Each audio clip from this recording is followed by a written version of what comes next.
The manhwa begins with a scene where a young boy named Qin Jinyang is seated against a wall outside a house. He's just finished brooming the area, and as he rests, a man approaches him, carrying a bowl of soup.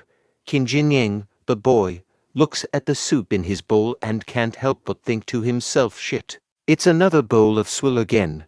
This implies that he's not very impressed with the quality of the food he's receiving. The man who brought him the soup is introduced as Goa Hu. He addresses Qin as Brother Qin and mentions something about intentionally leaving a large piece of chicken skin on its butt just for Qin. As Qin looks at the chicken in his soup, he quietly reflects on his situation. He mentions that it has been 3 years since he transmigrated into this world, and those 3 years have been incredibly difficult. He compares his current circumstances to his past life when he had a demanding overtime work schedule, but suggests that those days were better than his current situation. Qin also thought, in the novels, people who transmigrate often receive cheat skills or abilities, but he seems to have only received the potato peels. He contemplates whether he will ever receive his cheat skill, and in his desperation, he considers starving to death with the hope of transmigrating into a better family. Qin then shifts his attention to Goa Hu, who seems to be enjoying his meal very quickly. He asks Hu how he finishes eating so fast, and Hu responds, "Brother Qin, I've heard from my elders that the chicken heads are poisonous. You see, I have a robust body. For your sake, I am willing to try whether it is really poisonous. How about it?" Qin contemplates Hu's statement and thinks about the supposed poison in chicken heads. He seems skeptical, mentioning that there are no heavy industries in this world, so he questions where the poison would come from. Just as Qin is about to eat the chicken head, a system window suddenly pops up, asking if Qin is willing to donate a chicken head to help Hu fulfill his dream of taking the poison test. Qin agrees to the request. Qin then turns to Hu and asks if he's sure he's not afraid of the poison. Hu, in response, reassures Qin and says he'll take up the offer, emphasizing that being starved is scarier than the potential poison. Afterward, the system window appears again, indicating that Qin has generously allowed a young man to experience the toxicity within his human body, and he is rewarded with potential value points. Qin's status window also pops up, showing his identity as a servant of Helan Mountain Villa, and his physical foundation stat, which is described as rotten mud physique 0/10, with the next stage being decayed wood physique. Qin is overwhelmed with joy, believing that his hard work over the past 3 years has finally paid off, and he thanks Mother Nature for these rewards. He's particularly excited that he's finally received his cheat skill. Amidst his celebration, Hu notices Qin's emotional state and encourages him not to cry. He promises to treat Qin to some sheep offal. Hu's thoughts reveal that he believes Qin must have had a difficult past to be crying so intensely. Hu suddenly announces that he needs to leave for work and tells Qin to wait for him. A while later, Qin orders the system to add 1 point to his physical foundation stats. The system confirms the increase in his physical foundation stats, and Qin feels the hazy and heavy feeling in his mind fading away. His physical pain diminishes, and he perceives his thoughts as no longer sluggish. After some time has passed, Qin reflects on the importance of one's physique in this world. He realizes that with a good physique, one's physical abilities, talents, and comprehension can all improve. He credits Hu for his newfound progress. Qin then inquires about Hu's whereabouts, asking another person if they know where Goa Hu went. The person seems surprised that Qin is unaware of the recent developments and informs him that Whole Master has chosen Goa Hu as the attendant disciple of Feng Duiying. Qin asks what an attendant disciple does, and the person explains that they serve alongside formal disciples, assist them, and have the opportunity to interact with more influential and powerful individuals.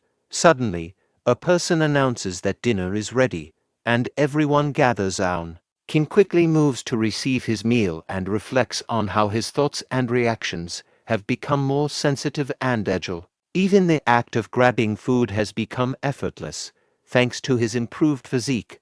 Qin invites everyone to come closer and offers to serve the chicken heads to them. Other people in the crowd express surprise at his generosity, mentioning that he was starving a while ago, but is now giving away his food. One person calls Qin stupid for not realizing that there was no poison in the chicken heads. However, an old man praises Qin for his kindness, calling him a great man. Qin considers that he will receive more potential value points in return for the things he gives away, which makes his actions worthwhile. The system window appears again, indicating that Qin generously and selflessly fed others while he was starving. As a result, he's rewarded with potential value points. Qin becomes frustrated, realizing that he gave away more than 20 chicken heads but only received 1 point in return. At this point, he hears Hu's voice, and Hu calls him over. Other servants gather round to congratulate Hu on becoming Feng Duing's attendant disciple. Hu doesn't respond to the congratulations and asks Qin why he gave away all the chicken heads. He questions whether Qin genuinely believed they were poisoned, and then presents a surprise for Qin. Other servants express their interest in seeing the surprise, and there's an apparent change in their attitude towards Hu.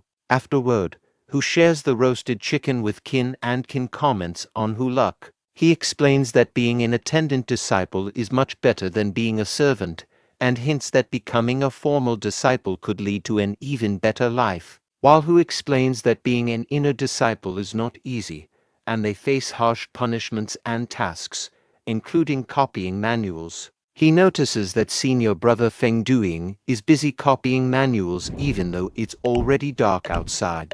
Qin reflects on his own past life, where he had to do a job similar to copying manuals, and he decides that he would rather peel potato skins than go through such a crisis again. The system window pops up, suggesting that manuals are a source of infinite wisdom and asking if Qin is willing to copy them voluntarily to provide knowledge to those in need. Qin turns to Hu and says, "Old comrade, I need you," Hu responds warmly, expressing that he also feels like having Qin's company and considers Qin his brother. Qin clarifies that he needs Hu to introduce him to senior brother Feng Duing so that he can help him copy books. As night falls, young master Feng Duing finds himself struggling with the daunting task of copying manuals.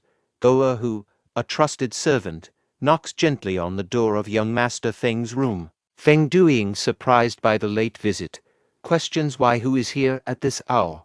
He insists that Hu doesn't need to stay up with him and should go rest. Curiosity piqued, Feng Duing notices Qin Jinyang standing behind Hu and inquires about the young boy. Hu explains that Qin Jinyang is a friend he made since joining this place as a servant and adds that Qin can write to some extent. Furthermore, Qin is eager to assist Feng Duing in copying manuals. Feng Duing is understandably skeptical, as Qin is, after all, a servant. He expresses concerns about the disparity in handwriting between Qin and himself, as this could be discovered and result in dire consequences. However, Qin steps forward with a bright gleam in his eyes and offers to try. He suggests that their handwriting might align, while Hu vouches for Qin's capability. Feng Duing hesitates but eventually agrees to let Qin give it a try. Nevertheless, he warns Qin about the repercussions if he were to deceive him. Both Feng Duing and Qin take their seats, and Hu stands nearby, watching attentively. Qin observes Feng Duing's writing style and begins copying it meticulously. After some time, Feng Duing is shocked by the quality of Qin's work. He can hardly believe his eyes and exclaims that Qin's handwriting is incredible and practically indistinguishable from his own. Qin modestly reveals that before joining the servant hall, he used to assist his godfather, a fortune teller, in copying charms and seals. Qin pondered to himself, "During my school days I used to forge my parents' signatures on all exam papers."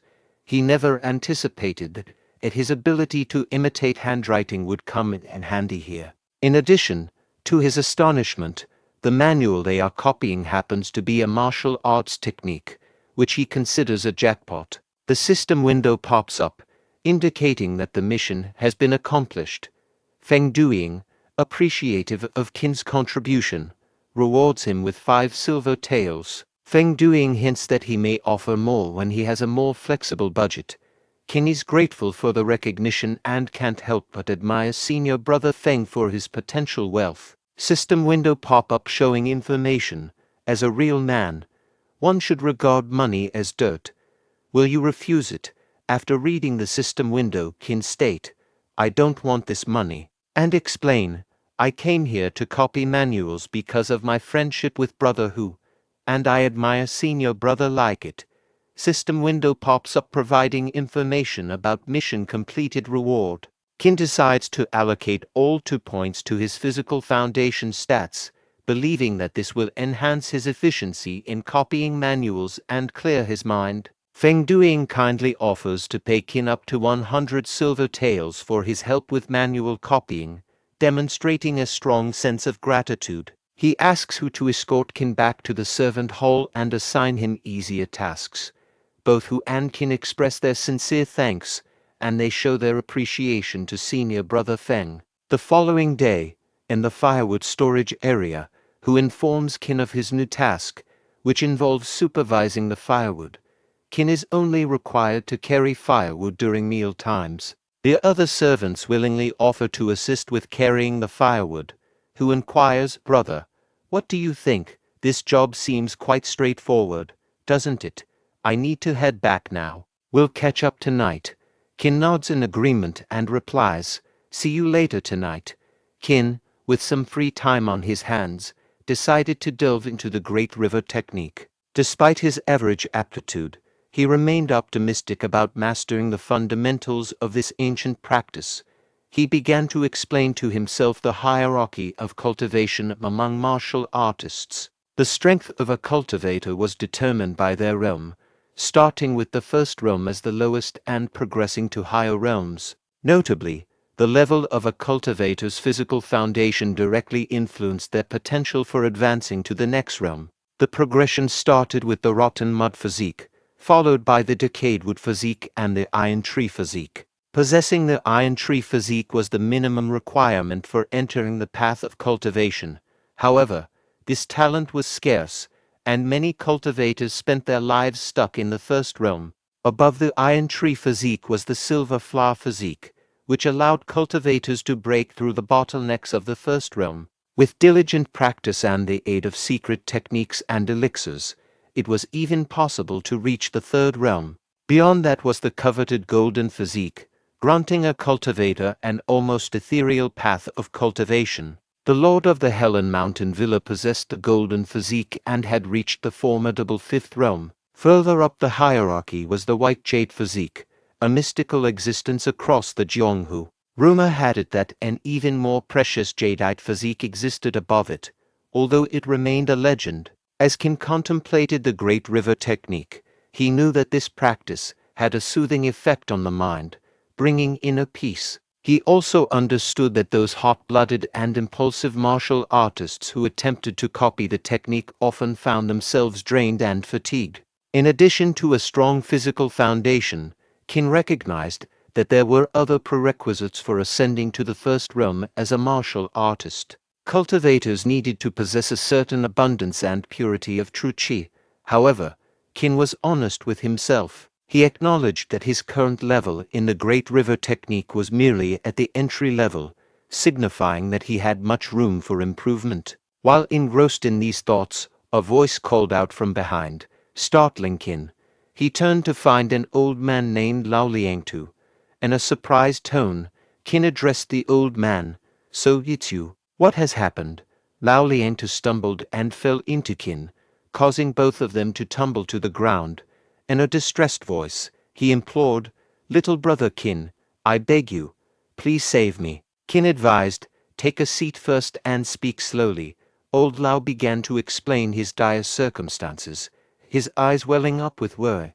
"Brother Qin, I might be laid off, and I have nothing left. Outside of this place," he confided, "can you please ask Goerhu to request young Master Feng on my behalf to plead for me to stay here, because this is the only way left for me to survive." Glancing around cautiously to ensure no prying ears were nearby, old Lao handed brother Qin a bag. He nervously continued, "This bag has 200 copper coins, all my savings. Brother Qin, you must help me. Qin, touched by old Lao's plight, replied, "You can keep the money for yourself.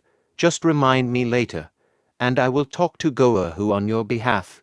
Old Lao, with a mixture of relief and gratitude, uttered, "It's okay, little brother Qin.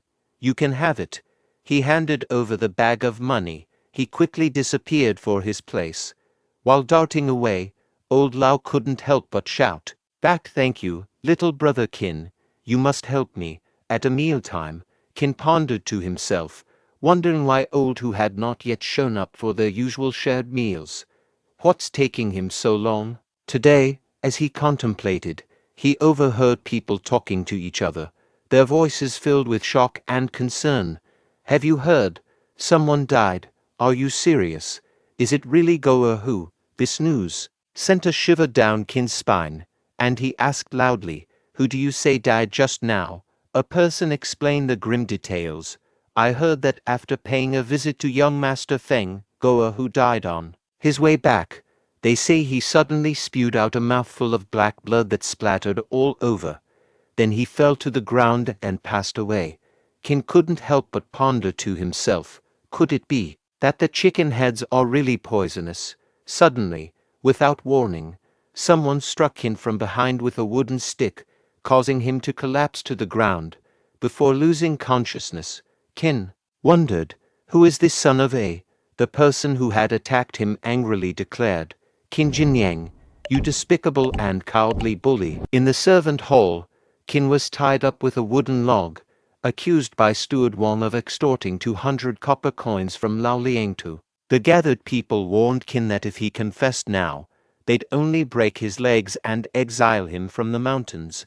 But if the whole master arrived, he'd have no way out. In anger, Qin vehemently denied taking any money from Lao Liangtu, demanding evidence to support the accusation. Steward Wang scoffed at Qin's protests, thinking of his own aspiration to become Feng Duing's attendant disciple now that Goahu was dead. The gatekeeper announced the whole master's arrival, and both Steward Wang and Lao Liangtu greeted him. Steward Wang presented the evidence, mentioning that Lao Liangtu's exclusive mark was on the stolen coins, and they had sent men to search Qin's room. Old Lao reiterated his claim, stating that Qin had blackmailed him using Goahu and young Master Feng's names, threatening exile if he didn't pay. The whole master implied that Lao Liangtu might have tried to bribe Goahu before his death and questioned his motives. Qin asked Lao Liangtu why he was slandering him, to which Lao Liangtu retorted, questioning Qin's own conscience. Inwardly, Lao contemplated betraying Qin to regain his 200 copper coins. Qin was shocked by this remark of Lao. Inside the infirmary, Feng Duing asked the old Hu, "I heard you vomited blood. How do you feel now?" In response, Hu stated, "Young master, I'm all fine now. In fact, I feel more energized than before." Feng Duing turned to the physician and asked, "How come old Hu is perfectly fine, even after vomiting so much blood?" The physician explained, he must have had stagnant poison in his body and may have accidentally consumed another poison. Since those two poisons happened to neutralize each other, it led to him vomiting out the stagnant poison along with his poisoned blood that had been accumulating all these years. In response, Hu stated, "But I haven't come into contact with any poison recently. The only possibility is that the chicken head brother Qin gave me contained poison." The physician explained, "Since that's the case, it must be that chicken head. Chicken heads don't usually contain much poison, but that poison just happened to nullify the stagnant poison within your body." Who stated, "Then, doesn't this make brother Qin my savior?" "Young master, I have something to ask of you. An old servant is about to be dismissed. Qin Jinyang told me to request on his behalf to arrange a job for him so that he may continue staying here." In response, Feng Duing stated, "No problem. I'll let this old servant clean my courtyard when I return. Qin Jinyang is our lucky star. We can at least do him this favor." Who stated, "Thank you very much, young master. I'll relay this good news to him right away." Feng Duing asked, "What's the rush? It's not as if he'll die if you wait for a while. Meanwhile, the servants returned after completing their task of checking Qin's room. They entered the hall and reported to the master. The steward Wang silently contemplated, thinking to himself, Qin Jinyang, the evidence is here. Once the hall master gives the order, I will swiftly end your miserable life. The hall master inquired, what is the situation? One of the servants responded, Hall master, this subordinate thoroughly searched and overturned the entire quarter, but couldn't find a single copper coin. Steward Wang was shocked by hearing the report. Steward Wang turned towards Qin and demanded, how is that possible, Qin Jinyang? Where did you hide the money? Qin spoke up, addressing the hall master. I would like to lodge a complaint. I am being framed by Lao Langtu and Steward Wang. Please search Lao Langtu's quarters. The money may be hidden beneath his bed. The hall master issued the order to search Lao Langtu's quarters. In response, the servant acknowledged. Yes, sir, Steward Wang exclaimed. Bullshit. Who do you think you are? Why would I frame you? Lao questioned Qin. Qin Jinyang, things have already reached this state.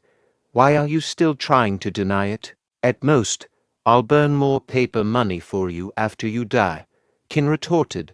Lao Langtu, it seems you've been groveling at Steward Wang's feet for the past 2 days. Qin recalled the memory of when he had Lao's money. A system window appeared, instructing him to give the old man his hard-earned money. Qin thought to himself, I'll return it, since that's what the system says.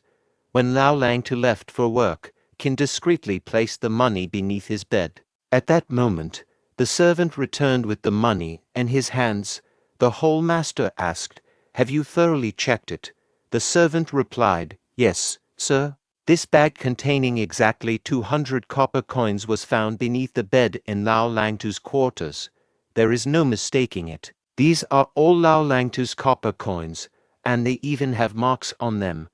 Lao Langtu silently cursed, crap, this bastard, Qin Jinyang, must have found it inconvenient and decided not to help me, so he returned the money.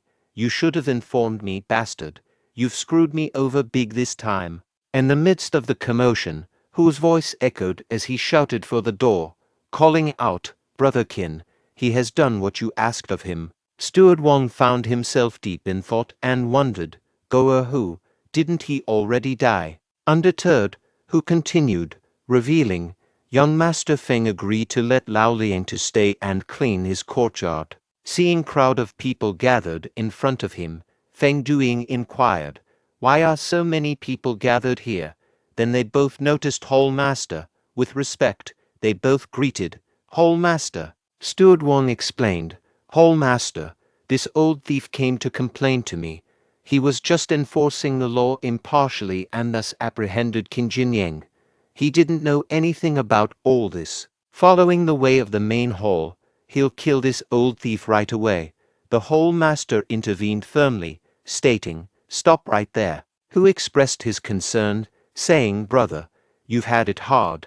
In response, Qin exclaimed, good gracious, brother Hu, you're fine. The Hall Master, making a decisive move, announced, Qin Jinyang, I'll pass this sword to you.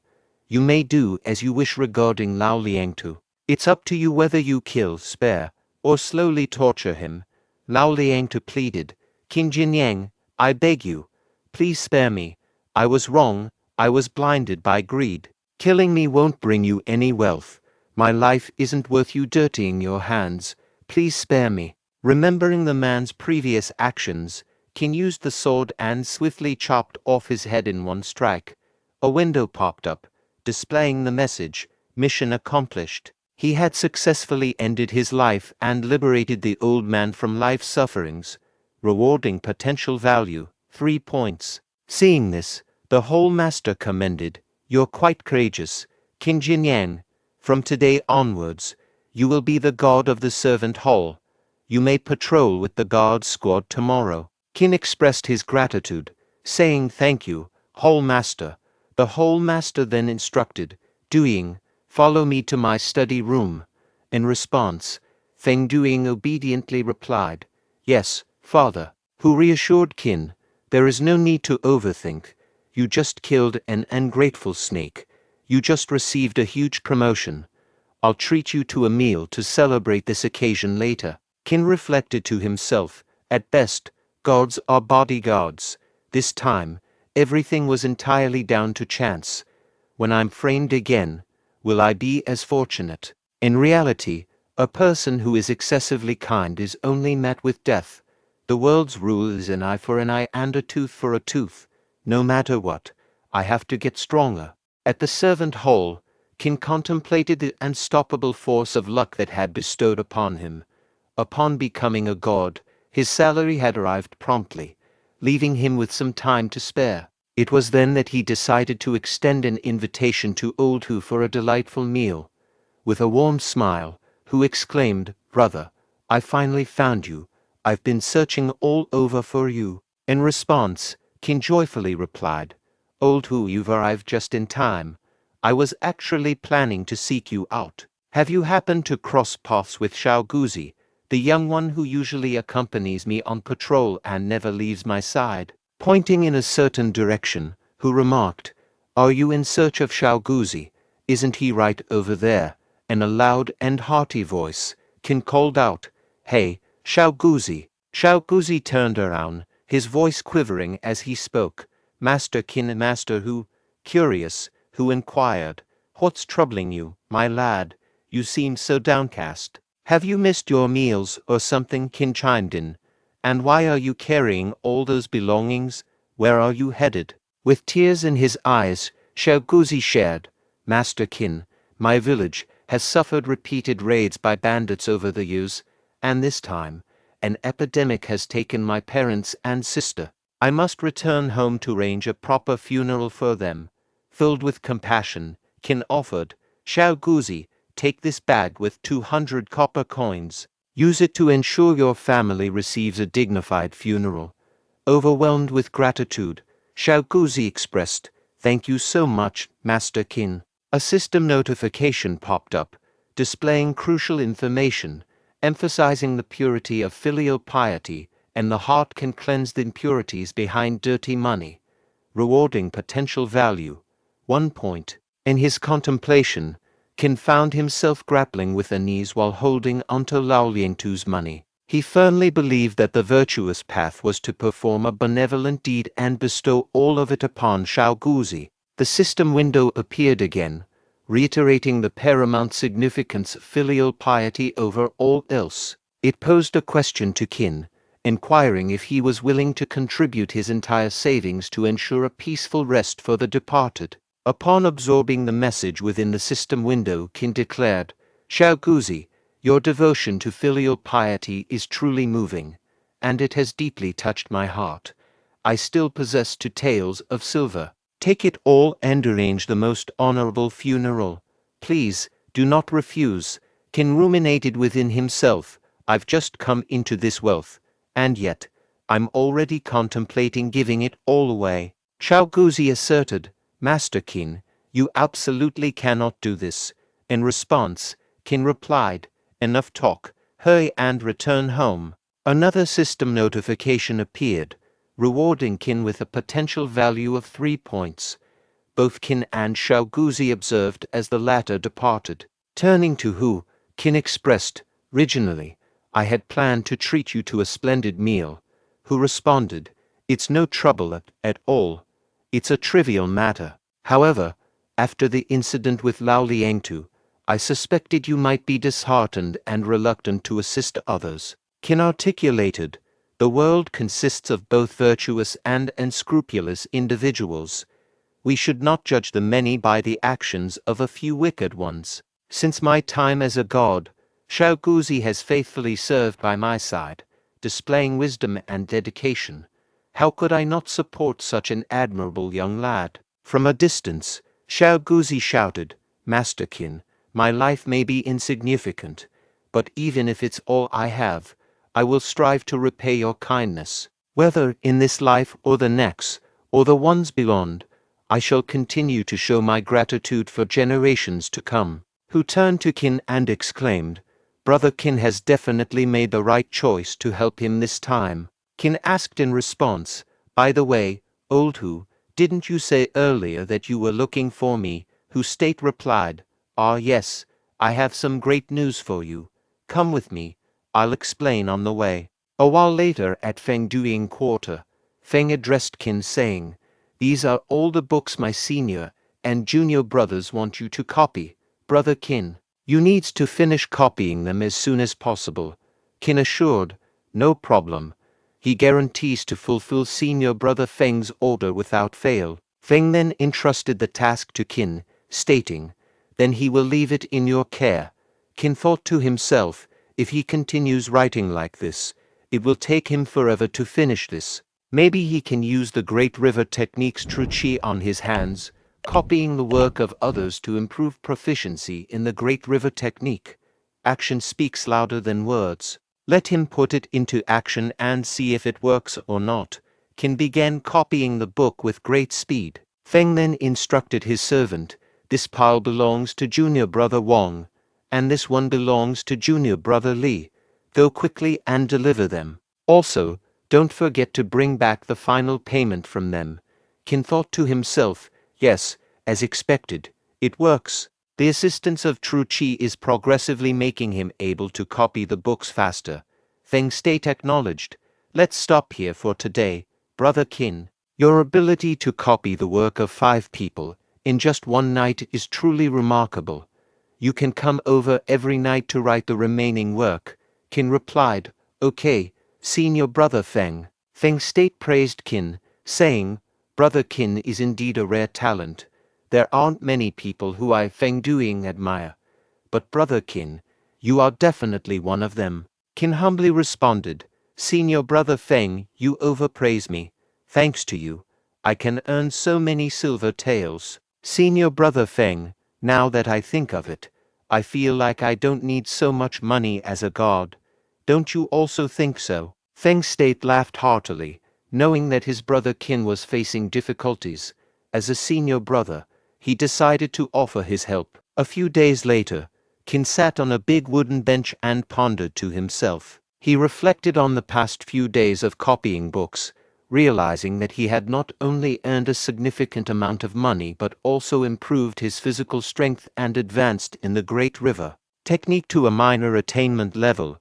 He then used his inner Qi to try and lift the kettle in front of him, but realized that his control over true Qi still needed improvement. He concluded that he needed to learn martial arts and general knowledge to use it more efficiently. However, he knew that the martial arts of the Helan Mountain Villa could only be practiced by formal disciples who had undergone proper training. With no other options, he decided to go down the mountain and try his luck at martial arts schools there. In Wuhe town, Qin marveled at the liveliness, realizing that it was his first time coming down the mountain. Suddenly, he heard a voice from behind, asking for a favor.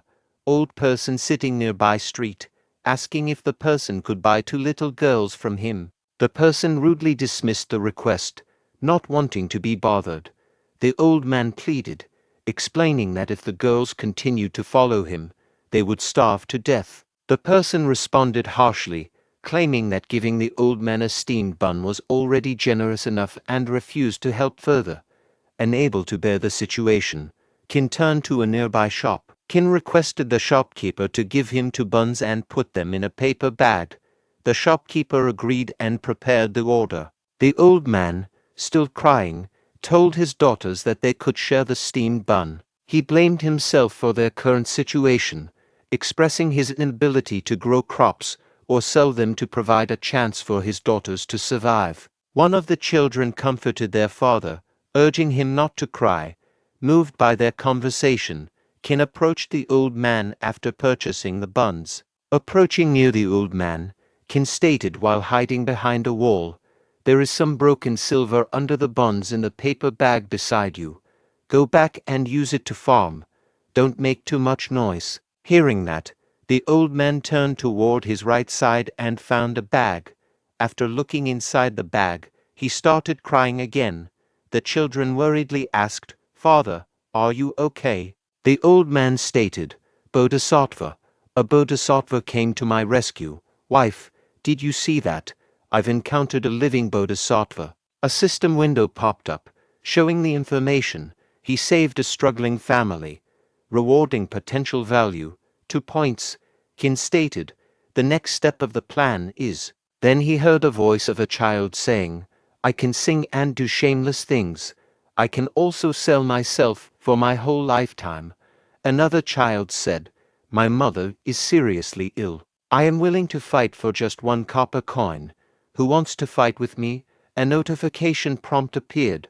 Would he help a filial daughter bury her deceased father? Would he help a lost teenager return home? The system asked Qin, is he willing? Is he willing?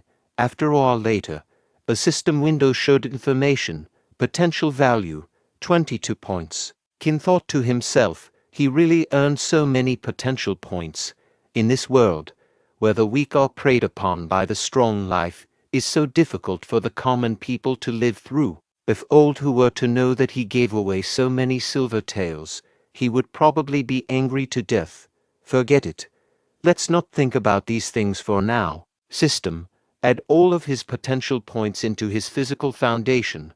A system window popped up, showing information. One should refrain from overburning oneself with too many techniques. He cannot upgrade his physical foundation if he is proficient in less than 3 martial arts. Qin felt disappointed after reading the system window. A trio of bandits stands at a distance, observing Qin's peculiar behavior. One of them remarks, hey, do you see that kid over there? He's acting really odd. Is he unwell or something? The person on the left responds, why bother? What matters is that he seems to be carrying money. The person in the middle suggests, let's plan to ambush and rob him once he leaves town. Qin reached the entrance of a prestigious town academy, exclaiming, at last, I've found it. Contemplating, he mused, I scoured the entire town to discover a martial academy like this. I wonder about its interior. Opening the door, he queried, hello, I'm seeking a master for training. Why is the martial academy so dark inside? It's not haunted, is it? Seated in a chair, an old man named Kenway replied, a customer, disciples, come out and welcome the newcomer. Aligned, the disciples greeted, yes, master. One disciple addressed Qin, greetings, newcomer. Watch me perform. White crane spreads its wings. Another added, observe angry crow takes flight. Observing, Qin apologized, I believe I'm in the wrong place. Chief Kenway stood and reassured, no, young martial artist, you're in the right place. Enquiring, he asked, what would you like to learn? Qin questioned. Then, what martial arts do you teach here? Chief Kenway clarified, our academy offers everything, including 18 weapon types. We master all, cultivating Taihi, True Chi internally and strengthening externally. No fees if you can't learn, and no extra charges during the process. Turning to his disciples, he commanded, demonstrate for our young martial artist. Qin declined, saying, it's okay, just tell me about each technique. Chief instructed, watch Han Yuan's shadowless sword. Observe Xing Yi's diamond fist. Witness Tan Ton's lightning whip. Disciples insisted, you should showcase something too. As Qin covered his eyes, he pondered, should I leave now? What is this? An hour later, every disciple collapsed from demonstrating techniques. Tan Tong inquired of Qin, young martial artist, what's your preference in martial art techniques? Qin replied, let's forget it. I'll pass. Chief, enraged, questioned, what do you mean by let's forget it? You watch our martial artists for an hour, and all you say is let's forget it. Are you here to mock us? No mockery allowed. You won't leave until you learn one technique. Did you come for a free show? Qin explained, Chief, it's not that I'm unwilling to learn. It's just, Chief interrupted Qin, stating, young martial artist, if you're bored with martial arts, we also teach musical instruments, cooking, or even foreign languages. A system notification appeared, revealing, the Martial Academy is struggling financially.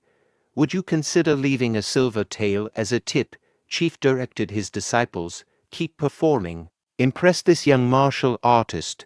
Qin pleaded, stop, enough. Chief, to be honest, I'm involved in the underworld and urgently need a martial art technique, but what these seniors are demonstrating might not be suitable. I apologize for taking up your time. Consider these silver tails as a tip, and I wish your academy the best. A system window displayed. Your heroism earns respect from the chief, rewarding potential value. 2 points. Qin, departing, remarked, I'm leaving, no need to escort me out. And Qin contemplated, realizing that trading a silver tail for 2 rewarding potential value points was quite a worthwhile deal. He only wished there were other martial academies in town.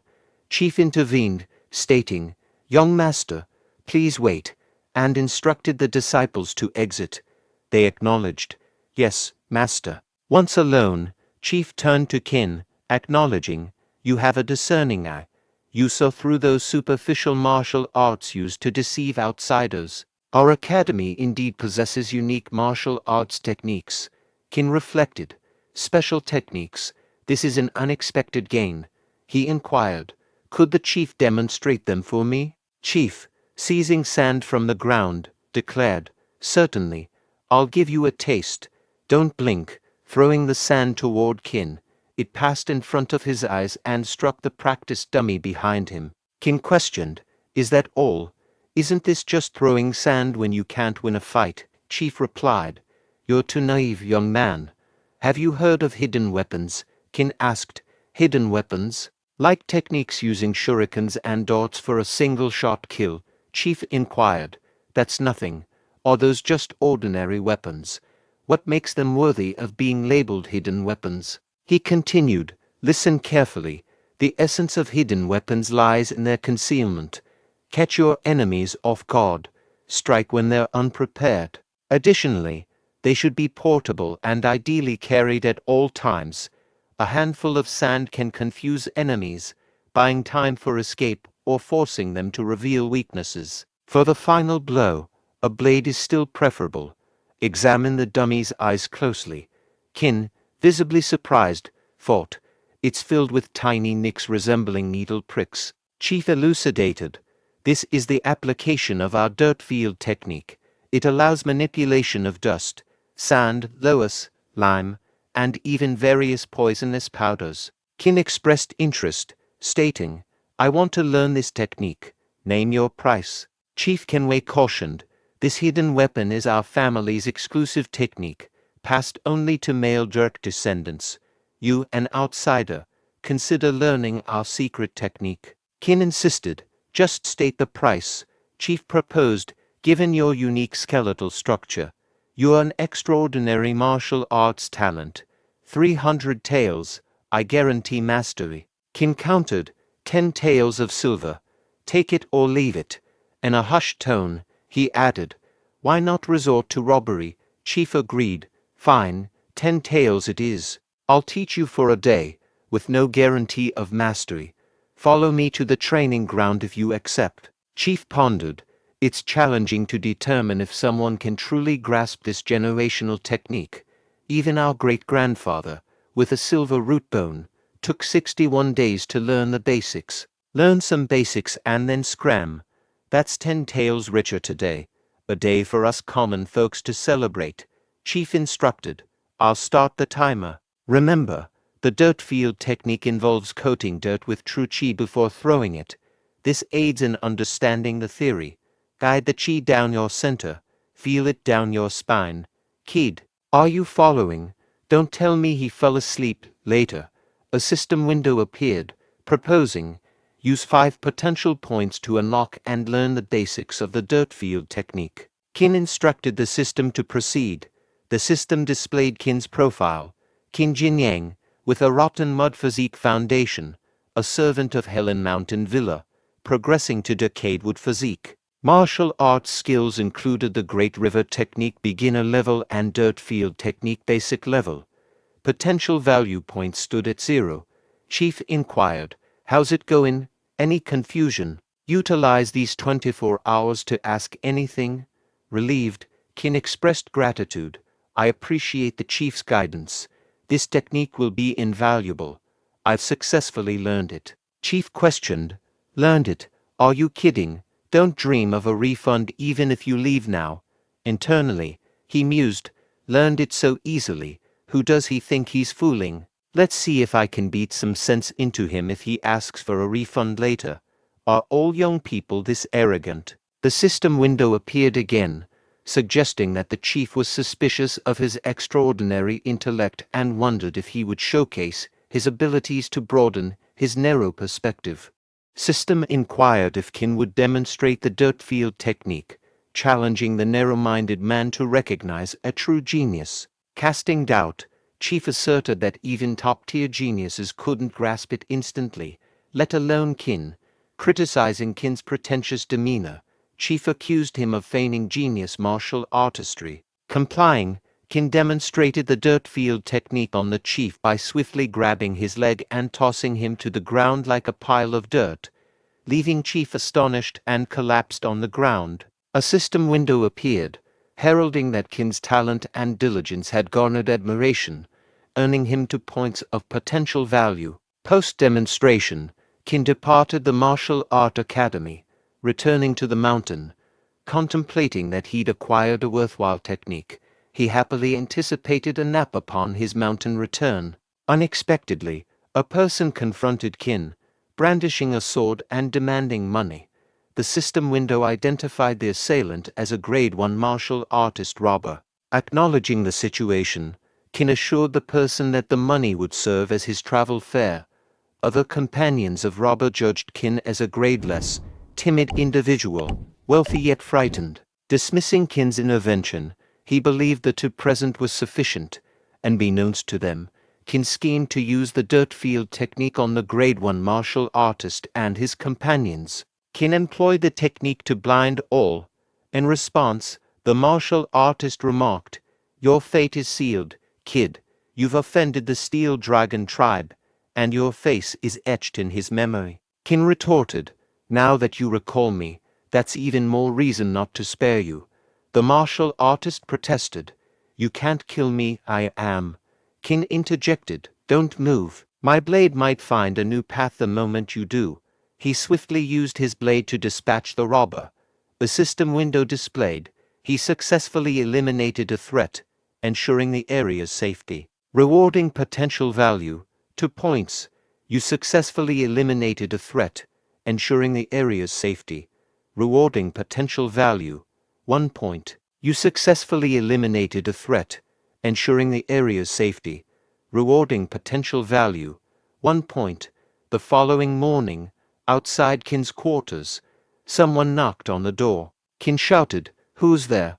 It's too early. I'm on leave today." Old Hu replied, "Brother, it's me, Old Hu." Qin, opening the door, inquired, "What's so urgent, Old Hu? It's early." Hu suggested, "Let me take you somewhere nice." Qin promptly shut the door, declaring, "I'm not interested." Undeterred, Hu persisted, knocking hard, and insisted, "Qin, open up. There's good food and pretty ladies." Qin, lying on his bed, mused, "Pretty ladies. Is Old Hu smitten?"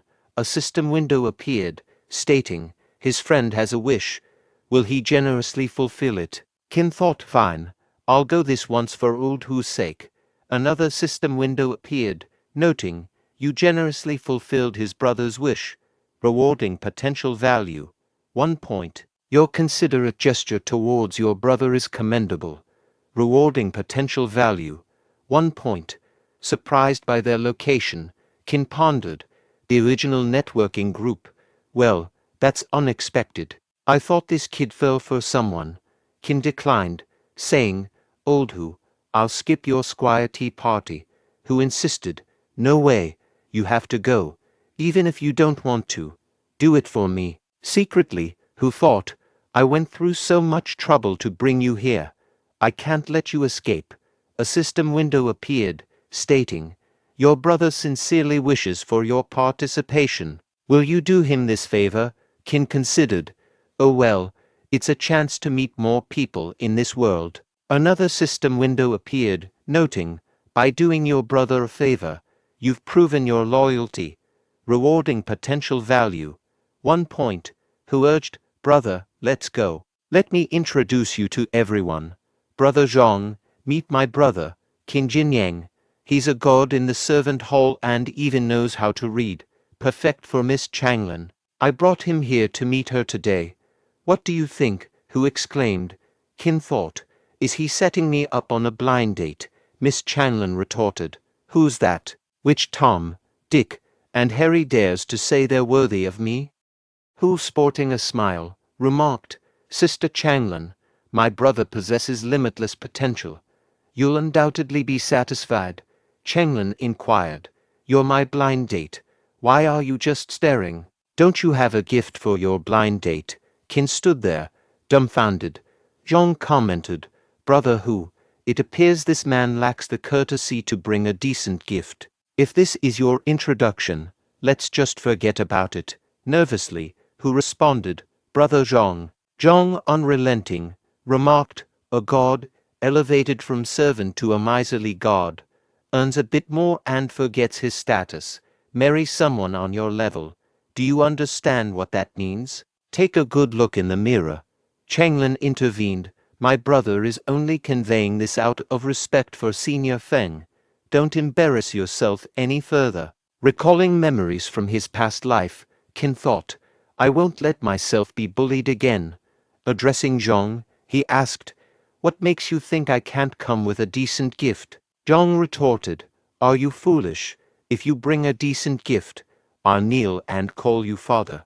And if you can't, onlookers conversed, so exquisite, a top-grade jade bracelet. I've only seen Senior Sister wear one like this. Is it that good to be a god? This bracelet looks expensive. This kid isn't half bad. Zhang, turning to see the bracelet, was taken aback. He thought, this luster and clarity, it should be worth around 20 taels. In the midst of the scene, a system window appeared, inquiring if the person would generously bestow the bracelet upon a narrow-minded individual lacking real power. Simultaneously, Qin pondered whether people in this era were familiar with the term daddy. Qin then declared, I don't need you both to call me father. Instead, refer to me as daddy, and I'll gladly give you this bracelet. How does that sound?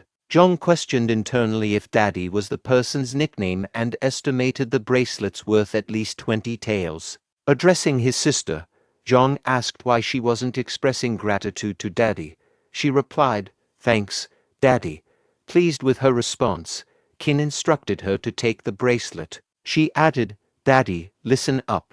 Don't assume you stand a chance. The people pursuing me could form a queue extending out of the mountain villa. However, I can introduce you to a female worker from our intricate craft hall. A system window popped up, confirming the successful gifting of the bracelet, with the recipient expressing genuine liking, rewarding a potential value of 3 points. Qin, feeling relieved, thought it was a good outcome. Initially, he believed he was assisting old Hu with his date, only to end up presenting a gift to his blind date. Turning to Qin, who inquired about the meaning of the word daddy and why Qin preferred to be called that. Qin explained that, in his hometown, daddy is a respectful way for a son to address his father. Amused, Hu laughed and asked if it was the same as father and meant thank you daddy instead. From a distance, Zhang expressed gratitude to daddy for the gift and announced that he and his sister would be departing. Qin, smiling, remarked on Zhang even expressing gratitude. As Zhang moved away, he informed his sister Changlin that he initially doubted Goa Hu's claim about this god's wealth. He advised her to string the fool along and extract money. Changlin replied, Got it, brother. Approaching Qin and the gathered crowd, a girl in a red dress questioned, Why is everyone gathering here? What's with all the joking and noise? Quickly, disperse. Curious, Qin turned to Hu and inquired, And who is that? Hu responded, Brother, we should leave quickly. This is the third senior sister of our mountain villa. She's extremely powerful. As they departed, someone grabbed Qin's shoulder from behind and praised, Beautifully done. I never liked those young siblings, money-hungry pigs abusing their power. The opposite of Brother Qin, so quick-witted and bold. The person introduced himself as Zhou Shaosu, expressing admiration for Qin. Xiaosu explained, I really admire brother Qin, so I came to get to know both of you, who clarified, my brother stood up for us. It's a shame a gift had to be given. Qin remarked, just as you'll lose, you'll earn. You can always earn back the money, but you can never stand up for yourself again. Xiaosu agreed, well said, brother Qin. By the way, I have a money-making opportunity for someone as bold and witty as you. Interested? Qin questioned. Opportunity. Later on, Qin and Xiaosu sat facing each other. Xiaosu proposed, escort the felon, Tongzhimong, on death row, from the torture chamber to the county government office. Internally, Qin hesitated. A felon on death row, risking my life right from the start. Xiaosu continued, consider this a plea for help. Our senior needs assistance in finding a suitable escort for the mountain villa. Qin asked, what crime did Tongzhimong commit? Xiaosu conveyed that Tongzhimong, a solo bandit with a history of numerous wicked deeds, had been captured by the mountain villa. In a confrontation, Tongzhimong managed to kill a seemingly invincible senior from the Supreme Hall. Despite ongoing interrogation about his techniques, Tongzhimong refused to cooperate, leading the mountain villa to decide to hand him over to the authorities. Xiaosu clarified that their role was merely a formality and escorting him. Pondering the worthiness of risking his life to escort an unremorseful criminal for a modest sum, Qin expressed concerns about the inherent danger of the task. Xiaosu agreed, acknowledging the risks, but explained that their deputy chief couldn't escort Tongzhimong the entire way. Qin's fear subsided upon learning about the deputy chief's involvement, prompting him to accept the task. Internally, Qin reassured himself that with the deputy chief present, there was nothing to fear, and he could go through the motions to earn some silver. Later, a senior brother announced the need for an ordinary person to accompany the convict in the carriage, offering a reward of 2 taels of silver. Surprised to see Zhang Changzhen, Qin wondered if it was a coincidence or if Zhang and the senior he served were leading the escort. Observing Tongzhimong, Qin sensed his formidable aura but overheard a conversation mentioning Tongzhimong's murderous intent. The individuals noted that those assigned to look after him ended up crippled or dead, and official disciples dared not take on the role of an escort. Zhang, noticing Qin standing, thought, what a coincidence. Did he expect the one leading today to be the senior he's serving? The senior urged, hurry it up, who's going to do it? Zhang pointed towards Qin, saying, senior, I think he can do it. Zhang, gesturing towards a nearby person, remarked, the individual there is Qin Jinyang, senior brother. Observe how he exudes dignity and capability. Qin, smiling, replied, as a newcomer, I fear handling such a challenging task. Please forgive me, senior brother. Addressing Qin, Zhang stated, you're simply unwilling, aren't you? Whoever wishes to guard the death row prisoner, step forward. Guards withdrew upon hearing Zhang's words. The senior instructed Qin, get into the cart now. Reacting angrily, Qin turned to the other guards, exclaiming, these scoundrels. Approaching Qin, the senior asked, enter willingly, or shall I chop your legs off and throw you in? A system window asked, the prisoner is lonely. Will you chat with him on the way and accompany him on his last journey? Observing Tongzhimong, Qin was shocked by his intense aura. Glancing at the senior, Qin, with no choice, entered the cart. The senior ordered the departure, and Qin standing in front of Tongzhimong. Qin thought, this feeling, this pressure, it's like facing a fierce tiger on the road. Tongzhimong asked, young man, did I scare you? A system window displayed, you escorted the death row prisoner. Rewarding potential value, 10 points. Reading the system message, Qin pondered, infuriated with the old system for favoring dangerous missions with more potential points. Tongzhimong's pressure is overwhelming. Only the Great River technique can withstand it. Tongzhimong advised, come closer. The pressure will crush you if you stay too far. Qin considered, closer means less pressure, still imposing, and the Great River technique may not last. I might burst and die. moving towards Tong Jimong, while he was little distance for him. Tong Jimong laughed, saying, "Let me taste your blood." Realizing his mistake, Qin exclaimed, "Damn it, I misinterpreted his words." A system window appeared, offering items for a sleep-deprived strong man. Options included a coarse cloth pillow, sleep aid powder, and a sheep counting picture book. Qin thought, not a pillow or a picture book, hypnotizing powder with the Great River technique and dirt field technique. Tong Jimong laughed while Qin strategized, "System, you finally done right for the male protagonist. Scoundrels outside won't care about movements inside the cart, suiting me fine." Qin used the Great River technique, dirt field technique, and hypnotizing powder. Meanwhile, he also affected by Tong Jimong's aura. Noticing a hypnotizing powder, Tong Jimong exclaimed, "This is a complete disaster." Qin collapsed and lost consciousness. A senior outside the cart, sensing Tong Jimong's aura, commented, "The kid is dead." "Good, Tong Jimong's killing intent can calm down now." Zhang silently reflected, "Qin Jinyang, you're finally dead." Later, Qin regained consciousness and rose. Tong Jimong, puzzled, asked, "Who are you?" Qin retorted, "Are you confused?" A system window appeared, stating, "The strong man in front of you is hypnotized. Rewarding potential values, 5 points." Qin, reading the message, thought, if that's the case. He then claimed, "Son, I'm your father. You don't even remember me now." Tong Jimong, disbelieving, asked, "Father?" Qin shouted, "Fool, don't you recognize your own father? How's your rotten fist essence technique? Recite it for your father." Tong Jimong complied, "Father, your child will recite it now. Mountains are fixed, moments follow 9, and he continues." A system window prompted, "To learn rotten fist beginner level, 15 potential points are needed.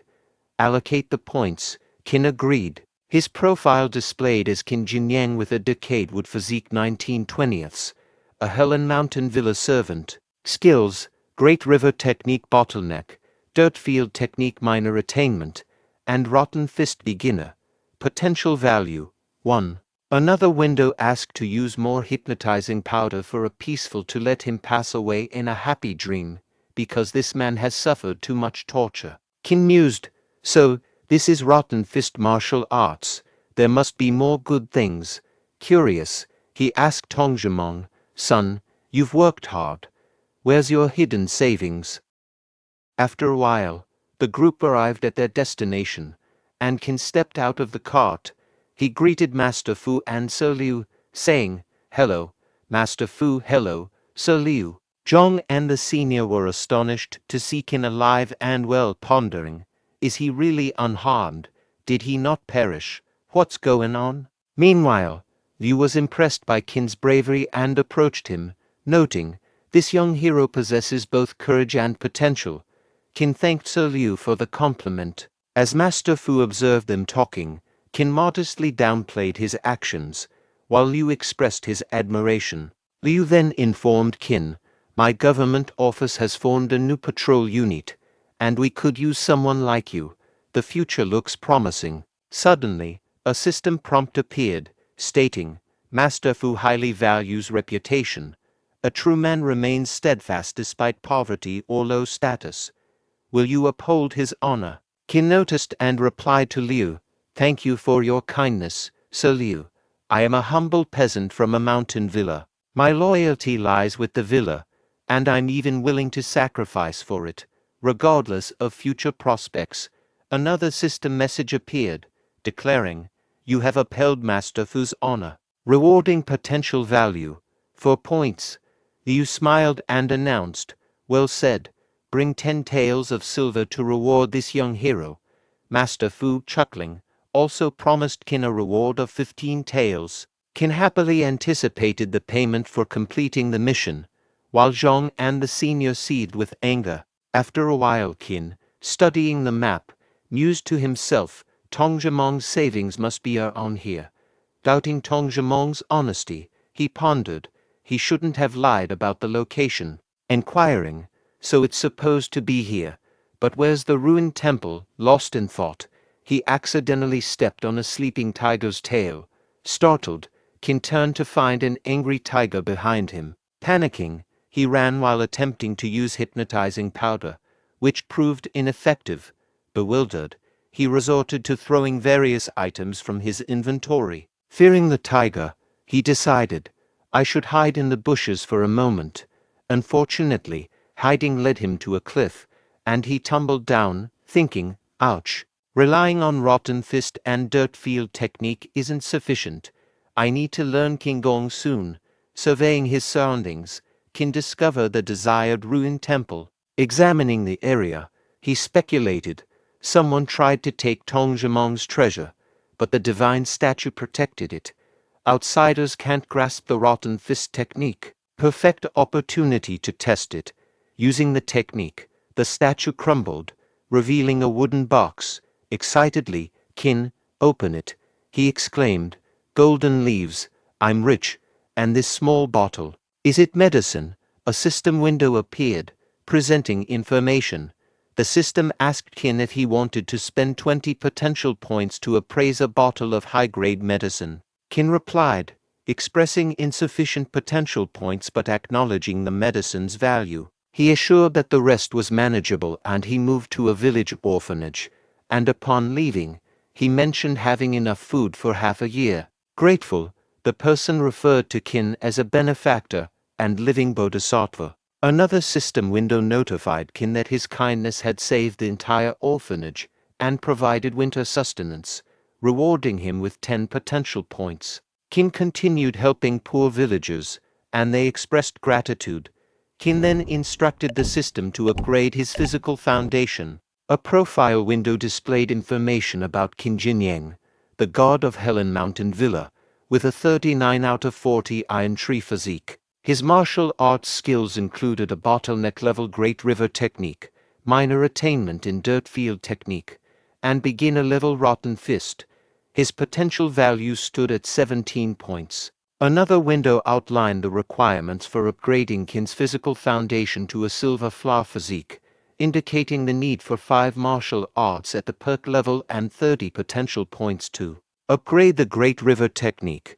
The third senior sister noticed Qin, recognizing him from a recent gathering of junior disciples. She asked Shaoji to find out which hall the god belonged to. Pondering Qin's purpose, the senior sister noted his seemingly sneaky actions along with his benevolence toward the elderly, weak, and sick people. Spotting Qin, Changlin whispered to herself, finally, the long-awaited moment. She approached Qin with a smile, saying, what a coincidence, it's Qin Jinyang. I heard you not only excelled in escorting that dangerous man, but also earned Mr. Fu's appreciation. Qin inquired, Changlin, what brings you to Labor Hall? She replied, just passing by and thinking of you, so I came to say hi. A system window appeared, noting Changlin's lack of experience in the weaving hall and suggesting Qin help her learn. Qin decided to start with pickup lines, expressing, Changlin, since you care about me so much, I need to tell you that my life isn't complete. She asked why, and Qin responded, my life isn't complete without you. Another system window rewarded Qin with 5 potential points for surprising her. Qin, realizing her unfamiliarity with such lines, thought, this girl really has never heard these pickup lines before. Let me just try another one. Life without you is like a broken pencil, pointless. Once again, a system window rewarded Qin with 5 potential points for favoring her. Meanwhile, Wang approached and questioned them. Attempting to grope Changlin, a system window popped up, stating that pickup lines alone were not enough to make her obsessed with him and asked if he was willing to keep his hands off her and give her peace of mind. Qin intervened, grabbed Wang's hand and asked Mr. Wang, aren't you being too handsy? Wang shouted, Qin Jinyang, don't think you can be arrogant just because you've made a contribution to the Grange. I've detested you for a long time. In response to Wang's attack with his sword, Qin punched the sword and caused it to break. Wang, astonished by Qin's strength, thought, when did this guy become so powerful? If he had hit me in the head, the information was displayed as the system window popped up. Having successfully thwarted the intrusive man and ensuring Changlin's peace of mind, he earned 10 potential points. Impressed by his strength and dependability, Changlin thought to herself. Suddenly, a distant shout informed Mr. Wang of an urgent meeting with the head, prompting Wang to hastily retreat, sparing his life for the moment. Qin acknowledged Wang's luck but vowed not to be lenient in the future. He warned Wang to stay out of his sight and distanced himself from Changlin. In the bustling test hall of Helan Grange, a conversation unfolded. One person queried another about the new hall at Helan Grange this year, learning that only 5 would be accepted with treatment akin to the upper hall. Qin pondered his strength and the potential advancement of his Great River technique, wondering if he could enter Haoxing Hall. While reviewing information on the system window, Qin was interrupted by a voice. A man complimented a girl, suggesting she be his concubine instead of learning martial arts. Refusing, she drew her sword, leading to a confrontation. Qin reflected that someone of that strength wouldn't survive in Helan Grange, believing it crucial for the weak to comprehend the harsh reality of a world filled with martial artists. The system window reappeared, disclosing the newcomer's status as a scion and asking if he would be informed that martial artists' strength held greater importance than wealth. Advancing toward the individual, Qin asserted, "Stop it." Startled, the person retorted, "Who's being nosy?" only to receive a forceful punch to the stomach from Qin, sending him crashing to the ground. A system window materialized, conveying information. "You've emphasized the significance of martial artists' strength. You're rewarded with 10 potential points." Turning to the distressed girl, Qin extended assistance. Another window displayed information. "The world is perilous, and people are enigmatic. Are you willing to offer encouragement to the confused and restless girl?" Qin greeted her, saying, "Hello, miss. I'm Qin Jinyang, sort of a Grange member." Grateful, she introduced herself as Wang Jixiang, thanking Qin for his help. Qin assured her, "If you encounter any trouble, don't hesitate to inform me. Despite not being a disciple yet, I have many connections here." Wang Jixiang expressed gratitude, mentioning she was alone. Qin complimented her, predicting a successful entry into Helan Grange. Overjoyed, she said, "Really thank you." A window displayed information. "You provided hope to a confused and restless girl. You're rewarded with 5 potential points." With a smile, Qin encouraged, "Let's fight for it." Simultaneously, as they conversed, onlookers in the line whispered about the girl in the red dress, recognizing her as Yao Shaoji, Zhu Bingbing's servant disciple. Shaoji, addressing Qin, remarked, "Qin Jinyang, right, you don't have to wait in line. Go inside first." Qin asked if he could take Wang Jixiang in with him, prompting Shaoji's incredulous thought. "Are you kidding me?" she replied. "Take her with you."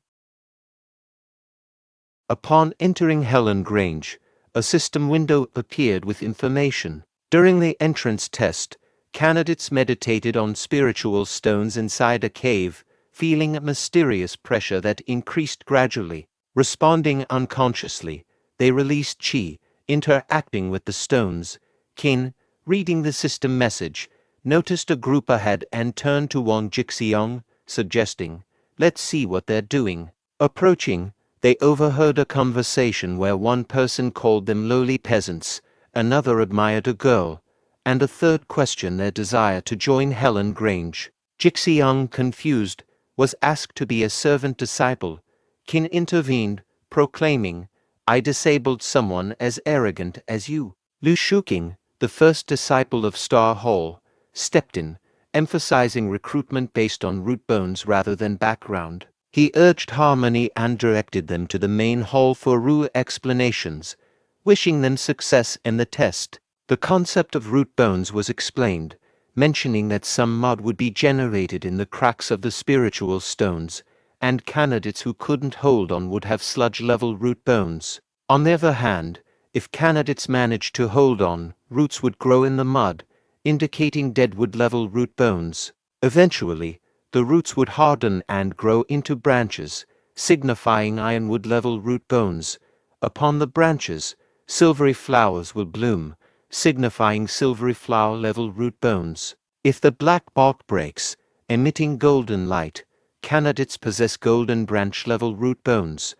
Those with spirit-stabilizing pills should secure seats. In case of struggle, taking the pill is advised, but Helan Grange disclaims responsibility for any resulting accidents. As the test begins, 2 fainting candidates need removal, and 1 deceased individual must be taken out.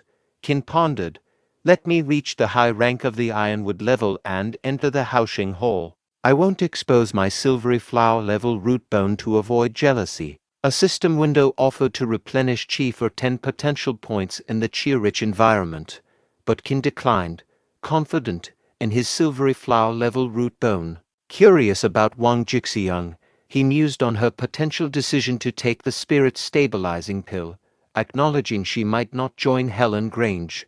A wealthy boy demanded Qin's pill, offering 300 taels of silver, followed by higher bids from others. Qin considered selling it for 350 taels if an offer came. Kong dismissed those relying on pills as unfit for Helan Grange.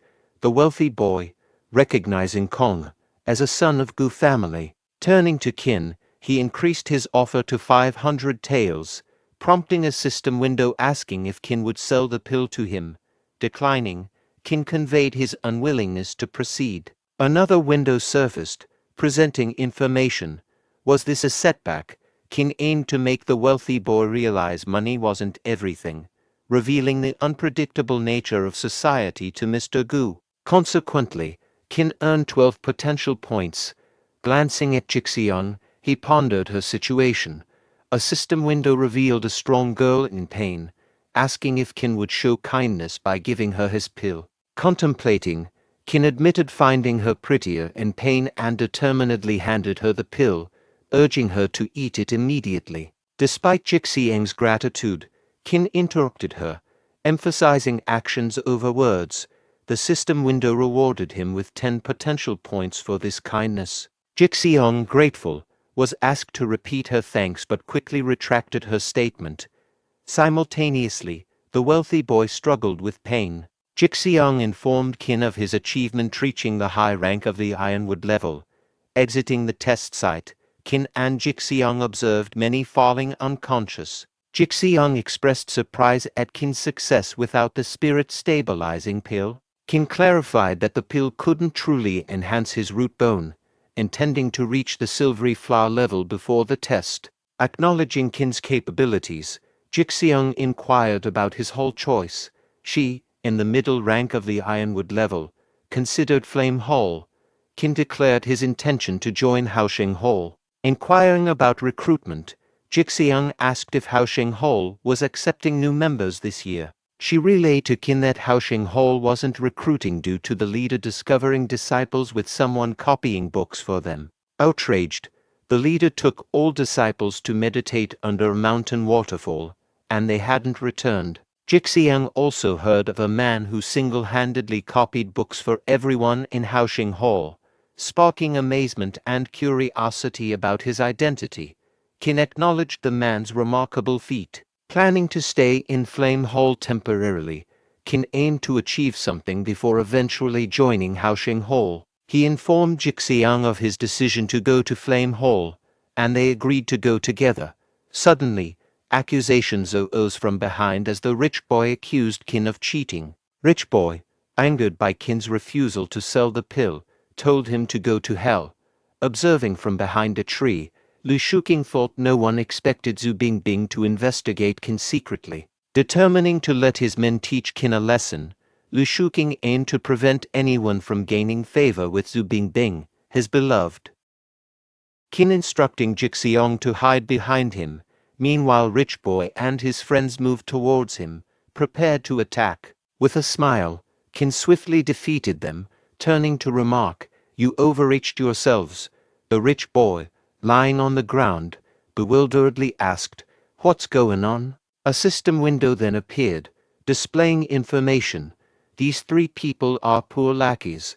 Do you want to find out the man hidden behind the tree?" Reading the message, Qin approached the tree, thinking, "Let me see who it is." Meanwhile, Lu Shuking worried. Did he discover me, damn it? As Qin about to reach tree, a voice announced, "Everyone, come here. The test results will be announced." This made Qin pause. Jixiong grabbed Qin's hand, urging him, "Qin, come on. Let's listen to the results." Qin agreed, saying okay. Lu Shuking, still hidden behind the tree, mused, "This dog's body accidentally discovered me, making Zhu Bingbing notice him. Clearly, he is above the high rank of the Ironwood level." The announcer continued, "The leader of Star Hall, Zhu Longji, will announce the names of the people recruited by Star Hall." Zhu Longji declared, "Star Hall is newly established, and we only want elites. Our welfare benefits are better than that of the upper hall.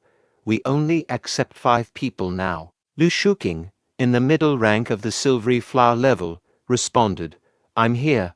Zhu Longji continued, "Gukong, the low rank of the silvery flower level." Gukong confirmed, "I'm here." Zhu Longji then stated, "Bai Yion, the middle rank of the Ironwood level." Kai Feng Hong, the middle rank of the Ironwood level. Glancing at Lu Shuking, Qin thought, "I didn't expect him to reach the middle rank of the Ironwood level."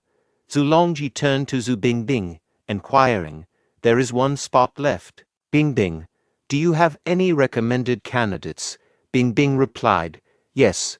The assembled people began chatting amongst themselves, saying, "She is the renowned cool beauty and Helen Grange. I can't believe she'd recommend someone. Could it be me? Perhaps me. How intriguing. Keep your voice down. Are you courting death?" Bingbing gestured with her finger toward Qin. Jixiong remarked to Qin, "She seems to be looking at you." Qin countered, "No way. I don't know her." In that instant, Bingbing stated, "Qin Jinyang, the high rank of the Ironwood level." All eyes turned to Qin, and conversations erupted. "Qin Jinyang, who is he seriously?" Bingbing picked him. Mr. Feng Zhongfu found himself a bit puzzled as well. Qin reflected, "Lu Shuking is not as kind as he looks. Is Star Hall a den of monsters or an opportunity?" His thoughts were interrupted by Jixiang's congratulations, saying, "If you enter Star Hall, you will have a bright future." A system window appeared, presenting information. "The hope and longing of a young girl are more precious than gold. Are you willing to fulfill her wish and enter Star Hall to make her admire you?" Qin thought, "Okay, I'll deal with Lu Shuking." Later, Zhu Longji announced, "This foundation consolidating peel is a Star Hall benefit, not available in other halls. Share this good news with your family. See you in Star Hall tomorrow morning at 8 o'clock. You 5 will be Star Hall disciples from now on." All expressed gratitude, saying, "Thank you, sir." The following day, Qin noted, "The labor hall is so lively. Did Erhu finally get married? Let me share the news and make him happier."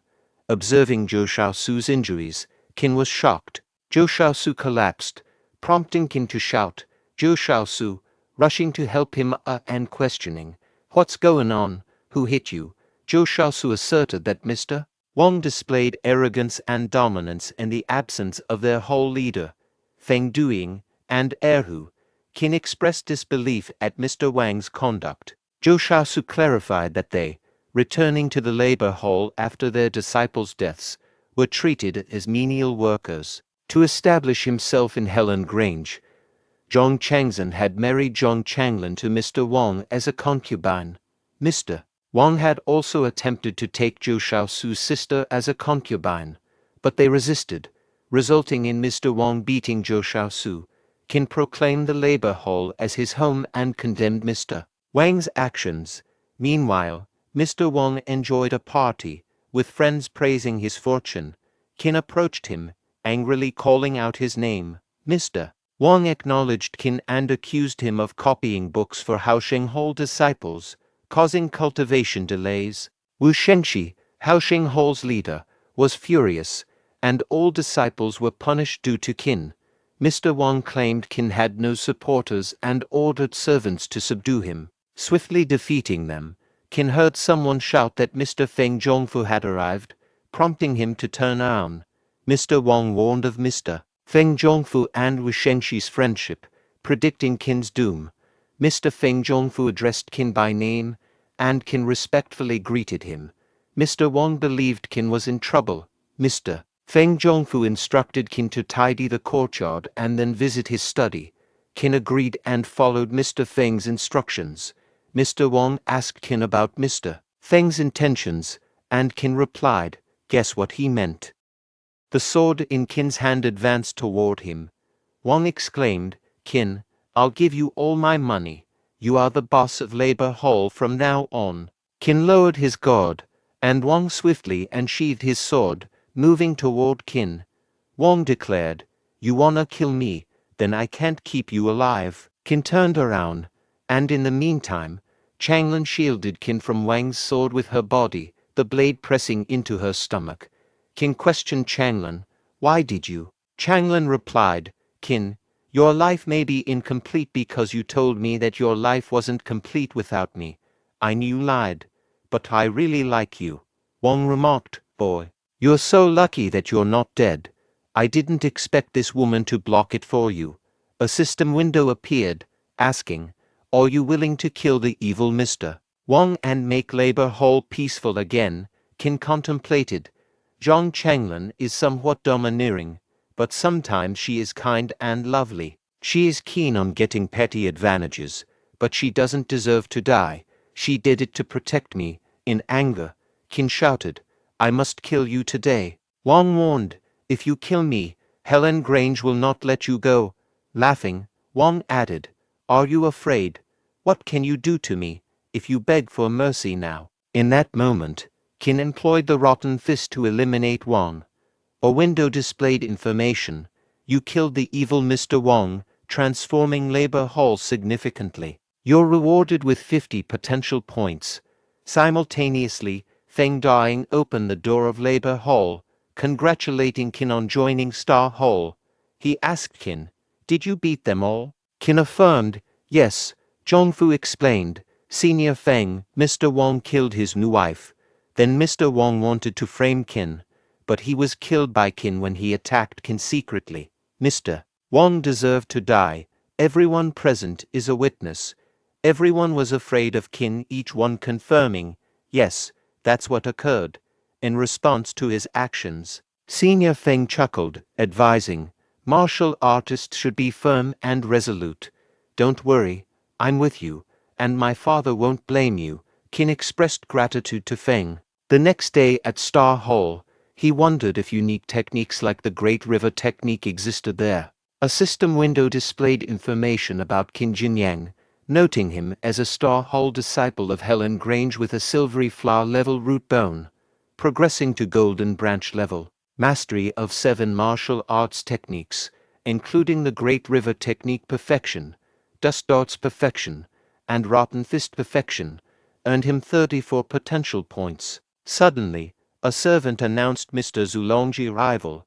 Checking attendance, Mr. Zulongji instructed the servant to distribute martial arts books, allowing practice for 3 days with an expulsion threat for non-learners. Kai Fenghong and Gu Kong recognized the Thunder Pulse swordsmanship as basic and not hard to learn. Qin, without a book, informed Mr. Zulongji, who assigned him a different task learning Ice Lotus armor. Qin pondered, Ice Lotus armor. Meanwhile, Gu Kong expressed concern, stating that Qin only had a high-rank ironwood level root bone and it may not be appropriate. He explained that reaching the beginner's level of Ice Lotus armor was extremely difficult, and even if someone reached the perfection level, they wouldn't be mighty. Upon hearing this, Qin wondered, is reaching the beginner's level extremely hard? I just need to consume a few potential points. An angry Mr.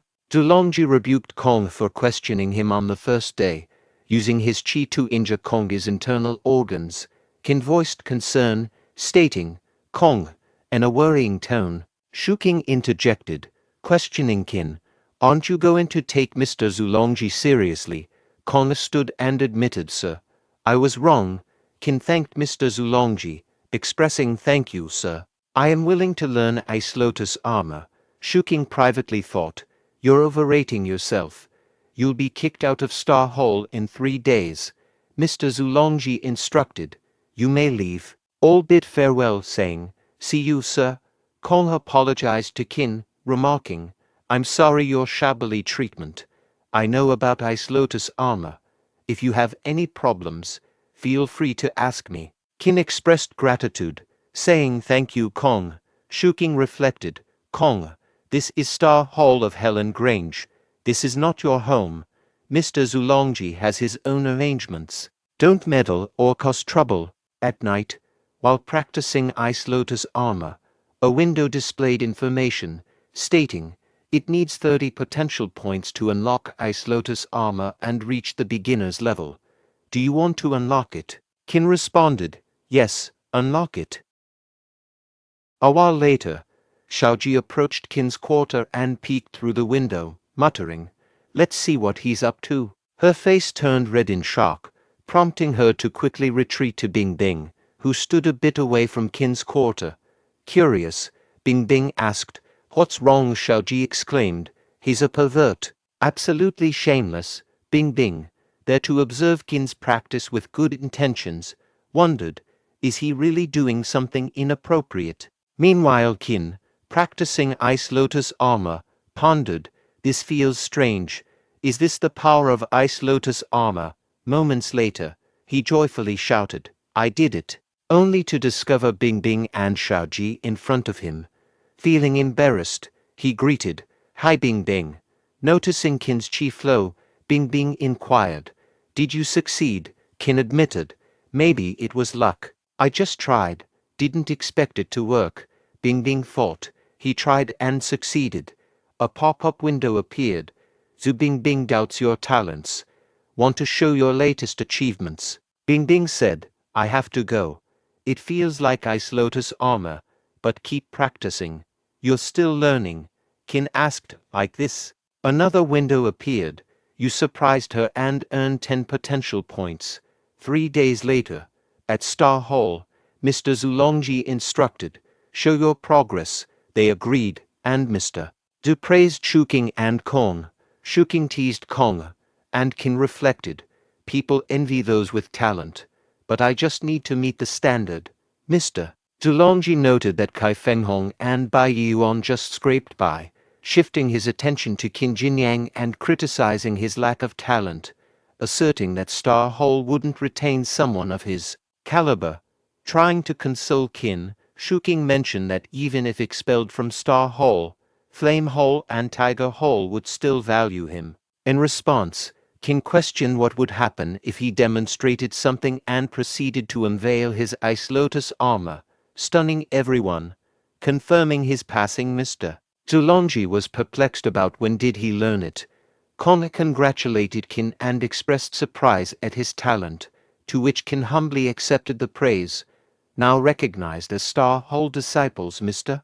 Zulongji instructed them to follow Lu Shuking, practice their techniques, and reminded Qin to push Ice Lotus stone coffin on the way before they departed. After a journey, they reached the Ghost Dark Cave, where Mr. Zulongji outlined their task, to kill Ghost Dark monkeys, retrieve their hearts, and use Thunder Pulse swordsmanship. He assured them not to fear the miasma, as it could be resisted with chi. However, the hearts of the Ghost Dark monkeys would decay rapidly outside the miasma, requiring restoration in an Ice Lotus stone coffin triggered by the Ice Lotus armor. Providing these instructions, Mr. Zulongji said that you may start it. Shuking assigned Qin to guard while he sought the monkeys. Kong cautioned Qin not to underestimate the monkeys and to be careful, bidding farewell before Qin wished him well. After their departure, a group monkey stealthily emerged behind Qin, prompting him to heighten his awareness and employ his chi. A window displayed information. Are they willing to eliminate evil Ghost Dark monkeys, dispel malaria, and render this land arable again? Contemplating, Qin wondered, I wonder which is more effective against you, Ghost Dark monkeys, my rotten fist, or the Thunder Pulse swordsmanship. A horde of Ghost Dark monkeys rushed to assail Qin. Facing them with a smile, Qin employed his rotten fist technique, successfully dispatching one of the creatures. A system window appeared, declaring, "You killed a Ghost Dark monkey, benefiting people in this place. You're rewarded with 1 potential point. Another pop-up announced, you killed ghost dark monkeys, benefiting people in this place. You're rewarded with 2 potential points. Later, turning towards the dead bodies of dark monkeys, Qin reflected, I defeated them too forcefully, damaging their bodies. Only 3 hearts remain intact. I need to exercise more caution next time. Subsequently, a system window presented the information. A pure lotus flower appears in the miasma-filled cave. Would you like to go and take a look? Intrigued, Qin approached the pure lotus flower, observing, it's a lotus flower. It looks more like a bamboo shoot. The system window inquired, are you willing to inject qi into the pure lotus flower to purify miasma and drive away ghost dark monkeys? As Qin neared the lotus, additional ghost dark monkeys emerged. Attempting to fend them off with his rotten fist, Qin found that this time, the monkeys adeptly evaded his attacks. He muttered, what's happening? They've become faster. No, it's the dense miasma slowing me down. Suddenly, a monkey landed a successful attack, injuring Qin. Frustrated, he exclaimed, damn monkeys. I better retreat. I'll examine the lotus flower more closely next time. Meanwhile, in another section of the cave, Kong found himself encircled by agile and cunning ghost dark monkeys, contemplating, will this be the end for me? I wonder how Qin is managing with only the defense of his ace lotus armor. Suddenly, a rumbling noise echoed from behind Kong. Turning around, he witnessed Qin sprinting toward him. Wondering about what lay behind Qin, Kong thought, what has he done? Qin urgently instructed Kong, run. I stirred up those monkeys. Run. Shocked, Kong inquired, how did you manage that? Later, Kong complimented Qin, saying, impressive. You caught up using just your qi. Qin responded, you have excellent lightness skills, Kong. Unfortunately, Kong admitted running out of qi but acquiring only 1 ghost dark monkey's heart. A window appeared, indicating that Mr. Gu obtained only 1 heart due to poor performance and offered Qin a low price to buy the hearts. Reflecting, Qin thought, this notification arrived at the perfect moment. I was pondering how to handle these ghost dark monkey hearts. Qin then confided in Kong, saying, I have a secret. Can you keep it? Kong speculated, is it about your ice lotus armor nearing perfection? I saw through it, and I believe Lu Shuking noticed too. Qin clarified, no. Watch this. Kong inquired, what? Qin revealed, let's make a deal. Name a price for these 3 hearts. Kong proposed, 100 taels of silver per heart. I'll give you 300 taels, and I'll claim credit for extracting these hearts. Qin agreed, deal, provide me with 300 taels, and I'll swear I didn't kill any ghost dark monkeys. A window displayed information, acknowledging that Qin had improved the performance of this wealthy individual, earning him 5 potential points. Kong expressed gratitude. You've been a great help, Qin Jinyang. Qin nonchalantly replied, it's okay, and both burst into laughter. Later on, Mr. Zulongji announced, time is up. How many hearts did you acquire? This is the first mission for Star Hall disciples.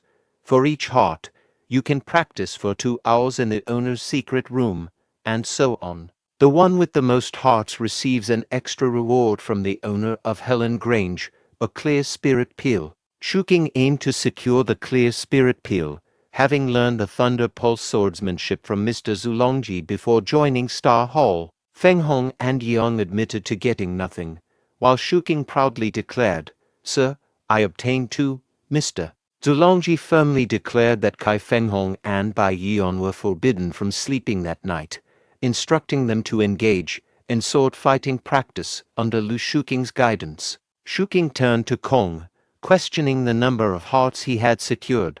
Kong, addressing Zulongji, revealed he had obtained 4 hearts, leaving Shuking astonished. Privately, Kong credited his success to Qin Jinyang. Meanwhile, Shuking pondered if the Gu family possessed techniques surpassing Thunder Pulse swordsmanship and accused Kong of employing questionable tactics. In response, Kong advised Shuking to practice more and refrain from baseless accusations. Mr. Zulongji intervened, silencing both and promising to address the matter later. Later that night, in the Qin quarter, Qin reflected on the moment when Kong had given him 400 taels of silver, 300 for monkey hearts and an additional 100 as gratitude for obtaining the clear spirit peel. Qin expressed his thanks to Kong, acknowledging his generosity. Suddenly, Qin heard approaching footsteps. Turning to inquire who was there, an agile elderly person emerged, attempting to strike Qin, but the ice lotus armor blocked the attack. The old man praised Qin's near-perfect ice lotus armor. Meanwhile, Qin used dirt field technique with hypnotizing powder, and the old man criticized Qin. As a martial artist, you'd better not rely on such a small trick. Utilizing the light step technique, the old man swiftly positioned himself behind Qin, lauding his physique and recognizing his potential to become a skilled martial artist. Finally, the old man inquired about the level of Qin Jinyang's Great River technique. Some time later, perched on Qin, the elderly man identified himself as Mr. Wu Shenxi and burst into laughter. He remarked, "Impressive. You're a young martial artist who hasn't attained rank 1. Yet your Great River technique has already achieved perfection." Qin responded anxiously, "Mr. Wu, I shouldn't have secretly learned the Great River technique. Please don't destroy my foundation." Mr. Wu reassured him, "I won't. My sole purpose in life is to pass down the Great River technique." Qin replied, "Pass down the Great River technique." Adopting a respectful tone and bowing to Mr. Wu, Qin uttered, "Master, greetings, Master." Mr. Wu chuckled and said, "Clever boy. No need for arduous tasks in Star Hall. Come to Haosheng Hall." Qin explained, "I have some personal matters to attend to, so I can't go to Haosheng Hall now. Please forgive me, Master. Once I handle these matters, I'll promptly go to Haosheng Hall." Mr. Wu agreed, "All right. I'll teach you a martial arts technique to assist you. What would you like to learn?" Qin replied, "I want to master leap onto roofs and vault over walls. Do you have a technique for that?" Mr. Wu expressed surprise. "I didn't expect you to choose the lightness skill. Aren't youngsters like you more inclined towards combat skills?" Qin explained, "Master, I've considered it. The lightness skill is most beneficial for me at the moment." Mr. Wu concurred. "Very well. Follow me." Qin gratefully said, "Thank you, Master." Later, outside the villa, Mr. Wu turned to Qin and instructed, "Qin, observe closely. Follow the direction and go with the whirlwind. Qin Jinyang, engrave that formula in your memory and circulate qi beneath your feet. Come on, boy, keep pace with me." A window displayed information. The lightness skill, Blackfeet, has been discovered.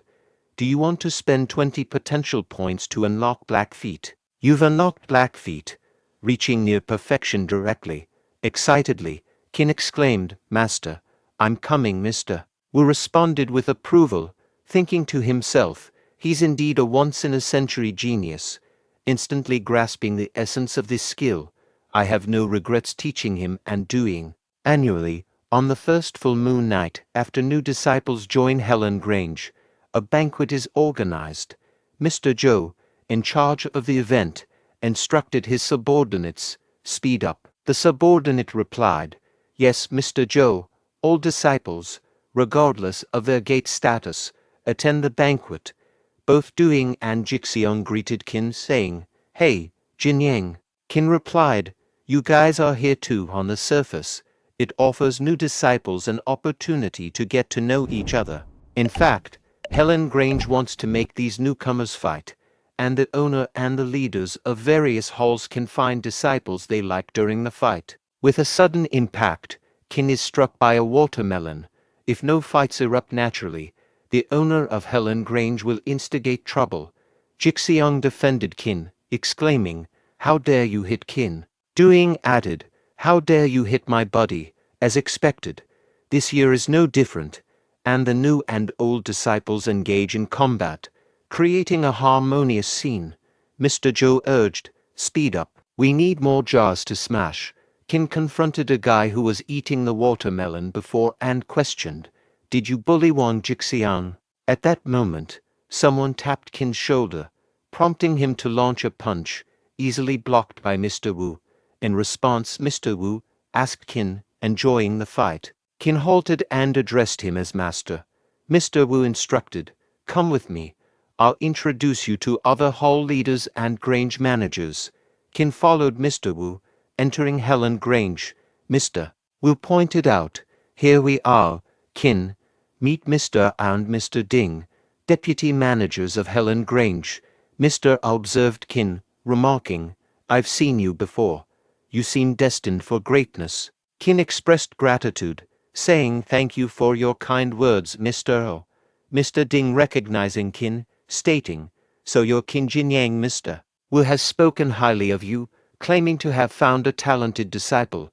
Qin responded, expressing contentment, "I'm pleased my master holds me in high regard." Mr. Ding proposed a test, asking, "Allow me to assess your skills. Does Mr. A have a strategy to defeat me in this game?" Qin replied, sharing his perspective.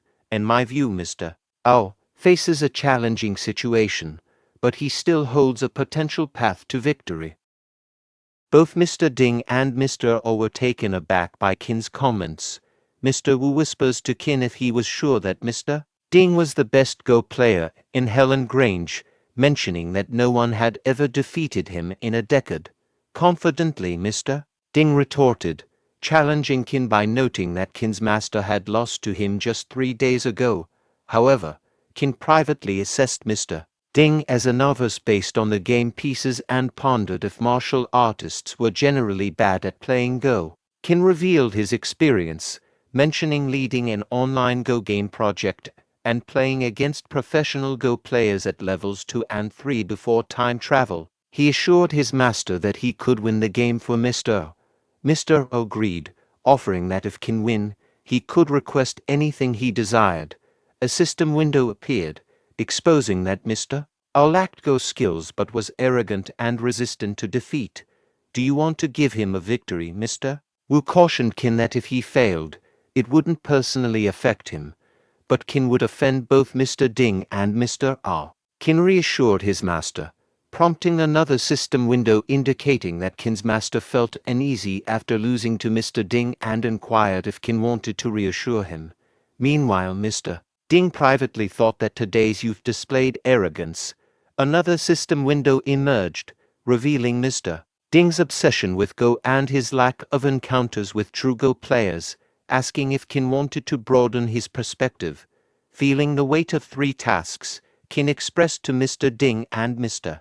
O that they should refrain from ridiculing his performance. Outside, the halted fight led Jixiang to question Doing about Qin's whereabouts, as he was present just moments ago. Doing speculated if Jinyang had vanished during their skirmish. Suddenly, Mr. Ding's voice echoed from inside, vehemently claiming that as the best Go player in Helan Grange for decades, it was inconceivable for him to have lost to a boy today. Qin privately speculated that there might not be any skilled Go players in Helan Grange. A system window appeared, announcing Ding Guanchun's first defeat and rewarding Qin with 10 potential points. Mr. O commented to Wu about having a bold and strategic disciple, leading to shared laughter and exchanged remarks. Mr. Wu expressed surprise at Guanchun's defeat, while Mr.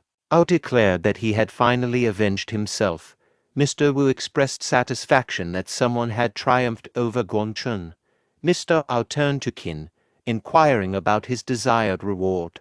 Another window presented an option for Qin to ask Mr. O to open the dark pond for everyone, considering Qin's role in the chaos, but staying out of it. Qin requested the dark pond to be opened, allowing all Hall disciples to spend a night bathing. Qin considered that staying in the dark pond could condense qi and refine one's root bone, wondering if he could confirm it that day. Doing excitedly conveyed Qin's wish, sparking enthusiasm among the disciples. Mr. O agreed, instructing the medical hall to prepare for the dark pond's opening in 4 hours. Qin expressed gratitude, while Mr. Ding pondered the reason of his failure. Mr. Wu advised Qin that the dark pond's effectiveness decreased with frequent use, and since no one else was present, Qin could proceed to use it.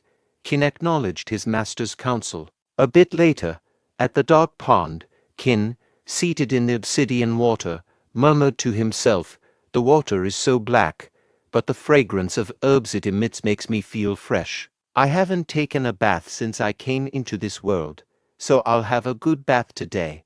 Wow, how comfortable." In this moment, he noticed someone approaching him and remarked to himself, "Someone else also came here in advance." These individuals were Bing Bing and Zhu Wenqing. Two girls, Bing Bing and Zhu Wenqing, engaged in conversation. Bing Bing remarked, "The dark pond is indeed open." Wenqing recounted, "My father told me that Qin Jinyang persuaded Mr. Ao to unlock it, suggesting we enjoy the dark pond in solitude before others arrive. Sadly, we only have 4 hours. Submerged and hidden, Qin deliberated. What should I do? I can't hold my breath indefinitely with them here. If I resurface now, they'll surely kill me." Bing Bing said, "That's enough. After 4 hours, it won't be effective anyway, right?" Meanwhile, when Qing's hand brushed against the submerged Qin, sensing a presence, she exclaimed, "Damn it, who's there?" Startled, she leaped, unleashing her thunder pulse swordsmanship where Qin is hiding, and with a blinding explosion of light, Qin float on water subconsciously. "See Qin," Bing Bing realized, and said, "Wait." Simultaneously, Wenqing, angered, declared, "Damn rogue, I'll kill you," attempting her technique again. However, Bing Bing stepped in, urging, "Hold on, Wenqing, he's Qin Jinyang." Wenqing questioned, "It's him," Bing Bing affirmed. "He's been underwater, unaware of anything. You've already hit him hard. Spare his life." Wenqing, distancing herself from Qin, grumbled, "I'm not in the mood to bathe now. I'll go back." Shortly after, in the changing room, Qin muttered, "I was nearly killed." With thunder pulse swordsmanship like hers, she deserves to be the eldest female disciple in Helan Grange. It should have been Bing Bing who intervened for me. Otherwise, Zhu Wenqing would have finished me off. Noticing something on the floor, Qin inquired, "What's this?" Meanwhile, in Zhu Wenqing's room, she anxiously searched, exclaiming, "How could it disappear? My jade pendant. Where is my jade pendant?"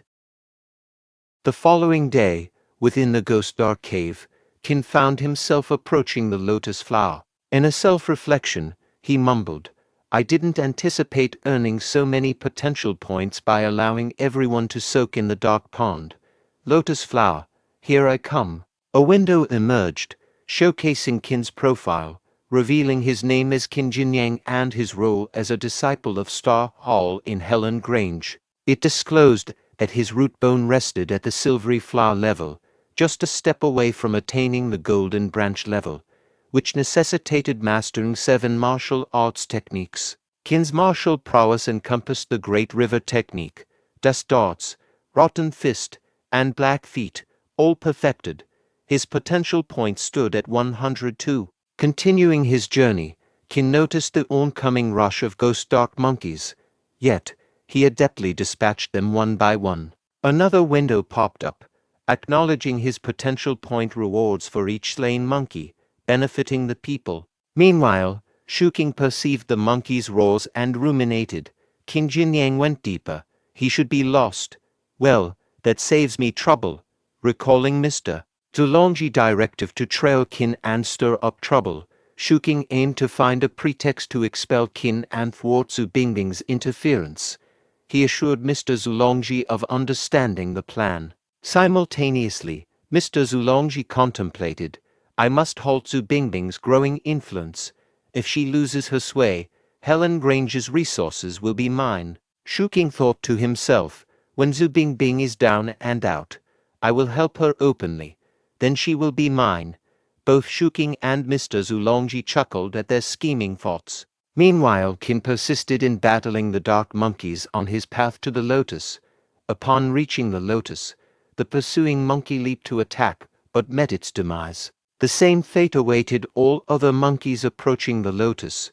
Qin pondered that the demise of the monkeys resulted from the lethal fragrance of the lotus flower. Noting the flower's robust scent even before its full bloom, He surmised it could eliminate all cave-dwelling monkeys upon blossoming. Observing a wooden strip near an adjacent skeleton, he lifted the wooden strip.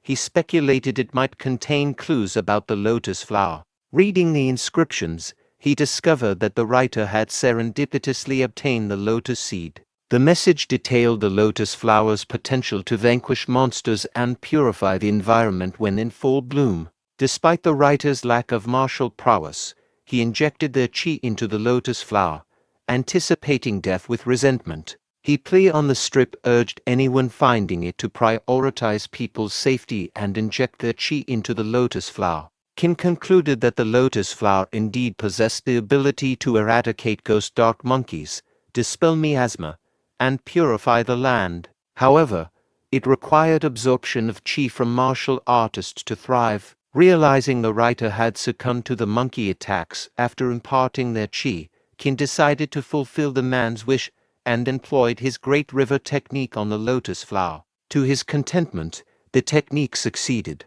but suddenly, Qin experienced immobilized hands as the lotus flower rapidly absorbed his chi. Frustrated, he exclaimed that his chi was draining away. A window appeared, offering to consume 100 potential points for a temporary chi replenishment.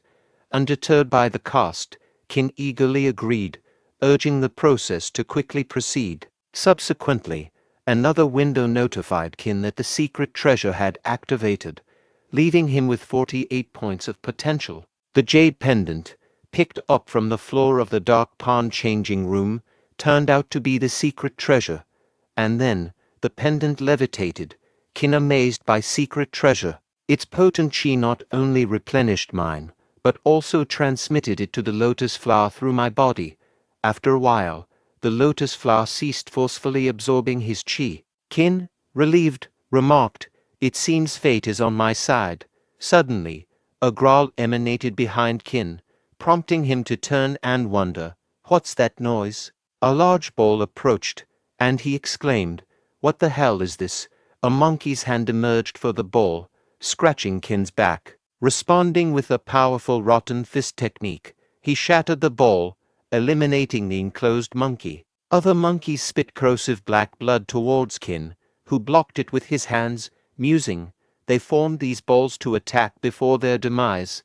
Do they intend to take me down with them?" 3 more balls approached, landing in front of him and emerging for it, the dark monkeys that spit at Qin.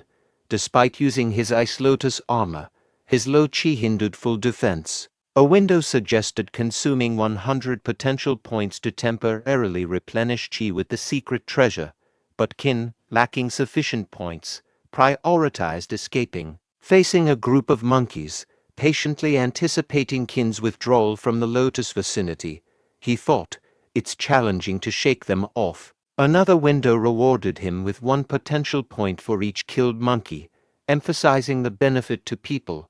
Breaking through the monkey formation, he continued running. Exhausted and trembling, Qin contemplated, "I can't die in this wretched place." Konga noticed Qin and called his name. Meanwhile, Qin collapsed, and a window revealed the activation of the lotus flower, symbolizing hope for the surrounding people. In return, Qin received a reward of 500 potential points.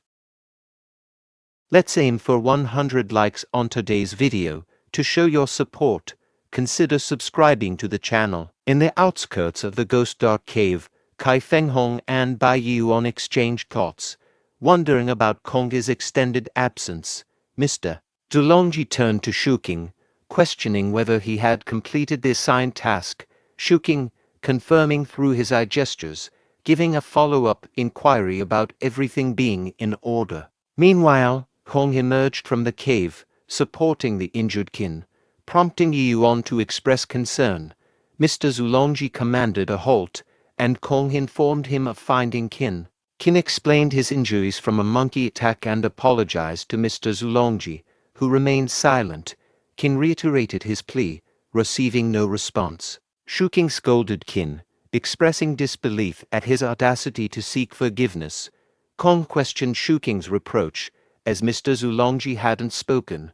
Qin assured Kong it was fine. Mr. Zulongji reprimanded Qin, ordering him to the penalty hall for 200 stick beatings, warning of expulsion for a recurrence. Kong interjected, citing Qin's injuries and suggesting a delay in punishment.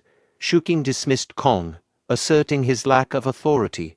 Mr. Zulongji outlined Qin's punishment, and Qin, understanding, declared he'd leave Star Hall as Mr. Zulongji desired, tossing his Star Hall medal.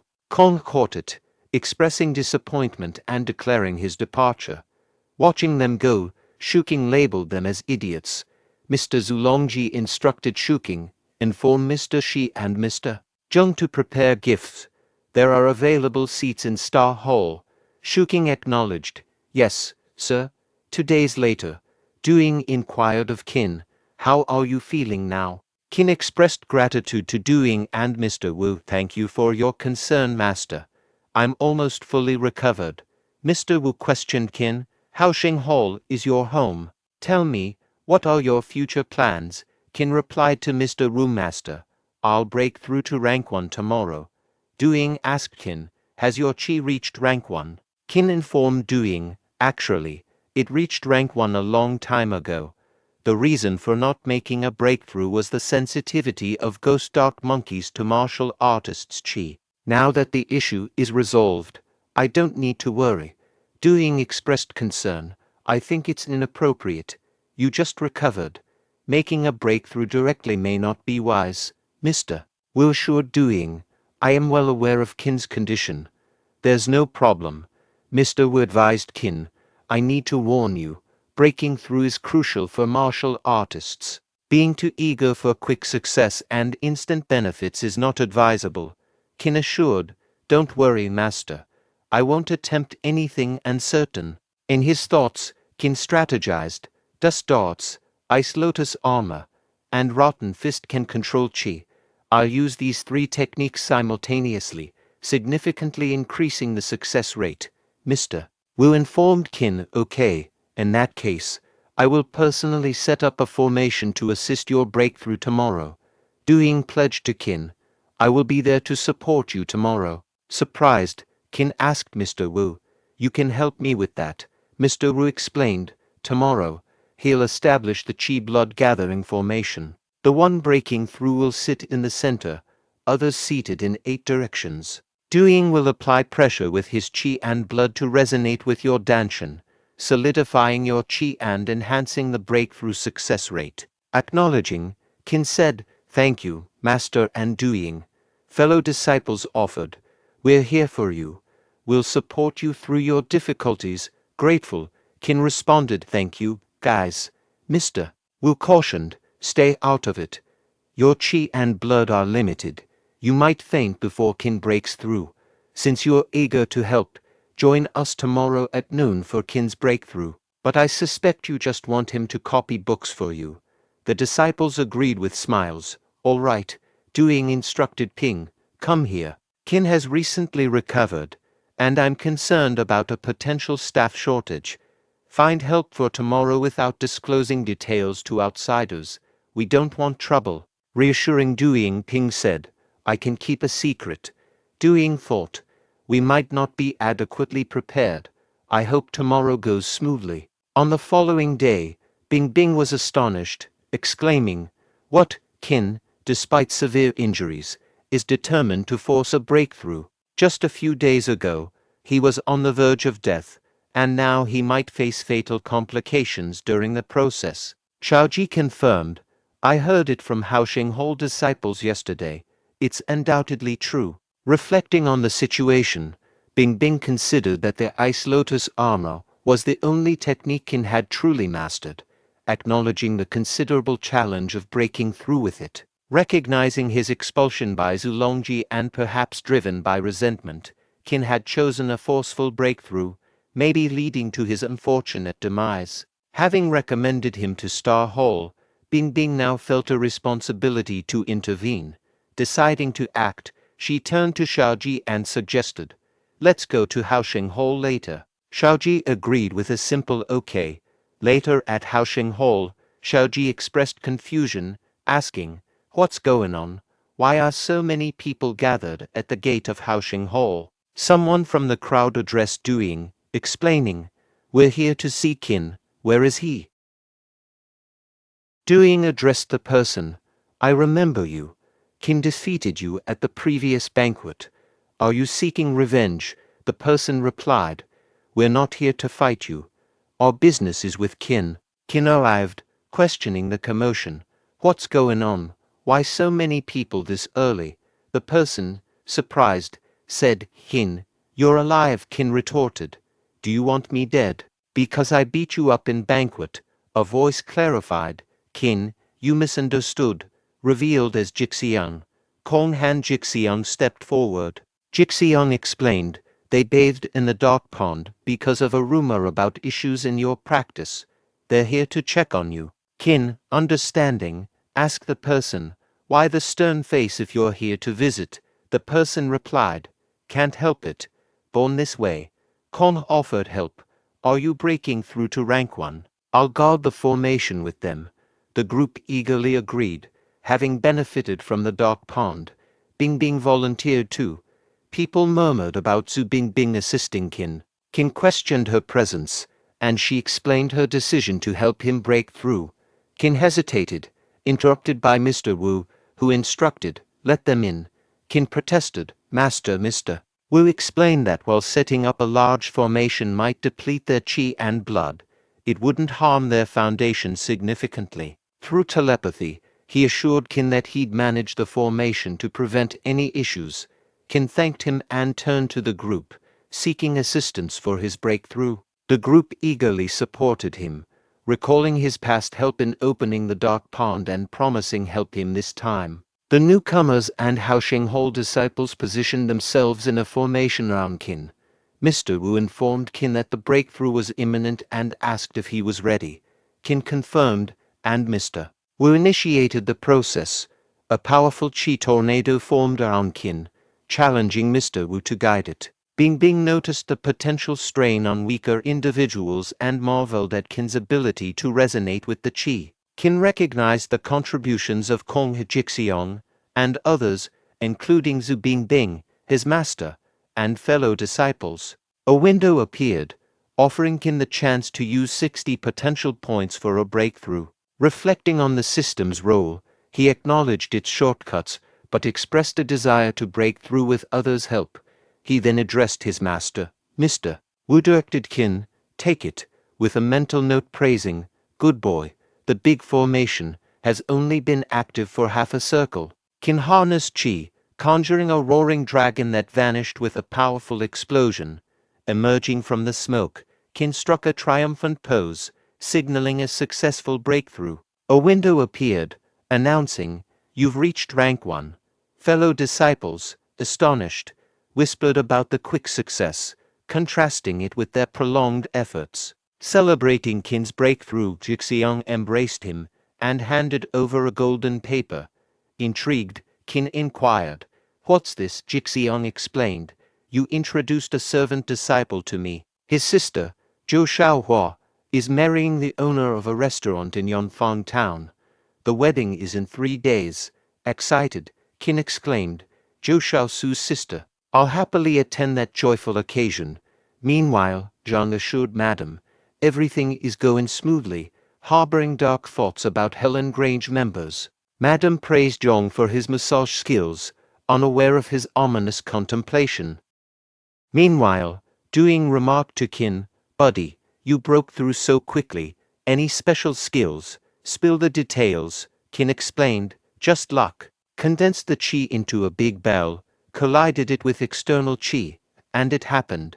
Doing, reflecting on his own experience, thought, "Easy for you to say. I barely broke through with depleted qi and suffered soreness for 3 days." Doing complimented Qin, saying, "Impressive, buddy." Mr. Wu advised Doing to practice, warning of Qin's potential to surpass him in few days. Doing claimed Qin's exceptional talent as the reason. Mr. Wu urged him to focus on practicing instead of chatting. Qin, feeling content after 3 years, considered it a homecoming.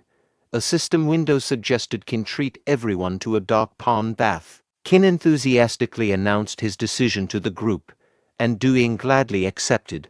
Leading the way, Shaoji congratulated Qin, surprising him. Qin suggested Shaoji join Bingbing at the dark pond, to which Shaoji jokingly warned about potential beatings.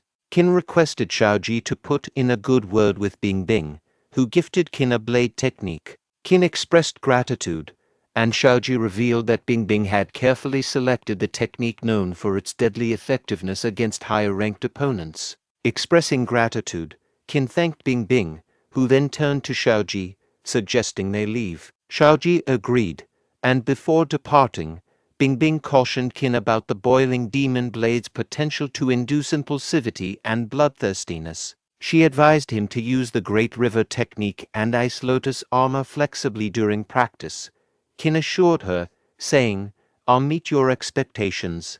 The next morning, a window indicated the completion of identification, revealing that learning the boiling demon blade consumed 20 potential points and had a 20% chance of inducing madness with each upgrade.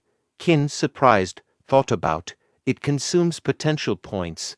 I'll reach the beginner's level first. What the hell?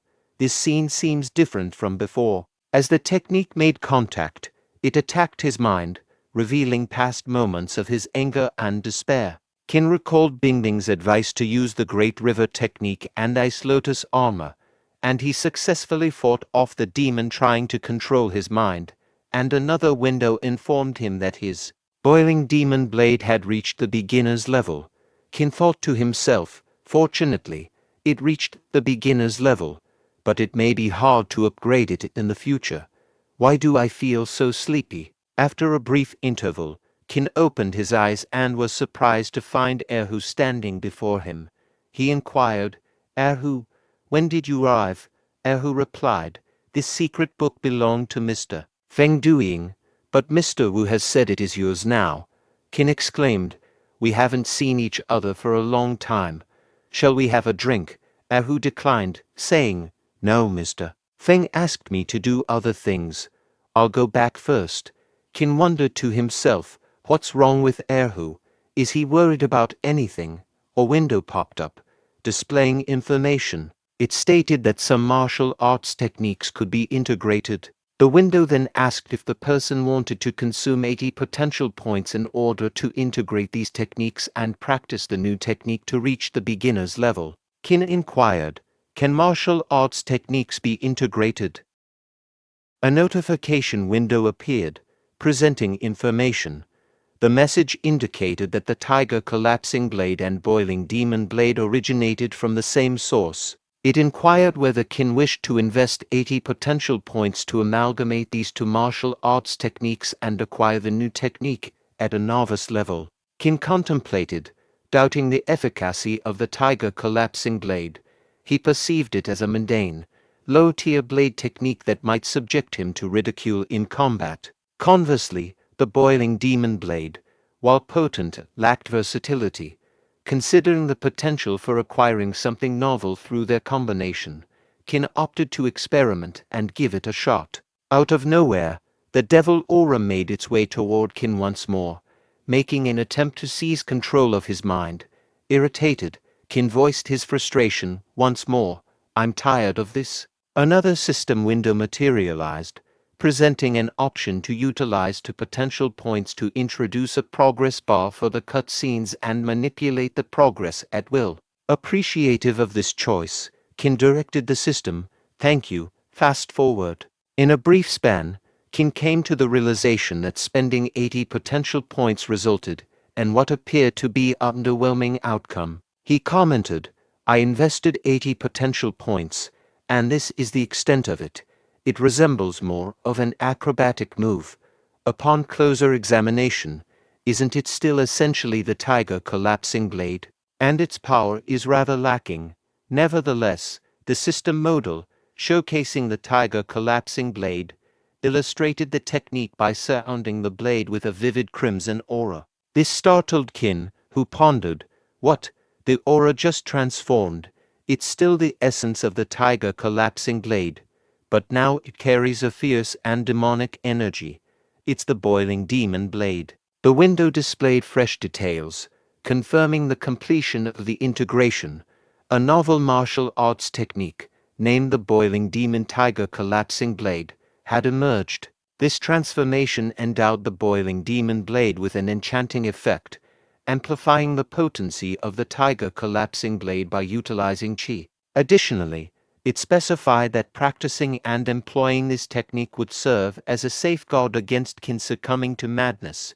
Qin exclaimed, "Now I understand. I can astonish enemies with a sudden burst of power, catching them off guard." No wonder a rank 4 martial artist successively defeated 7 other rank 4 individuals and 1 rank 5 opponent using this technique. What a stroke of luck I've stumbled upon. Several days later, Qin said, it had been a while since they descended from the mountain. The town was livelier, and Jixiang informed Qin, Bingbing oversees Yonfang town. In times of calamity, the mayor would open warehouses to provide food to the residents, ensuring everyone in the town could lead a peaceful and prosperous life. Zhou Shaokao, the sister of Zhou Shaosu, exclaimed, "Listen, I hear children reading over there. It sounds like a school." Jixiang responded, "Really, let's check it out." Qin hesitated. "I'm not really interested in seeing children. I don't think I should join you." Jixiang insisted, "Come on, Qin, let's go together." Qin reluctantly agreed, "Fine, don't drag me. We'll just take a quick look. We won't go inside." After a short while, at the school, Qin penned a poem he had come across on Earth. The teacher commended him, saying, "Mr. Qin, you're truly gifted in writing. Crafting a poem comes so effortlessly to you. Your future holds great promise." Qin humbly responded, "You're an excellent teacher, sir." The teacher added, "In today's world, martial arts often take precedence over literature, but you're dedicated to sharing knowledge and educating others. I truly admire you." Qin reflected, "I didn't anticipate surprising this old man with the poem I learned back in primary school." Zhou Shaokao, observing Qin, remarked, "How happily he's conversing with the teacher." Meanwhile, Jixiang engaged in conversation with children, sharing laughter with them. A window emerged, presenting information. The inquiry presented was, "Are you willing to share fruits to fulfill children's hunger? Children are adorable." Qin responded to the system, expressing, "These fruits belong to Zhou Shaosu's sister. They are intended as gifts for others. How can I casually give them to these kids?" The teacher reprimanded the children, deeming them loud and impolite, directing their attention to Mr. Qin, who excelled in both martial arts and literature. The teacher recommended they take him as a role model. Qin internally lamented, "Oh, come on, sir, don't put me on the spot." As the children pivoted to gaze at Qin, a shiver ran down his spine. A child queried Qin about his proficiency in martial arts and whether he could impart lightness skills. Another mentioned having heard about a potent technique called the close fist and inquired if Qin could demonstrate it. A third child admired Qin's saber and proposed swapping their wooden saber for it. Qin asked, "Are all of you interested in learning martial arts? Do you aspire to become heroes and champion justice?" A child replied, expressing that by mastering martial arts, they could clear the fallen tree on the mountain road, which frequently obstructed their teacher's path. The teacher faced difficulty walking, and this skill would be beneficial for him. The second child waved off the idea, asserting that after acquiring lightness skills, they would soar through the sky, carrying their teacher on their back. The third child shared a wish to shield their family and alleviate their teacher's nightly sorrow. Qin directed his question to the teacher, inquiring about the children's lofty ambitions. The teacher disclosed that these youngsters had experienced the loss of their parents at an early age, and he too had suffered the tragic loss of his wife and children due to bandit attacks. Witnessing the children evoked memories of his own family, prompting him to adopt them, relocate to the town, and establish a school to afford them a better life. Qin addressed the children, saying, "I have some fruits. You can enjoy them at your own pace." Then, he turned to teacher Qin and asked, "Sir, can I speak with you?" The teacher responded, "Certainly. What's on your mind?" The information window displayed a message, stating, "Children are like flowers. the future of the world. Thank you for contributing 100 taels of silver to support them, Qin remarked to the system. You don't need to remind me of that. Following that, Qin spoke to the teacher, expressing, Sir, establishing a school in the town must be challenging. Here's some money. Use it to purchase fruits for the children and acquire books and teaching materials. The teacher responded, Mr. Qin, I can't accept this. Qin implored, Sir, please don't decline. It's all for the children. After some persuasion, the teacher relented, saying, Well, thank you very much, Mr. Qin. Qin replied, Like I mentioned, there's no need for such formality. Bing Bing, observing from hiding spot, felt elated witnessing Qin's generosity. Jixiang informed Qin, saying, I was thinking we could visit the mayor tonight. Qin inquired, Were we invited by the mayor? Jixiang clarified, Initially, it was just Bing Bing who received the invitation. However, upon discovering that we are also disciples of Helan Grange, the mayor extended the invitation to all of us. In that moment, none of them detected an impending crisis. With a victorious tone, Zhang declared, Excellent, they're all unconscious. Yanfang town belongs to us now. The woman instructed, Bind them. We'll receive rewards once Miss Yin arrives. Zhang, filled with anger, directed his words at Qin Jinyang. If it weren't for you, I would be collaborating with Mr. Wang and enjoying a prosperous life. I don't care about rewards. I just want to see you torn apart. 10 minutes ago, the mayor declared, Tomorrow marks the wedding of my nephew and Miss Zhou. I appreciate everyone's presence in Yanfang town. My wife is preparing refreshments. It's because of all of you that Yanfang town enjoys such peace. Qin modestly responded, I'm honored. Internally thrilled, Qin exclaimed, Descending the mountain is fantastic. What a delightful meal awaits. System window abruptly appeared, conveying the message. The wine seems to be tampered with. Do you wish to leave it as is to draw out the mastermind behind the scenes? Qin observed with mild surprise as Jixiang took a sip of the wine, thinking, Bing Bing avoided it. She must have detected something amiss. Impressive, Bing Bing. The mayor applauded. Well done, Miss Du. Concerned for Bing Bing. Qin noticed a detail. Hold on. Bing Bing used qi to freeze the wine. She's improvising too. The mayor drank it. Is he unaware? I'll feign unconsciousness and discover who drugged us. The current moment, Qin saluted Zhang, saying, It's been a while, my friend. Zhang, in disbelief, questioned, How are you unharmed? Bing Bing reassured him. We're all unscathed. Zhang directed his attention to Qin and exclaimed, So, you're not affected by the poison? Qin, with confidence, responded, I executed this maneuver well before you did. Zhang, with anger, shouted, Qin Jinyang, you scoundrel, you've shattered my future, you caused Changlan's death, and you show no remorse. Qin, incensed, declared, Don't you dare bring up Changlan. He lunged at Zhang, poised for an assault. Zhang pleaded, Someone, help. Just as Qin was about to deliver a blow, an intervening bandit intercepted the blade, causing Zhang to accidentally drop a purse. Observing the purse, Qin was surprised and inquired, Zhang, where did you acquire this purse? Zhang laughed and answered, My leader rewarded me with it. Qin refuted, Ridiculous. I contributed this for the school in the town. The intervening bandit added, School. Ah, that rings a bell. Our leader has developed a peculiar technique that involves using children's blood for enhancement. So she took this purse when, upon learning this, Qin became worried about the children's safety.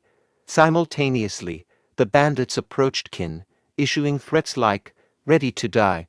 Bing Bing intervened, using his sword skill to repel the advancing bandit, sending him flying backward.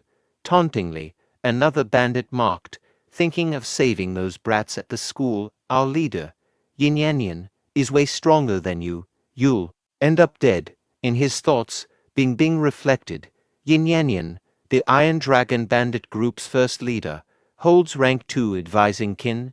Bing Bing cautioned, Don't go to the school. You can't handle Yin Yanyan. Return to Helan Grange. Get reinforcements with Jixiang. In a crucial moment, a window appeared, questioning Qin. Bandits have spread throughout. The safety of the children and the school is uncertain. Are you willing to take the risk and go to the school? Qin responded with confidence, absolutely. He positioned Jixiang in a secure location nearby and directed her. The bandits are occupied looting the town, and the route back should be safe. Return to Helan Grange and inform the others. I have another task at hand. Jixiang nodded and warned Qin. Understood. Take care. Upon Qin's departure, Zhang approached Jixiang, questioning if she had the luxury to concern themselves with others. Meanwhile, at the school, Yin Yanyan delivered a powerful punch to the teacher, causing him to spit blood and kneel on the ground. With a sinister tone, Yin Yanyan inquired about the next victim. The teacher clutched Yin Yanyan's leg and urged the children to flee. Despite Yin Yanyan insulting the teacher, presuming him dead, she proceeded to twist his head to ensure his demise. Witnessing this, the shocked children labeled Yin Yanyan as a villain and passionately demanded the return of their teacher. Fueled by a desire for vengeance, the children aimed to end Yin Yanyan's life. In response, Yin Yanyan mockingly offered to send them to their teacher. As she moved to attack a child, Qin intervened, using his lightness skill to save the young one. Surprised, Yin Yanyan questioned Qin's identity, not anticipating anyone else challenging her. Qin boldly proclaimed his intent to kill her. Qin directed a child to lead the others into hiding, urging them not to emerge from the room. The child responded affirmatively, addressing Qin as Mr. Qin. Yin Yanyan sarcastically praised Qin's chivalry, remarking that whether she killed Qin or the child first, the outcome would be identical, followed by a sinister laugh. Several windows appeared, questioning Qin's willingness to eliminate Yin Yanyan to rescue the children, avenge the teacher's demise, bring solace to the souls of the 541 deceased individuals across 7 towns, or safeguard the people in Yanfang town. In his mind, Qin strategized that understanding Yin Yanyan's unpredictability could be exploited, and to execute his plan successfully, he needed to make her underestimate him, exploiting her vulnerability. Employing the Blackfeet skill, he swiftly advanced toward Yin Yanyan, surprising her with a sudden tiger collapsing blade technique attack. Yin Yanyan acknowledged the strength of Qin's slash but taunted that he couldn't land a hit on her. Amused, she urged him to unleash all his techniques. Qin, in response, tried to employ the dust darts technique to throw poison at her, only to find that she effortlessly dodged the attack. Realizing the ineffectiveness of the dust darts, Qin adjusted his approach. Yin Yanyan swiftly positioned herself behind Qin, condemning his underhanded tactics. Qin countered by activating the Ice Lotus armor skill, mitigating the impact of Yin Yanyan's assault. Impressed by Qin's martial arts proficiency, Yin Yanyan cautioned him against overestimating his capabilities. Qin, unimpressed, urged her to skip the warnings and get straight to the point. Capitalizing on Yin Yanyan's momentary lapse in defense, Qin seized the chance to execute the tiger collapsing blade technique, landing a successful strike. In his thoughts, Qin emphasized, "You made a mistake underestimating the tiger collapsing blade. This slash is devastating." However, to his surprise, Yin Yanyan managed to evade the blow despite the considerable force behind it. Qin realized the formidable pressure she exuded and muttered, "This is intense. What incredible strength." Reflecting on an old memory, Yin Yanyan recalled his master's words, "Impressive. You is truly worthy of being the best disciple of the Blood Demon sect. The future for the youth looks bright and promising." His master continued, "Good girl. Only you can achieve the perfection level of Blood Demon kill. It's the finest technique in our sect. Once mastered, with a blood supply, we become unmatched. However, it's just..." Yin Yanyan interjected, addressing his master, "No, master. I will be the strongest. The ultimate strength belongs to me alone." In the current moment, Jinyanyan boldly asserted. I stand as the strongest. Qin wondered. Is she out of her mind? Jinyanyan menacingly warned. Prepare to be torn to shreds, boy. Qin pondered. A demonic skill with enhancements. Winning seems impossible. But wait, enhancements.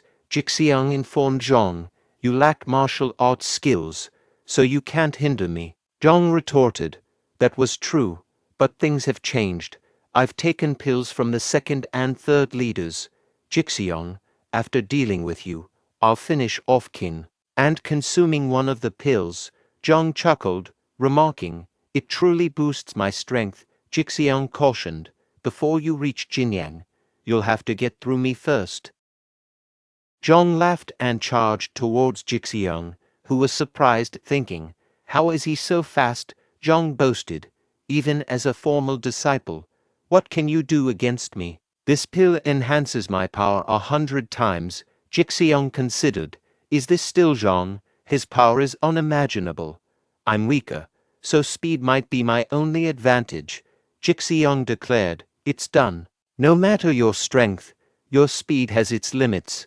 Zhong countered. Jixiang, spare me your lectures. Your superiority complex irks me the most.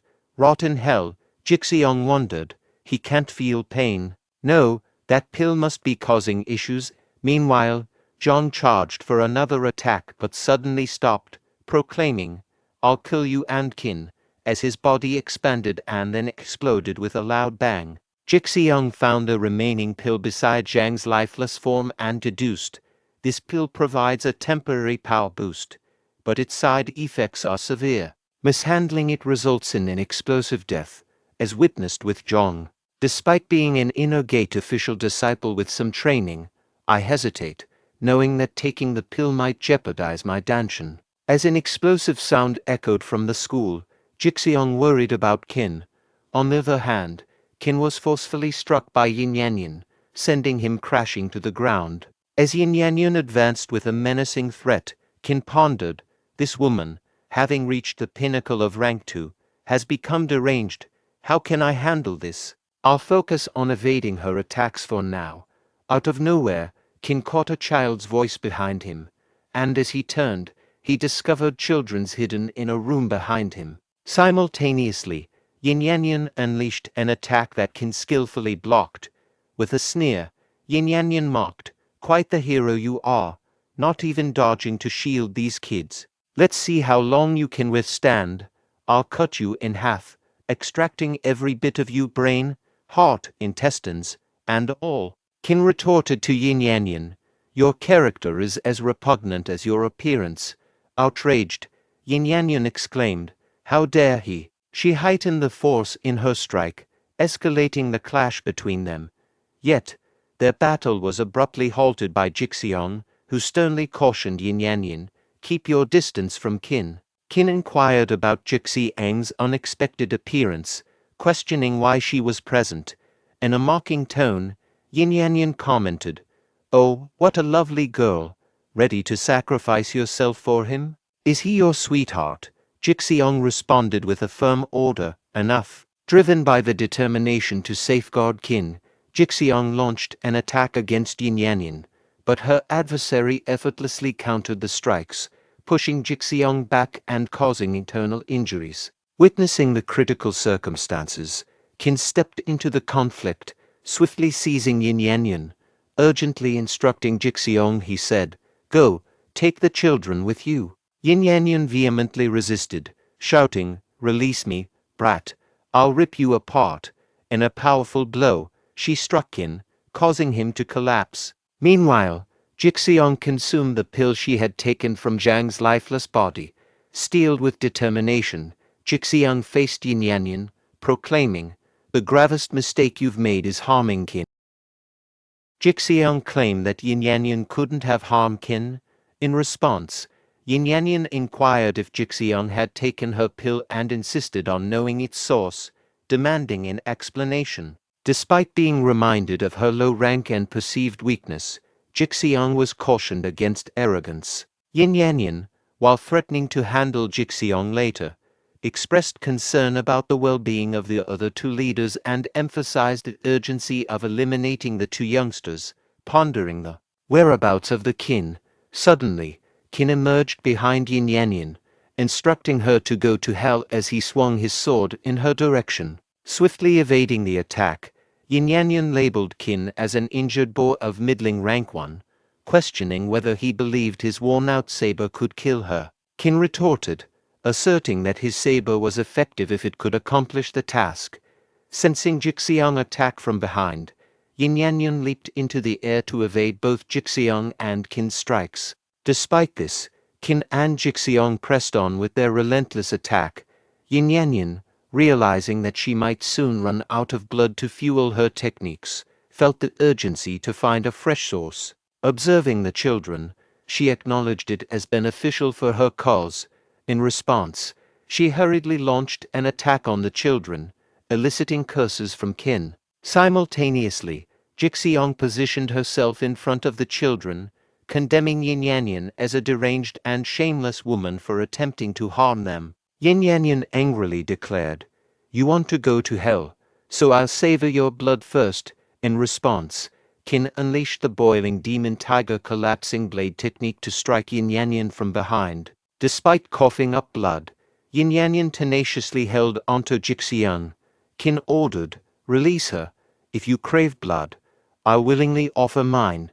Take my blood, release her." Subsequently, Qin splattered some of his blood onto Yin Yanyan. Upon receiving his blood, Yin Yanyan burst into laughter and cast Jixiang aside. A notification window appeared, stating, "You generously provided your valuable blood to someone in need.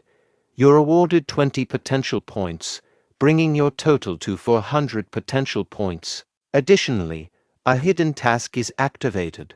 The power of all your techniques will receive a 40% boost, effective for 1 minute." Qin exclaimed, "Well, this is quite the surprise system." In this scenario concurrently, Yin Yanyan remarked, "Impressive. You clean up nicely. I'm almost hesitant to end you." Qin retorted, "End me. I'll gladly escort you to hell." Yin Yanyan taunted, "No saber, no chance. You still aim to end me?" Calling him a stubborn boy, she charged towards Qin. Simultaneously, a child hurled his wooden sword at Qin, who skillfully caught and firmly grasped the weapon. Yin Yanyan chuckled, questioning the impact of a wooden sword on her. Qin triggered all his techniques, their power elevated by 40% courtesy of the system. These techniques encompassed Black Feet, Great River Technique, Rotten Fist, Ice Lotus Armor, and Tiger Collapsing Blade.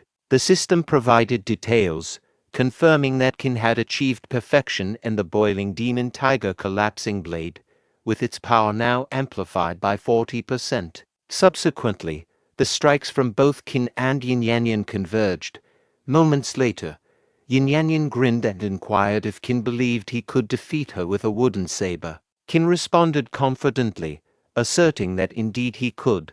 Yin Yanyan was momentarily perplexed by this answer, until she comprehended that the wooden sword had already penetrated her stomach. The system interface presented details, indicating that Qin had successfully eliminated Yin Yanyan, safeguarding the children and gaining 50 potential points. Additionally, Qin had sought vengeance for the teacher's demise, earning him an additional 20 potential points. Moreover, his actions had comforted the souls of 541 deceased individuals across 7 towns, resulting in a reward of 541 potential points. Finally, Qin's heroic act of saving the residents of Yonfang Town had garnered him an impressive 800 potential points. Qin's profile details appeared on the screen, revealing his occupation as a disciple of Haoxing Hall in Helan Grange. Notably, he possessed a silvery flower-level root bone. Proficient in martial arts, he had attained perfection in techniques such as the Great River Technique, Dust Darts, Rotten Fist Blackfeet, and Boiling Demon Tiger Collapsing Blade. His potential was rated at 3 points. Yin Yanyan uttered her last words, regretting that she hadn't taken the situation seriously and finished the job. She also mentioned that Zhao Jiki hadn't informed her about Qin, Upon hearing this, Qin speculated that Zhao Jiki might be the one orchestrating Yin Yanyan's attack on the town. Jixiang stated, "We emerged victorious. The pill I consumed appears to be affecting my danshan." Qin cautioned Jixiang, saying, "Stay awake, Jixiang." Jixiang uttered, "I fear I'm perishing. Even if I endure, I'll likely be impaired." Qin reflected, "No, I can perceive her skin through the stone's crevices. Jixiang isn't entirely petrified." Jixiang disclosed, "I've harbored something to share with you for a while. I'm afraid I won't get the chance unless I say it now. In reality, Meanwhile, Qin pondered, did the effect dissipate after Yin Yanyan drained Qin's blood? The Qin-touching petrification on Jixiang's body caused her petrified stone to crack and shatter. Qin exclaimed, "Jixiang, fantastic. Your danshan is unharmed." Jixiang responded, "Qin, please don't look at me." Qin apologized, "I'm sorry. Put on my clothes first. By the way, let's go assist Bingbing." Jixiang agreed, "Okay." Bingbing asserted, "I'll give you a few minutes. Share everything you know." The bandit retorted, "I won't tell you anything." "Don't think you can use us as hostages," Bingbing declared. "I only need one hostage. If you don't talk, I'll kill you." The bandit defiantly stated, "Kill me? All of you will die when Ms. Yin is here." Qin declared, "Behold, it's Ms. Yin, or at least a part of her." The bandit reacted, "Is that Ms. Yin's saber?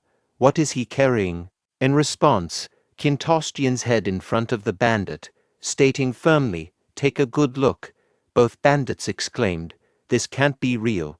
One bandit pleaded, "Ms. Yin, life without you is unbearable." The other bandit lamented, "It's the end. The Iron Dragon bandit group is finished. We're all finished." Qin confronted the bandits, stating, "Disclose all the information you possess. As bandits, I assume you're familiar with the strategies employed by Penalty Hall in Helan Grange." The bandits exchanged glances. One of them admitted, "I'll spill everything. A few days back, someone approached Mizyin, instructing us to infiltrate the town and eliminate the mayor and Nisu. Following that, they planned to seize control of Yanfang town, citing the eradication of bandits. We get the money, and they get the town." The second bandit corroborated, "Indeed, everything he said is true." Qin rebuked the second bandit, saying, "Fool, now that he spilled everything, you're of no use to us." The second bandit pleaded, "Wait, I can reveal the locations of all the Iron Dragon bandit group's treasures." Qin responded, "Fine, take your time." Their conversation was interrupted by Zhao Jiki, a disciple of the Bright Cloud sect, who exclaimed, "Bingbing, I've heard so much about you. Finally, I meet you. But I never expected to find your lifeless body. I swear to avenge your death and that of the mayor. I'll dismember Yin Yanyan." Zhao was taken aback to see Bingbing alive and in good health. Qin replied, "Here's Yin Yanyan's head. Cut it into pieces if you can." Zhao exclaimed, "What on earth?" In his thoughts, Zhao considered, "Yin Yanyan is dead." Zhao proceeded to crush Yin Yanyan's head and declared, "Yin Yanyan was the leader of the Iron Dragon bandit group. She deserved this fate." Qin commended him, saying, "Well done, my friend. You've eliminated the wicked woman, setting a commendable example for us. I'm Qin Jinyang from Helan Grange. May I have the honor of knowing your name?" In his mind, Zhao questioned, "Qin Jinyang, why haven't I received any information about him? He wields the Iron Dragon saber. Did he defeat Yin Yanyan?" Zhao responded, "I'm Zhao Jiki from Bright Cloud sect. As martial artists, safeguarding the world is our responsibility." Qin pondered, "Zhao Jiki, Yin Yanyan mentioned your name before her death. We've just emerged from a challenging confrontation. Engaging in a fight now could be detrimental. I need to figure out a way to make him leave." Simultaneously, Zhao pondered, based on Qin and Zhu Bingbing's reactions, it seems they're unaware of my intentions. I must eliminate the other two bandit leaders. Speaking aloud, Zhao asserted, "Qin Jinyang, those men with you are from the Iron Dragon bandit group. notorious for their wicked deeds. I should dispatch them now as a deterrent. In his inner thoughts, Zhou desired their demise. Hastily, he charged to behead the bandit leaders, but his assault was intercepted by Qin, resulting in Zhao Jiki being forced backward. Addressing Zhao, Qin remarked, "These individuals are prisoners from Helan Grange. Your eagerness is quite apparent. Are you planning to eliminate them to eradicate any potential witnesses?" Internally, Qin reflected, his impatience is striking. I've seen many films featuring ruthless killers, and he fits the bill. Zhao contemplated, remarkable saber skills. His technique is precise and rapid, on par with Yin Yanyan. Moreover, Zhu Bingbing is present. A confrontation could lead to his defeat. Zhou responded, "What nonsense are you spouting? I've always detested evildoers, and his inclination to eliminate them is merely due to that. He have no intention of getting rid of witnesses." Qin acknowledged, "That's reassuring." He was concerned that someone might conspire with the bandits, utilizing them to eliminate us, then seize control of Helan Grange under the guise of eradicating banditry. Zhao asserted, "Bright Cloud sect has a renowned and honorable reputation. We would never collaborate with bandits." Internally, Zhao acknowledged, "He's correct on every count." Qin stated, "Given that, it's an internal affair of Helan Grange. Kindly return to your own domain, my friend." Zhao responded, "Farewell, Qin, until we meet again." Zhao privately contemplated, "Never mind. Now that the Iron Dragon bandit group is eradicated, he'll help himself to their treasures. He won't leave empty-handed." Qin reflected, "Finally, they've departed. He can't endure any longer if they linger here." Owing to prior severe injuries, Qin collapsed onto the ground. Zhao's attendant disclosed the whereabouts of the Iron Dragon bandits' hideout. Entering the bandit hideout, Zhao expressed disbelief, exclaiming, "What, empty? How is it empty?" A window displayed information. "You selflessly distributed the acquired wealth of the Iron Dragon bandit group to those in need, earning you 1 potential point. You generously shared the ill-gotten gains of the Iron Dragon bandit group, earning you 2 potential points."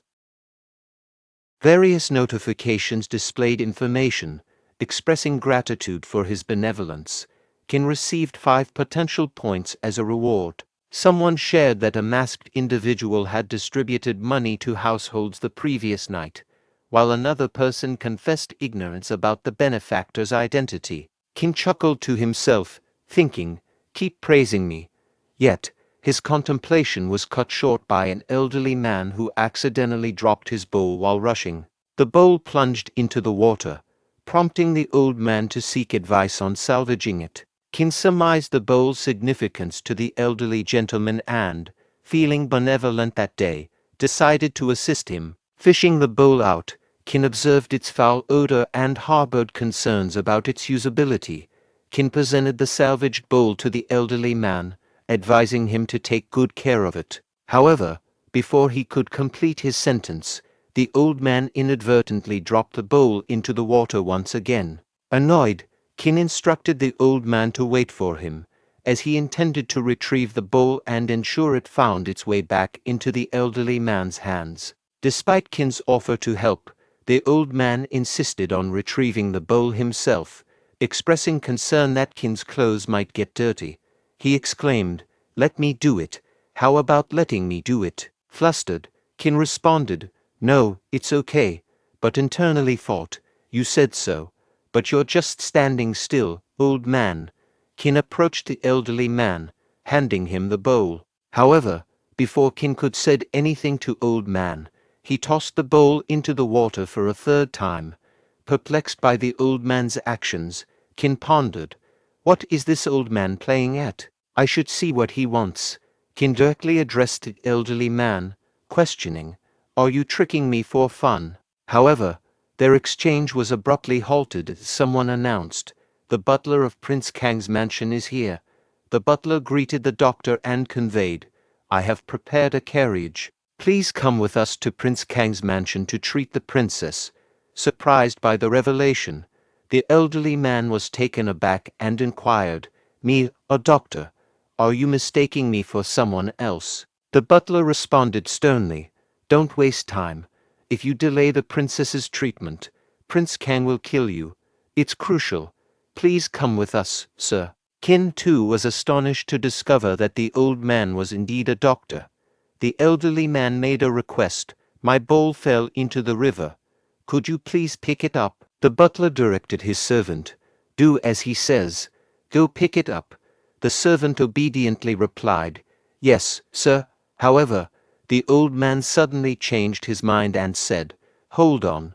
I want you to do it. The butler reluctantly agreed.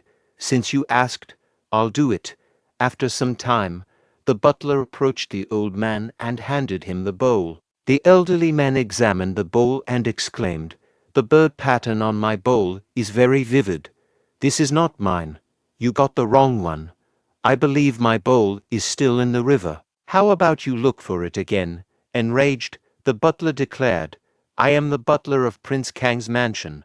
How dare you make fun of me, gods? Tie the doctor up and take him back to the mansion. Alarmed by the situation, Qin cautioned, Watch out. He couldn't believe they were daring to force the old man. Before Qin could act, the elderly man defeated all the guards.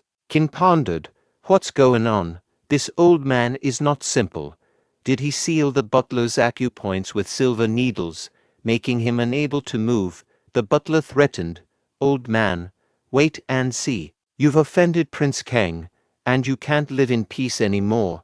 Soon after, the butler collapsed to the ground. The elderly man instructed the guards, Take your butler away. He's fine, he just needs some rest. Take good care of him. As they departed, Qin inquired, Well, old man, doctor, do you still want me to search for your bowl? The doctor chuckled and replied, Silly boy, I didn't intend for you to find my bowl. I was merely testing you. As I traveled through here, I witnessed you distributing money and aiding the people. I appreciate your actions.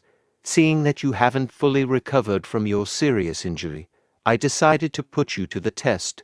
Qin pondered, What's his next move? A valuable technique, or perhaps boundless wealth? To his surprise, the doctor handed him a bird. What on earth? Qin exclaimed. The doctor explained, This is the sleepy bird. I'm gifting it to you. It usually rests in your arms, consuming a bit of your qi as sustenance. It can come in handy during crucial moments. Expressing gratitude, Qin responded, Appreciate it. The doctor chuckled. Until next time. Curious about the bird, Qin inquired, You've been napping all this time, never opening your eyes. What assistance can you provide? Advising Qin, Jixiang added, You need some rest. You haven't recovered properly since your severe injury. You've been fixated on this plump bird lately. I suggest we prioritize finding medicine to heal your wounds. Prince Kang scorned, Incompetent fool. You can't even apprehend an elderly man. The butler implored, I beg for mercy, Your Royal Highness. The doctor is accompanied by a martial artist of rank 1 prowess, sharing camaraderie. This martial artist, unmistakably associated with Helan Grange, conversed and defended the doctor. It seems they share a friendship. Prince Kang commanded, Helan Grange, seize him, employ torture to extract the doctor's location, or use him as a hostage to coerce the doctor. Ensure his capture. Simultaneously, Qin pursued the bird presented by the doctor. Qin mused, Take it easy. Where is this plump little bird leading me? The bird ventured into the ghost dark cave, prompting Qin to follow. Inside, he pondered, The miasma has weakened. Could the bird be pursued by monkeys? Upon hearing a noise, Qin suspected the presence of another individual. Concealing himself behind a rock, he eavesdropped on Lu Shuking stating, I've brought hearts from the ghost dark monkeys. Where's the payment? A member of the Bright Cloud sect replied, Here it is. Allow me to inspect the hearts. In his mind, Qin reflected, Lu Shuking, Bright Cloud sect. I recall Zhao Jiki is from Bright Cloud sect. Oddly, these monkeys have been sluggish and vulnerable to attacks lately. Lu Shuking declared, 50 hearts. Confirm it. Here's your payment. This location is secure, and no one will uncover our presence. Much appreciated. Qin seethed with anger. Scoundrel, I never anticipated you'd secretly trade ghost dark monkeys' hearts here. If Mr. Du discovers this, you're in serious trouble. A notification appeared, inquiring whether Qin was willing to apprehend Lu Shuqing and deliver him to Penalty Hall as a deterrent to others. At the same time, the bird with a flower-like object is flying towards Qin. A bright cloud sect member observed the bird and advised Lu Shuqing to capture it, suspecting that the lotus seed pod it held might be a valuable rarity. Despite Lu Shuqing's efforts, he failed to capture the bird. Qin inwardly cursed, "Damn, stay away, little fat bird." Before Qin could react, the bird shoved the lotus seed pod into his mouth, forcing him to swallow it. Both Lu Shuqing and the Bright Cloud sect members became aware of Qin's presence as they trailed the bird. The Bright Cloud sect member shouted at Lu Shuqing, "You claimed there was no one else here." Qin wondered, "Is my wound healed?"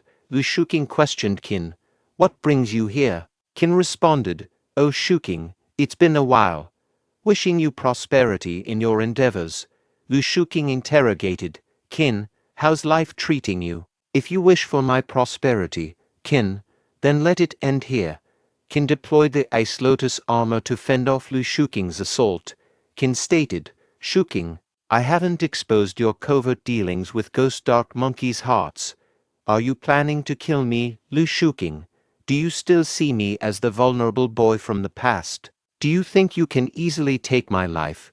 You engaged in secret transactions with ghost dark monkeys' hearts and conspired with outsiders.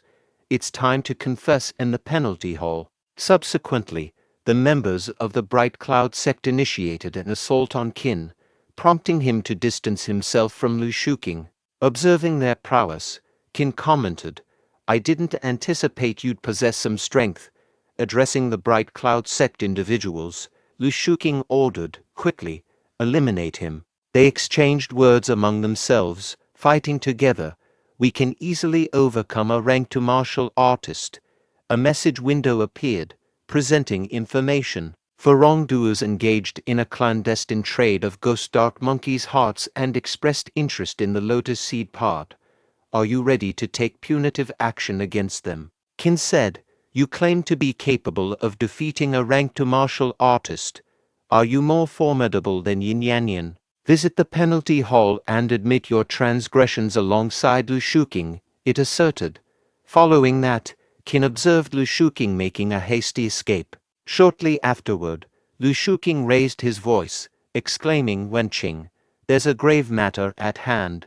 Qin Jinyang has been hunting ghost dark monkeys' hearts and covertly selling them to the Bright Cloud sect."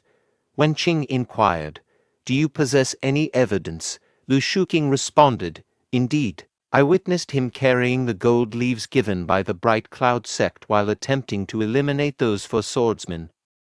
Lu Shuqing, while crying, pleaded for help, stating that if Wenqing were to arrive a bit later, the 4 swordsmen might die. However, she kicked him, causing him to crash to the ground. She demanded to know how Lu Shuqing dared to act in such a manner, and questioned why Qin Jinyang attempted to kill the 4 swordsmen. Lu Shuqing explained that he and the 4 swordsmen had gone to Ghost Dark Cave to hunt for ghost dark monkeys' hearts as they usually did. Upon entering the cave, they overheard someone talking and decided to hide behind the stones to investigate. They discovered that Qin Jinyang was selling the hearts to the Bright Cloud sect. However, Qin Jinyang noticed them, and the 4 swordsmen tried to delay him, while he escaped to inform her of the situation. She acknowledged what had been said, and Lu Shuqing pleaded for her to save the 4 swordsmen. She inquired to the person hiding behind the wall if Lu Shuqing's account aligned with their investigation. The person revealed herself to be Bing Bing, and confirmed that it was consistent. This left Lu Shuqing confused. Bing Bing clarified that the one selling the hearts in secret was Lu Shuqing, not Qin Jinyang. Lu Shuqing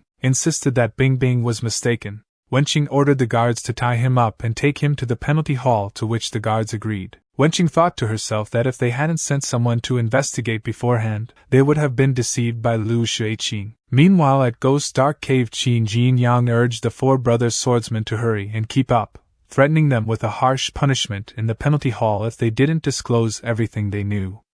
A window popped up providing information that the 4 villains were greedy and had been punished, rewarding Qin Jinyang with 10 potential points. Then his profile window popped up displaying information about him. It showed that his root bone silvery flower level was at 119 out of 120. He had fully mastered the martial arts Great River technique. His skills in dust arts, rotten fist, black feet, and boiling demon tiger collapsing blade were all perfected. He had also achieved perfection in ice lotus armor. His potential points were at 675. The leader of the group, Mr. Qin, stated, "We have nothing to tell Qin." Another window appeared providing information that the 4 swordsmen loved money a lot. It asked if Qin was willing to play a game with them to teach them that friendship is more important than money. Then Qin Jinyang warned them to behave, as confessing their crime might allow them to survive, but going to the penalty hall would make their lives a living hell.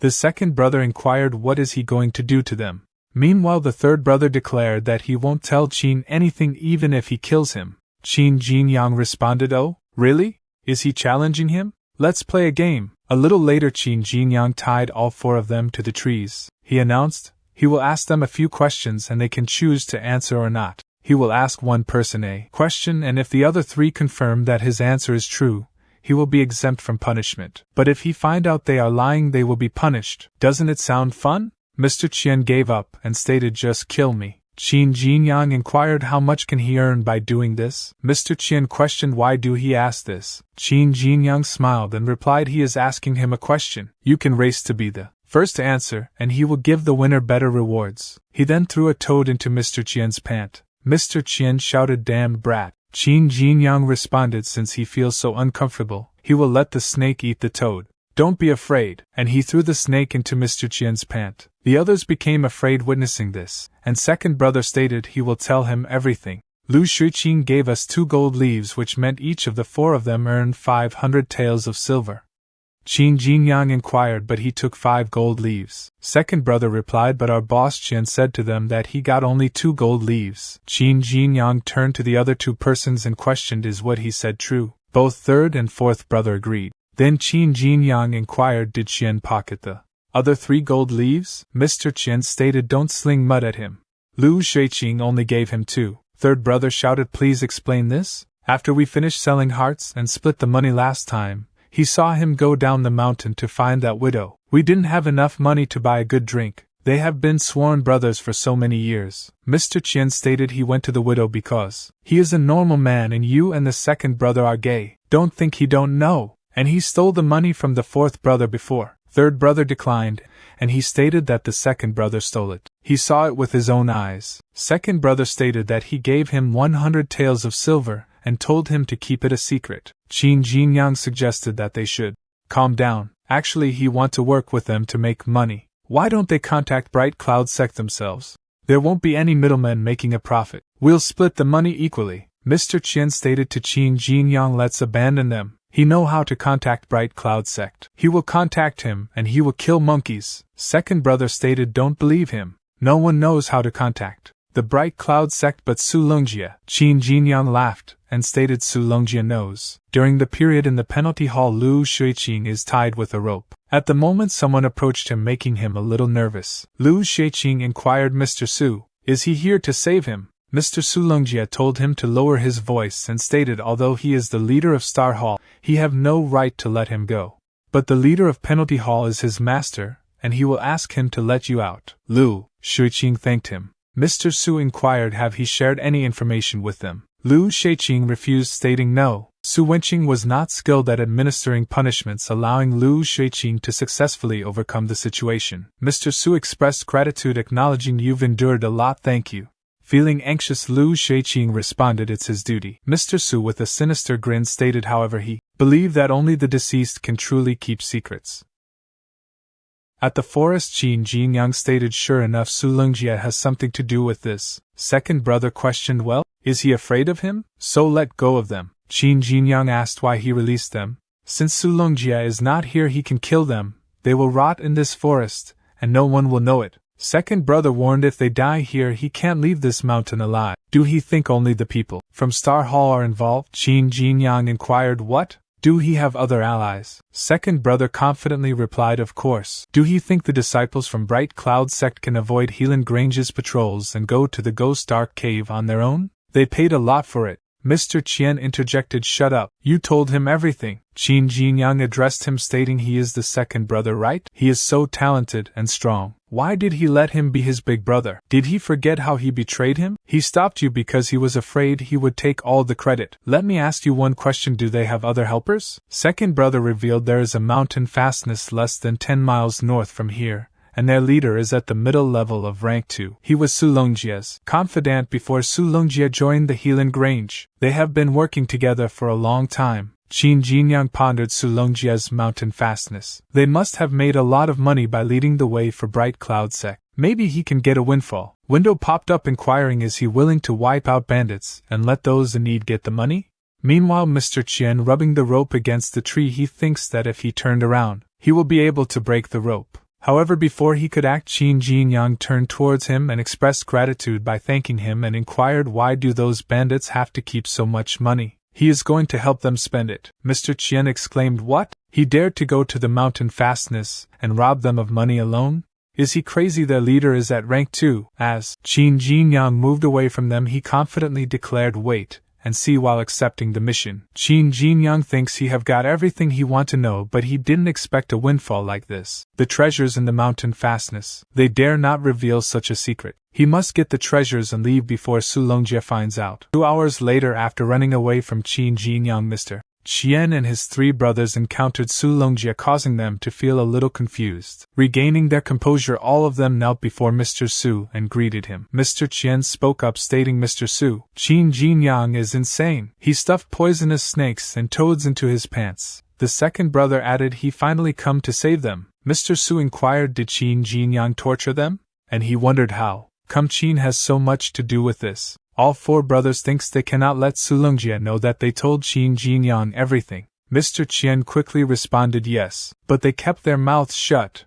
They told him nothing. Mr. Su inquired, where is Qin Jinyang? Mr. Qian replied he went back to Helan Grange. Suddenly Mr. Su grabbed Mr. Qian's neck firmly and stated as soon as he received the news, he went straight to Ghost Dark Cave. Qin Jinyang was either in Helan Grange, none on the way back. Did he tell him anything? He tightened his grip, choking Mr. Qian. The second brother quickly interjected, no, they dare not betray him. However, Mr. Su swiftly turned towards him and killed him in an instant. The remaining 2 brothers became frightened by Mr. Su's actions. They both confessed yes, they told him everything. Qin Jinyang has known that they sell monkeys' hearts to the Bright Cloud sect and collude with the bandits. He went to those bandits 2 hours ago. Then Mr. Su heard a cracking sound from his pocket. He cursed and exclaimed, something is wrong, as he thinks back to when he had said to bandit leader of mountain fastness to crush this jade when there's an emergency, and he will come to him as soon as possible.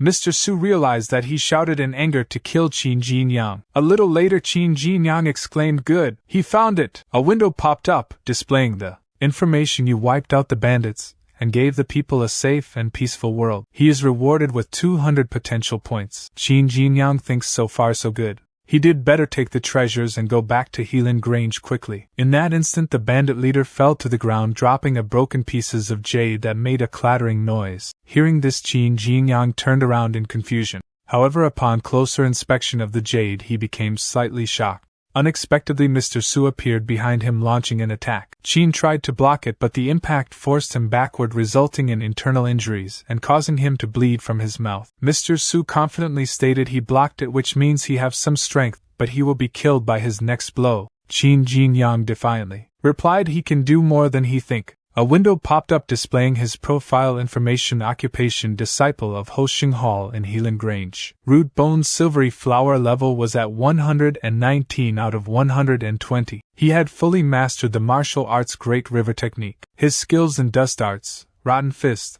black feet, boiling demon tiger, collapsing blade and ice lotus armor were all perfected. His potential points were at 875. Mr. Su scoffed, stated don't think he can fight someone at the peak of rank 2 head-on after he defeated Yin Yan. In the midst of the battle, Qin Jinyang attempted to utilize the formidable boiling demon tiger collapsing blade technique. However, Mr. Su with a sinister grin intervened and halted Qin's execution, resulting in Qin being forcefully pushed back and crashing. to the ground. Qin Jinyang couldn't help but think that Mr. Su was exceptionally swift. With a confident Mr. Su revealed he have informers positioned around Bingbing and Yanfang town. He is aware of his blade technique, which possesses the ability to unleash sudden power. As Mr. Su swiftly advanced towards Qin, he menacingly exclaimed, "Go to hell." Yet before Mr. Su could reach Qin, someone unexpectedly interfered, launching an attack that sent Mr. Su crashing to the ground. Realizing that his assailant was far more powerful, Mr. Su concluded it would be wise for him to retreat from this place. Curious about the identity of his savior, Qin Jingyang inquired, "Who is he?" The individual introduced himself as he is Wang, the butler of Prince Kang's mansion. A little later, Mr. Wang stated that it was a good saber, but it would go to waste if it was used with the current strength. He mentioned that if the potential of the saber was fully triggered, he wouldn't be beaten up by that loser. Qin Jinyang wondered if he was calling Su Longjia a loser. Mr. Wang then suggested that they go to Prince Kang's mansion together, as Prince Kang's son wanted to see Jinyang. At the mansion, Prince Kang's son Li Kuang shouted at Doctor, calling him a useless bastard who couldn't even handle a trifling matter. He had repeatedly told him that the medicine must be made from 99 hearts of 3-year-old girls, but he had used hearts from 4-year-old and 5-year-old girls instead. The doctor tried to calm down Li Kuang, explaining that it was difficult to find so many 3-year-old girls in such a short time. However, Li Kuang mentioned that the doctor had a 3-year-old daughter and suggested using her heart for the medicine. He threatened to wipe out the doctor's family if he didn't comply. The doctor pleaded with Li Kuang not to harm his daughter, but Li Kuang insisted that it was the doctor's honor to sacrifice his daughter's heart for the medicine. Li Kuang's mother consort Kang expressed her disapproval of the disgusting medicine and stated that it was no use. Li Kuang justified his actions by stating that he had no other choice as his mother had been unwell for a long time. Just then Mr. Wang entered the room and informed Li Kuang that he had brought the martial artist who was with the old doctor previously. Qin Jinyang is shocked while thinks at the requirement of 99 hearts of 3-year-old girls, calling Li Kuang a devil. He thinks that the stories in history books were true, as lords in feudal society did not treat common people as human beings. Li Kuang inquired Qin Jinyang about the whereabouts of the old man who was with him last time, but Qin Jinyang replied that he had no idea and also wanted to know where he was. Li Kuang shouted at Qin Jinyang, "How dare he speak glibly, pariah," and ordered the guard to take him out and cut off his hands. "Let him see if he can keep being stubborn." Qin Jinyang in response stated, "Hold on, he really don't know where the doctor is, but he is his last disciple and he learned all his medical skills." This statement surprised everyone present. Confused, Consort Khan asked if he was telling the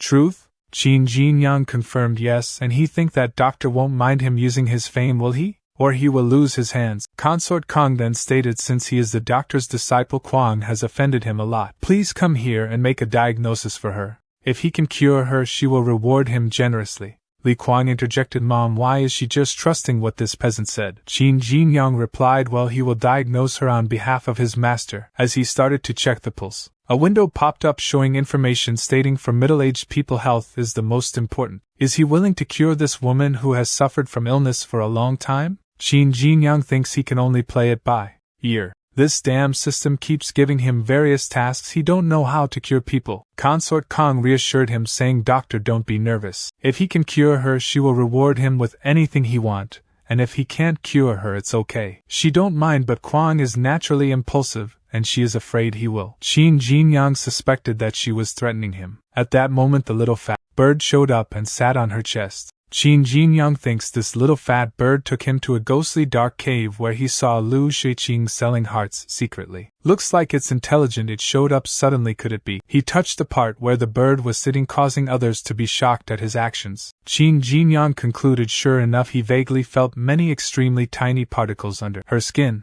If it weren't for his dust darts which allowed him to control and sense particles, he might not have found the cause. Qin Jinyang apologized for his actions and utilized the dust dart technique on her, causing her to cough up blood. Li Kuang then ordered the guards to apprehend Qin Jinyang and inflict severe harm upon him. The guards agreed and swiftly moved forward to attack. In response, she shouted at them, urging them to cease their rudeness. Mr. Wang proceeded to explain that Qin Jinyang, as the doctor's disciple, had employed his internal power to expel poisonous beads from Consort Kang's body. This revelation clarified why she had been suffering from a prolonged illness that defied treatment. It became evident that these poisonous beads had been embedded in her body continuously, emitting toxins. Li Kuan questioned the truthfulness of this explanation. She turned to Mr. Wang and demanded to know who had planted such malevolent objects in her body, and when it had occurred. She entrusted Mr. Wang with the task of uncovering the truth. Mr. Wang agreed to take on the responsibility. Then addressing Qin Jinyang, she expressed her gratitude, admitting that she had initially believed he had lied in order to save himself. However, she now realized that he was truly an exceptional disciple of the doctor. Qin Jinyang modestly stated that it was an easy task and that his master had taught him to do his utmost to heal every patient. Suddenly a window appeared displaying information that Qin Jinyang's excellent medical skills had successfully restored the woman's health. As a reward, he was granted 50 potential points. Overwhelmed with gratitude, she proclaimed Qin Jinyang as her benefactor and promised to carefully consider how to repay him. She suggested that she could cut off his hands and feet, allowing him to remain in the mansion as her personal doctor forever. She questioned if any reward could surpass this offer. Li Kuan stated, "What a good reward. Humans without limbs made by her mother are all top art pieces. This peasant should be grateful for having the honor." Qin Jinyang thinks, "Holy shit, this mansion is full of nuts. He did better get out of here." She commanded, "Take him down, tie him up as usual. She will handle him herself." The guards agreed and charged at Qin Jinyang, but he effortlessly deflected their attacks and swiftly struck both, instantly ending their lives. 2 windows popped up showing information stating he killed the bad lackeys in Prince King's mansion and upheld justice for the innocent people who have died tragically. He is rewarded with 5 potential points. Li Kuan inquired, "What the hell, old bastard? Didn't he say he was only at rank 1? How come he killed 2 rank 2 men of mine?" Wang advised, "My young lord, step back, don't get yourself hurt." Meanwhile, as Qin Jinyang attempted to exit the mansion, Wang appeared, obstructing his path and prompting him to launch an attack only to have it blocked by Wang. Following the block sword attack, Qin Jinyang employed the rotten fist technique to breach Wang's defense and successfully land a hit, prompting Wang to think, "Something's amiss. This technique is weird." Wang swiftly created distance between himself and Qin Jinyang, thinking he has strong and immense qi. No way could he only be a rank 1 martial artist. He must fight him with his full might. Wang lunged forward at tremendous speed, catching Qin Jinyang off guard with an attack that pinged him down with immense force, shattering the floor beneath. Qin Jinyang, think, what technique is this? His body is as hard as a stone and he also suppresses his qi. Wang declared he have great potential. Given time, he will be very powerful and promising. Unfortunately, he can only stop here. Li Kuan praised, "Well done, old man. This bastard killed 2 of his good subordinates. You must torture him. Break his legs first. Hurry up." Raising one hand, Wang aimed to fracture Qin Jinyang's leg, stating, "Don't blame him," as he prepared to attack. However, Prince Kong intervened, inquiring what's going on here. He addressed Wang, saying, "Mr. Wang, he just heard that a disciple of the doctor cured her wife, so he came here to take a look. Why is he bullying him?" Wang immediately knelt before Prince Kong and greeted him by saying, "Royal Highness." Consort Kong interjected, stating, "Mr. Wang didn't bully him. The disciple of the old doctor insisted on showing his martial arts skills to me, so Mr. Wang is competing with him in martial arts now." Li Kuan questioned, saying, "Mom, aren't they going to cut off his hands and feet?" Meanwhile, Qin Jinyang observed Prince Kong and thinks, "So this is Prince Kong. He looks kind and easygoing. Wait, there seems to be something wrong." Prince Kong and Consort Kong both have single eyelids, which is the most common in the world. But Prince Kang's son has double eyelids, which is extremely rare. He was pretty good at biology when he was in middle school. If he remember correctly, double eyelid is the most typical dominant inheritance pattern. To give birth to a child with double eyelids, one of the parents must have double eyelids too. Parents with single eyelids can have a baby with double eyelids. As for who the young lord's real father is, he can only say that it is too coincidental that this butler also has rare double eyelids. Before Qin Jinyang could delve further into his thoughts, Prince Kong interrupted, inquiring, "Boy, is he listening to him? He just asked him what reward he did like to receive." Qin Jinyang responded, stating he don't care about rewards. He is here to enforce the principles of life taught by his master, that is, to practice medicine to help people and save all patients. A window popped up, inquiring, "This middle-aged man's life is full of difficulties. Is he willing to share his findings with him?" Another window appeared asking is he willing to solve the problem that has been hanging in his mind for 20 years, urging Qin Jinyang to consider his options. Qin Jinyang informed that Consort Khan had been cured, but he discovered a larger issue that could potentially contradict his master's teachings. Prince Kang expressed appreciation for Qin Jinyang's consideration and inquired about the problem. Qin Jinyang clarified that it involved the identification of the young lord's biological father, as he believed it was crucial for the young lord to live without confusion. This statement momentarily silenced everyone present. Prince Kang declared he is the young lord's father, to which Qin Jinyang clarified that he meant the biological father. Li Kuang angrily threatened Qin Jinyang, but Prince Kang intervened, stating that discussing the prince's family affairs would result in punishment. Qin Jinyang asserted that he could provide evidence to support his claim. Consort Kang laughed at Qin Jinyang's statement, and Li Kuang turned to his mother for answers. Consort Kang agreed to give Qin Jinyang a chance to provide evidence, but warned him of the consequences if his claims were proven false. She asked if his evidence was ready, and Qin Jinyang explained the method of using blood to determine the parent-child relationship. He believed that everyone was familiar with this method. Consort Kang dismissed his idea, confident that she had already tried this method multiple times privately, and the blood always blended well. Prince Kang warned Qin Jinyang for the last time, offering him a chance to stop and promising to intercede with his wife to pretend that nothing had happened if they were to proceed with the blood test. He will be in danger. Qin Jinyang interrupted the conversation, asserting, "Don't worry. If he is speaking nonsense, he have every right to take any action against him." Prince Kang and Li Kuang responded by simultaneously dropping their blood into the bowl, displaying their conviction.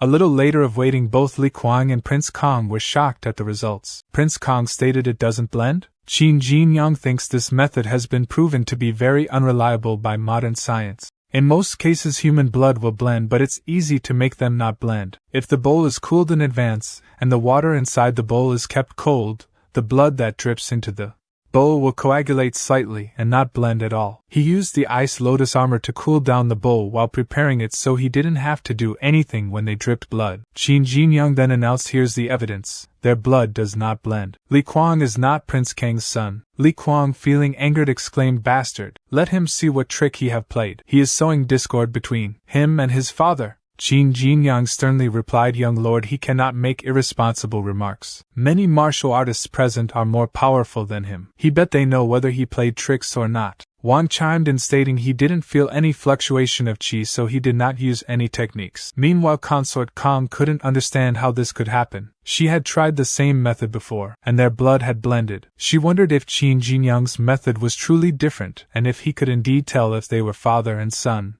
Li Kuang, crying, pleaded, "Dad, this lowlife must have used some witchcraft privately. He's stirring up trouble. Just kill him." Prince Kang in anger told Qin Jinyang to continue. Qin Jinyang calmly stated, "The next step is very simple. Just let every man in the mansion drip his blood into this bowl. The one whose blood can blend with the young lord's is the biological father." Consort Kang, outraged, shouted, "How dare he! He is insulting her." Wang, trying to calm the situation, offered he will do it first. Since all the men in the mansion have to do it as the butler, he should be the first. Consort Kang inquired Mr. Wang what he was doing. Wang replied that if no one in the mansion was the young lord's real biological father, he could only assume that Consort Kang was using a trick that no one knew about, so the blood in the bowl could not blend. Qin Jinyang stated that Wang knew whether they would find the real father or not. As Wang prepared to drip blood into the bowl, he attempted a surprise attack on Qin Jinyang, who effortlessly blocked the maneuver. Qin Jinyang then commented on Wang's good trick and accused him of attacking with poisonous beads secretly. Qin Jinyang mentioned that if he hadn't been on guard, he would have died inexplicably. Although the situation looked suspicious, there was no evidence to expose Wang's adultery. Wang yelled, "Go to hell!" and initiated another attack, causing Qin Jinyang to drop the bowl while defending himself. Qin Jinyang exclaimed that Wang wanted to kill him,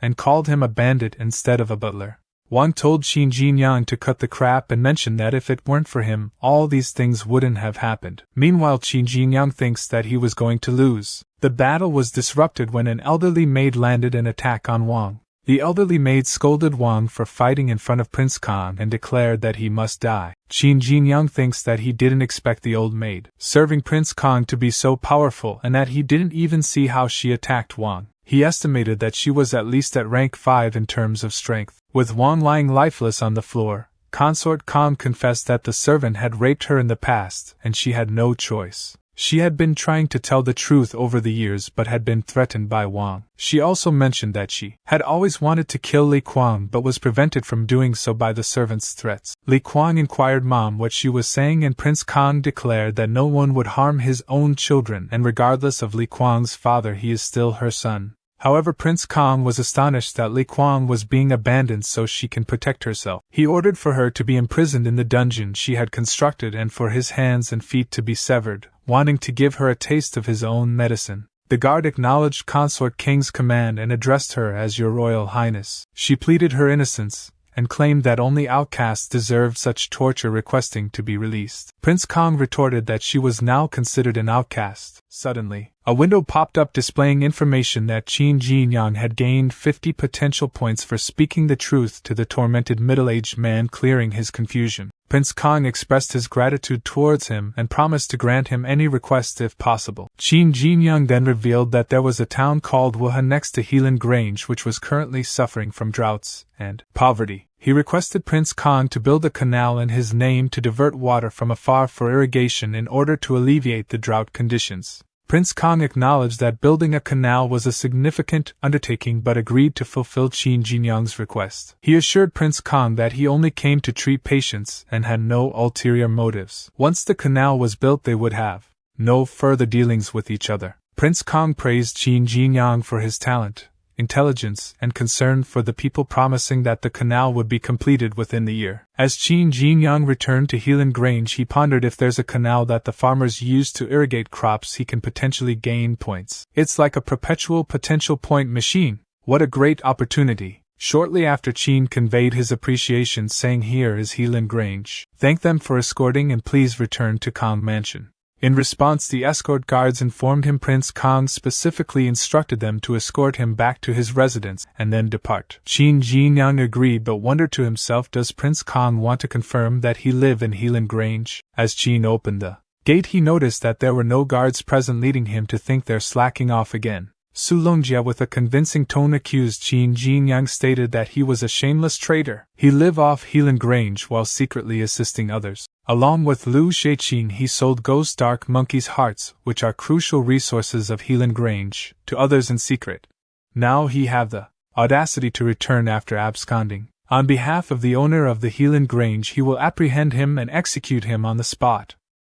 Su Longjia and the guards from Helan Grange obstructed Qin Jinyang's way to his residence. One of the escort guards of Prince Kong stepped forward and stated Prince Kong ordered them to escort the disciple of the doctor back to his residence. Why is he blocking them? One guard inquired, what is the disciple of the doctor? The second guard stated he haven't heard of it, but Prince Kong is a big shot. Qin Jinyang has a powerful background. Su Longjia stated he don't care if he's a disciple of the doctor. Qin Jinyang is a member of Helan Grange. Even Prince Kong should not interfere in our internal affairs without authorization. Su Longjia announced, listen up. The owner of the Helan Grange will offer those who take this thief down a large reward. The escort guards positioned themselves for a fight and stated who dares to hurt him. The owner of Helan Grange inquired what's going on, and the guard respectfully greeted him. Su Longjia thinks he wanted to kill this bastard in the name of the owner, but Prince Kang's men meddled in it, and the owner came here and cursed him. The owner of Helan Grange stated Longjia he did ask him to investigate the matter of selling ghost dark monkeys' hearts secretly, but he also asked him to report to him as soon as he found something. Now he is facing off with the people from Prince Kang's mansion on his behalf. What the hell is going on? Su Longjia stated, sir, he was eager to kill the traitor and he didn't want to disturb his rest. That's why he brought guards to arrest the traitor in his name without telling him. He have found out that the thief who sold ghost dark monkeys' hearts to others in secret is Qin Jinyang. He used to be a disciple of Star Hall. When he was in Star Hall, he once went to Ghost Dark Cave. Unexpectedly, he has always coveted Ghost Dark monkeys' hearts. Qin Jinyang didn't excel in martial arts, so he colluded with the four swordsmen and Lu Sheiqing. The four swordsmen killed monkeys and took hearts in the cave, while Lu Sheiqing and Qin Jinyang secretly sold hearts to the Bright Cloud sect. The traitor Lu Sheiqing wrote a confession before committing suicide in the penalty hall. It says how he colluded with Qin Jinyang. This is irrefutable evidence. Qin Jinyang stated that Lu Shiqing was dead, allowing others to say whatever they wanted. Su Longjie was about to express his anger but was stopped by him. The owner of Helan Grange announced that the guys from Prince Kang's mansion should have heard the news. He claimed that the hearts of ghost dark monkeys were the most valuable resources of Helan Grange, and they had the right to detain Qin Jinyang for interrogation. He assured everyone that they would prove his innocence if he truly was innocent. However, if he had sold the hearts, he hoped Prince Kang would understand the actions he would take. Su Longjie thinks about what would happen when Qin Jinyang entered the penalty hall. The escort guards agreed that it was okay. Qin Jinyang began to laugh, prompting Su Longjie to ask why he was laughing. Qin Jinyang responded by pointing out that Su Longjie had made a mistake in his story. He claimed that if he truly wanted to sell hearts, he wouldn't need to cooperate with the four swordsmen because he could kill all the monkeys in Ghost Dark Cave alone. Su Longjie questioned Qin Jinyang's sanity, stating that it wouldn't be an easy task. Qin Jinyang suggested he will try it out now in front of them. A little later they arrived at the entrance of Ghost Dark Cave. The owner of Helan Grange proposed a challenge to Qin Jinyang. He explained that if Qin Jinyang could kill more than 5 Ghost Dark monkeys and come out unharmed, it would prove his innocence. However, if he failed, it would indicate his guilt. Qin Jinyang confidently agreed, stating that he would uphold his promise. Su Longjie thinks that Qin Jinyang was indeed capable, but he believed that Qin Jinyang's arrogance in thinking he could handle all the monkeys alone was misplaced. Regardless whether Qin Jinyang emerged from the cave without killing any monkeys or died inside, it would benefit him. Qin Jinyang stated that he had left in a hurry last time and hadn't cleaned up the place. He declared that he would wipe out the monkeys to practice his skills this time. He ordered the system to use 975 potential points to improve his root bone. The system window popped up, displaying the results that his root bone had made a breakthrough. It informed him that his current root bone was at the golden branch level, which had cost him 800 potential points. Another window showed information stating that if he wanted to upgrade his root bone to the white jade level, he had to break through to rank 3. Qin Jinyang stated that the prerequisite for the white jade level root bone had changed, and he no longer needed to practice martial arts, but instead improve his rank. His profile window popped up, revealing that he was the disciple of Hoshing Hall in Helan Grange. With a golden branch level root bone completed 799 out of 800, fully mastered Great River Technique, perfection in Dust Arts, Rotten Fist, Black Feet, Boiling Demon Tiger, Collapsing Blade and Ice Lotus Armor, and had 175 potential points. Qin Jinyang nonchalantly stated that the golden branch level root bone was enough to deal with these monkeys. A little later, the fourth brother of the four swordsmen concealed behind a rock, gasping for breath. The fourth brother stated that he thinks he was okay now and urged his companion to go. Upon examining his hand, he only saw the arm of his companion, which startled him, causing him to emerge from hiding, only to find a multitude of ghost dark monkeys staring at him. He shouted for help as he sprinted away from them. In that moment, Jinyang appeared and swiftly eliminated most of the monkeys in an instant. Multiple windows popped up displaying information. One window informed that the ghost dark monkeys had been killed, the miasma cleared, and the land made arable, rewarding Qin Jinyang with 8 potential points. Another window informed that the ghost dark monkeys had been killed, the miasma cleared, and rewarded him with 10 potential points. Qin Jinyang inquired if the fourth brother was one of the four swordsmen, and questioned why he was in that location. The fourth brother expressed gratitude towards him, and pleaded to be taken out of the dangerous situation. Qin Jinyang, slightly disgusted, told the fourth brother to let go of him and mentioned that he remembered the fourth brother having a sword technique that could effectively suppress the ghost dark monkeys. He questioned why the fourth brother was being chased by just a few monkeys. The fourth brother explained that those monkeys were just informers. Suddenly a resounding roar echoed, causing both of them to feel terrified. The fourth brother exclaimed that it had found them and was coming. Qin Jinyang inquired who was coming and urged the fourth brother to tell him. The fourth brother, while trembling, declared that it was the Ghost Dark Monkey King. Meanwhile, Bing Bing opened the door to Wenqing's room and entered, relaying the information. Wenqing, Su Longjie just took some people to catch Qin Jinyang. He claims that Qin Jinyang is the one working with Lu Shiqing. Wenqing questioned how could that be. Lu Shiqing even tried to frame him. Curious, Wenqing continued, stating, "Wait, Bing Bing, do she remember when they caught a disciple of the Bright Cloud sect? He mentioned the surname of the person in charge of contact here. What was it?" Bing Bing replied, "It seems to be Su." Wenqing exclaimed, "Su? Could it be? Bing Bing, they must hurry and meet Mr. Su." Confused, Bing Bing inquired what. Wenqing explained Su Longjie is the traitor. He wants to keep it a secret and kill Qin Jinyang. Meanwhile, inside the ghost dark cave, the fourth brother expressed concern. Sir, is he okay? Qin Jinyang responded, look at him. Do he look okay to him? The ghost dark monkey king is incredibly powerful. Even his ice lotus armor couldn't withstand its attack. The ghost monkey king let out another roar. Qin Jinyang commanded, get down. The fourth brother obeyed, stating, yes sir. Qin Jinyang leaped into the air, attempting to strike the monkey king, but the creature blocked his attack. Undeterred, Qin Jinyang utilized the boiling demon tiger collapsing blade and successfully beheaded the monkey king, causing its head to fall to the ground. Despite losing its head, the Monkey King continued its assault, catching Qin Jinyang off guard and landing a hit, causing him to crash to the ground. Confused, Qin Jinyang wondered, how is this possible? It's still moving without its head. The fourth brother pleaded, please don't kill him. The Monkey King grabbed its severed head and reattached it to its body, immediately merging as the Monkey King roared. The fourth brother thinks, is it on drugs? Qin Jinyang picked up the fourth brother and started running away from the Monkey King. The fourth brother pleaded, don't kill him. After a while, Qin Jinyang threw the fourth brother to the ground and stated, shut up. It can't catch up for now. Qin Jinyang inquired, what the hell is that? Tell him. Why couldn't he kill it even after cutting its head off? Fourth brother stated he don't know. After he left, Sulongjie caught them and killed 2 of them. Only he and another dude escaped. They decided to hide in the ghost dark cave for the time being, since they had nowhere else to go. At that time, those ghost dark monkeys were perversely watching them from a distance instead of hiding. We didn't take it seriously since they knew the corresponding swordsmanship to fight them, and then that huge monkey came. They never saw it before, but their swordsmanship didn't work on it at all. Yet its every blow was so powerful. It must be the king of the ghost dark monkeys. He must get back at them because he have killed too many monkeys. At first they tried to escape, but the ghost dark monkey king could locate them as long as a single monkey saw them. There was no way to escape.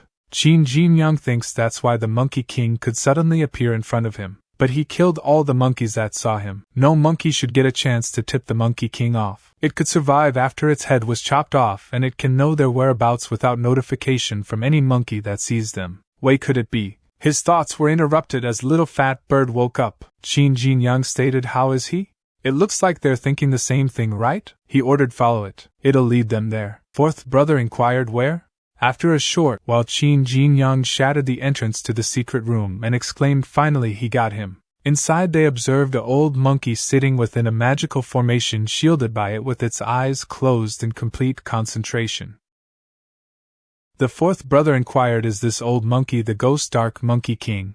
Meanwhile the old monkey laughed. Qin Jinyang stated, yeah, he noticed something strange when he first saw these monkeys. Normally a monkey group would consist of monkeys of all ages and genders, but he have only seen young male ghost dark monkeys that look exactly the same. Just now he killed all the ghost dark monkeys that saw him, so no one could tell the Monkey King what happened. But that armored giant monkey still found him immediately and approached him. The only explanation is that their senses are all interconnected. These strange things make him suspect that the ghost dark monkeys and the giant monkey are all puppets. Someone is secretly manipulating them. And that's why the giant monkey can still move even without its head. The old monkey stated, human, you are smart. All the monkeys here, the so-called ghost dark monkeys and that giant monkey, he created them with his transformation formation. Qin Jinyang thinks it can speak human language? The old monkey stated he don't mind him humans killing some of his puppets. Maybe he just want the transformation cores inside. Since he didn't take many, he never took it seriously. But what about you two? You charged deep into his cave, and he even said he would kill all his monkeys. The ground trembled with rumbling, causing walls to break. Shortly after, a considerable number of ghost dark monkeys emerged before them. An old monkey questioned, do he really think he can get out of here alive? Simultaneously, 2 massive monkeys charged at him with roaring attacks. Windows popped up showing information. He have found the mastermind behind all this. Brilliant. He is rewarded with 50 points for potential. Another window showed information. The mastermind is right in front of him. Is he willing to kill it for justice? Qin Jinyang gave an order to the system instructing it to utilize all potential points on the boiling demon tiger collapsing blade. As the giant monsters were struck, a massive explosion erupted, and as the smoke dissipated, Qin Jinyang stood before the astonished giant monkeys. With great speed he swiftly defeated both of them in an instant. The profile window of Qin Jinyang appeared, displaying the transformation of the boiling demon tiger collapsing blade to a perfectly mastered state. with only 4 potential points remaining. Another giant monkey charged towards him shouting, "Go to hell!" Qin Jinyang thinks so. This is the sensation of perfectly mastering the boiling demon tiger collapsing blade. Previously, when wielding the blade, there was always a mental and physical exertion involved. It didn't take long, but he couldn't ignore it. However, now using this blade feels natural and effortless. He systematically eliminated one monkey after another. The elder monkey questioned in disbelief, "How is this possible? This human is incredibly strong." As the old monkey attempted to escape from him, he stumbled and fell to the ground. Struggling to stand up, the old monkey pleaded, "Please spare his life. He know of a secret treasure here. He will take him there if he spare him." Actually, he had to stay here. His master brought him here decades ago. He was kind to him. He came here for cultivation and set up this transformation formation. One day he went out for some materials and never returned. He had been waiting here hoping that one day he would come back. Fourth brother, slapping the old monkey, impatiently stated, "Get to the point. Don't waste his savior's precious time with meaningless chatter." Taking advantage of the distraction, the old monkey attempted a sneak attack on Qin Jinyang. However, Qin Jinyang swiftly failed the old monkey's plan by eliminating him without hesitation. A window popped up showing information that Qin Jinyang had offered to fight the evil monkey and kill it completely. He was rewarded with 500 points for his potential. The fourth brother inquired, "Sir, how did he know it was going to attack him? And is it true about the treasure?" Qin Jinyang inquired, "You're from a nearby village, right?" The fourth brother replied, "Yes, but why is he asking that?" He explained, regardless of its past, the evil monkey caused trouble for the nearby villages. Fields were deserted and people lost their homes. Many people had to risk their lives to make a living just like you. So even if there really is a secret treasure, he must kill it. He values securing a future for all the villagers in this vicinity more than any personal gain. The fourth brother exclaimed, "Sir, he can't believe he is so kind. He will learn to be a kind person like him." Qin Jinyang thinks if there was any secret treasure, the system would have prompted him. At the entrance to the ghost dark cave, Wenqing stated, "So why don't he believe him?" Su Longjie replied, "Wenqing, he have told him he have Lu Shuiqing's evidence." "What about her? Just because the so-called traitor's surname is Su? Don't forget they have the same surname. It could also be her." "No." Infuriated, Wenqing attempted to approach Su Longjie, but Bing Bing intervened to prevent her. The owner of Helan Grange stated, "All right, Wenqing, stop it." Qin Jinyang said he would prove his innocence, but it has been almost 2 hours since he went in. He must have died there. He think Longjie's speculation is right. Qin Jinyang is the traitor. He knew he would suffer and then get killed in penalty hall, so he made an excuse and went into the cave to kill himself. A voice echoed, "Hold on," prompting everyone to turn their attention towards the entrance.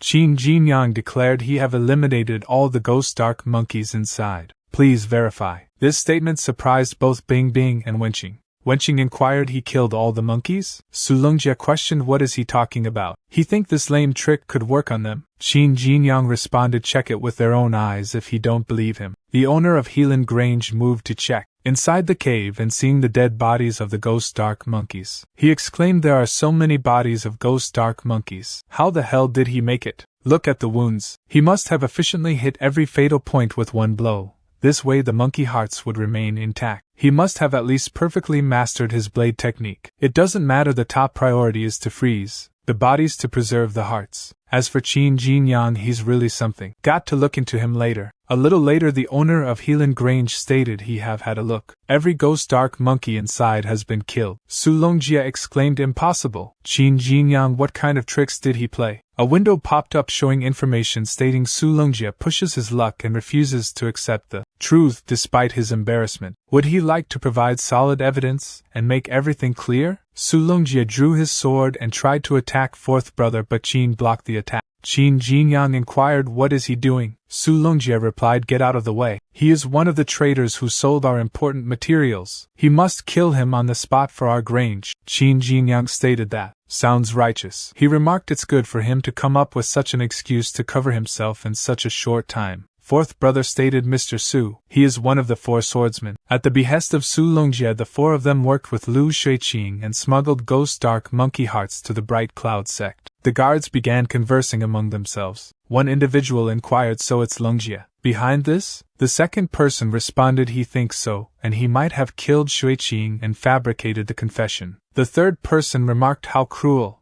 The owner of Helan Grange stated, "Su Longjie is the leader of Star Hall of Helan Grange.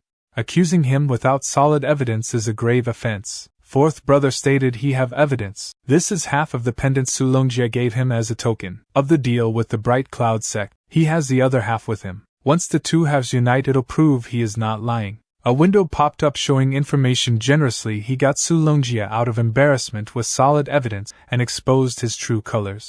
He is rewarded with 35 points for potential. Qin Jinyang inquired Longjie, please show them his pendant. Don't say that he don't have it with him. He already see it on his waist. Su Longjie cursed himself and wondered if he had noticed Qin Jinyang's extraordinary talent when he first joined the Star Hall and treated him well. If he could be his master at that time, with his cultivation speed, he must have been his best disciple and helper. With him around, he would have a steady supply of ghost dark monkey hearts, and Mr. Su would give him the best resources in return. In that case, with rich resources, he wouldn't have made this dirty deal with the Bright Cloud sect. He had no choice. Why didn't he treat him well? No, it's his fault. He deliberately concealed his talent and misled him. It's all his fault. Wenqing shouted Qin Jinyang, watch out, as Su Longjie rushed to attack Qin Jinyang, saying go to hell. Qin Jinyang blocked the attack with his Ice Lotus armor and ordered the system to use potential points on it. A window popped up showing that the Ice Lotus armor had reached the fully mastered level, costing 500 potential points with 38 remaining. Wenqing thinks he withstood Su Longjie's full force attack. His Ice Lotus armor reached the fully mastered level. Qin Jinyang thinks he didn't plan to use Rotten Fist, but now he have no other choice. The owner of Helan Grange shouted, what is he doing? Stop this instant. Used his technique. This caused Su Longjie to crash to the ground. Qin Jinyang wondered, what's this technique? He's targeting Su Longjie, but he feels so much pressure on his back. Standing aside, he is so powerful. He did better. Keep a low profile and be careful from now on. The owner stated Su Longjie colluded with outsiders and smuggled our vital resources. He shall be taken in by the penalty hall and await his punishment. And Qin Jinyang have made a commendable revelation and helped acquire so many ghost dark monkey hearts. Rest assured he will get ample rewards. The fourth brother stated, Mr. Su, he can't do this to him. He have been doing so much for him all these years. He can't do this. He then asked the guards, well, could they be gentle? Wenqing stated he deserves it. After a short while, the guard escorted Qin Jinyang back to Hosheng Hall. Qin Jinyang stated he gained potential points that were almost equal to that of the whole last year. Totally worth it.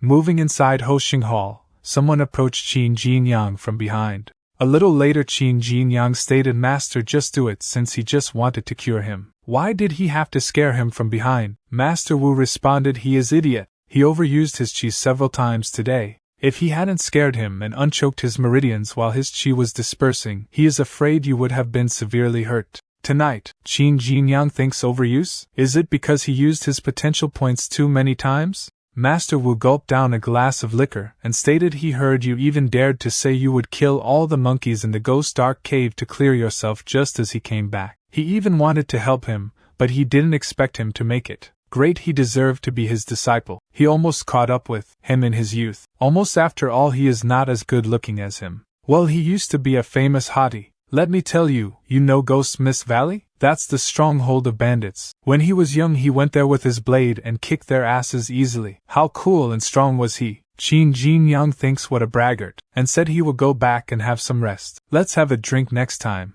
Master Wu replied, wait, come to him when he get up tomorrow. He have got something important. Qin Jinyang agreed. The next day, Qin Jinyang wanted something important. Really? It's already noon. Why isn't he here? His contemplation was disrupted when Feng Duing placed a hand on his shoulder from behind and exclaimed, Jinyang, it's really him.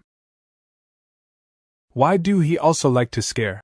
Don't learn that from Master. Feng Duing informed Qin Jinyang that their master had mentioned taking them and another disciple on an important mission, and Feng Duing suspected that Qin Jinyang might be the other disciple. Feng Duing mentioned hearing about Qin Jinyang's accomplishment of killing all the monkeys in the Ghost Dark Cave the previous day, expressing admiration. Qin Jinyang modestly stated that he knew some tricks to deal with the monkeys. Feng Duing acknowledged this as the reason for his success, but expressed concern that their master's task this time might be challenging. However, Feng Duing assured Qin Jinyang that he would protect him and urged him not to worry. Master Wu entered the room and confirmed that both disciples were present, indicating that everything was fine. He then collapsed onto the floor. Feng Duing quickly approached the master, assisting him in standing up, and inquired about his well-being. Addressing Qin Jinyang, Feng Duing reassured him that the master's behavior was normal after a hangover and advised him to get used to it. Master Wu declared that it was time to go now that both disciples were present. Feng Duing requested the master to wait and asked him to explain their mission. After a while, Master Wu revealed that their important task was to suppress bandits.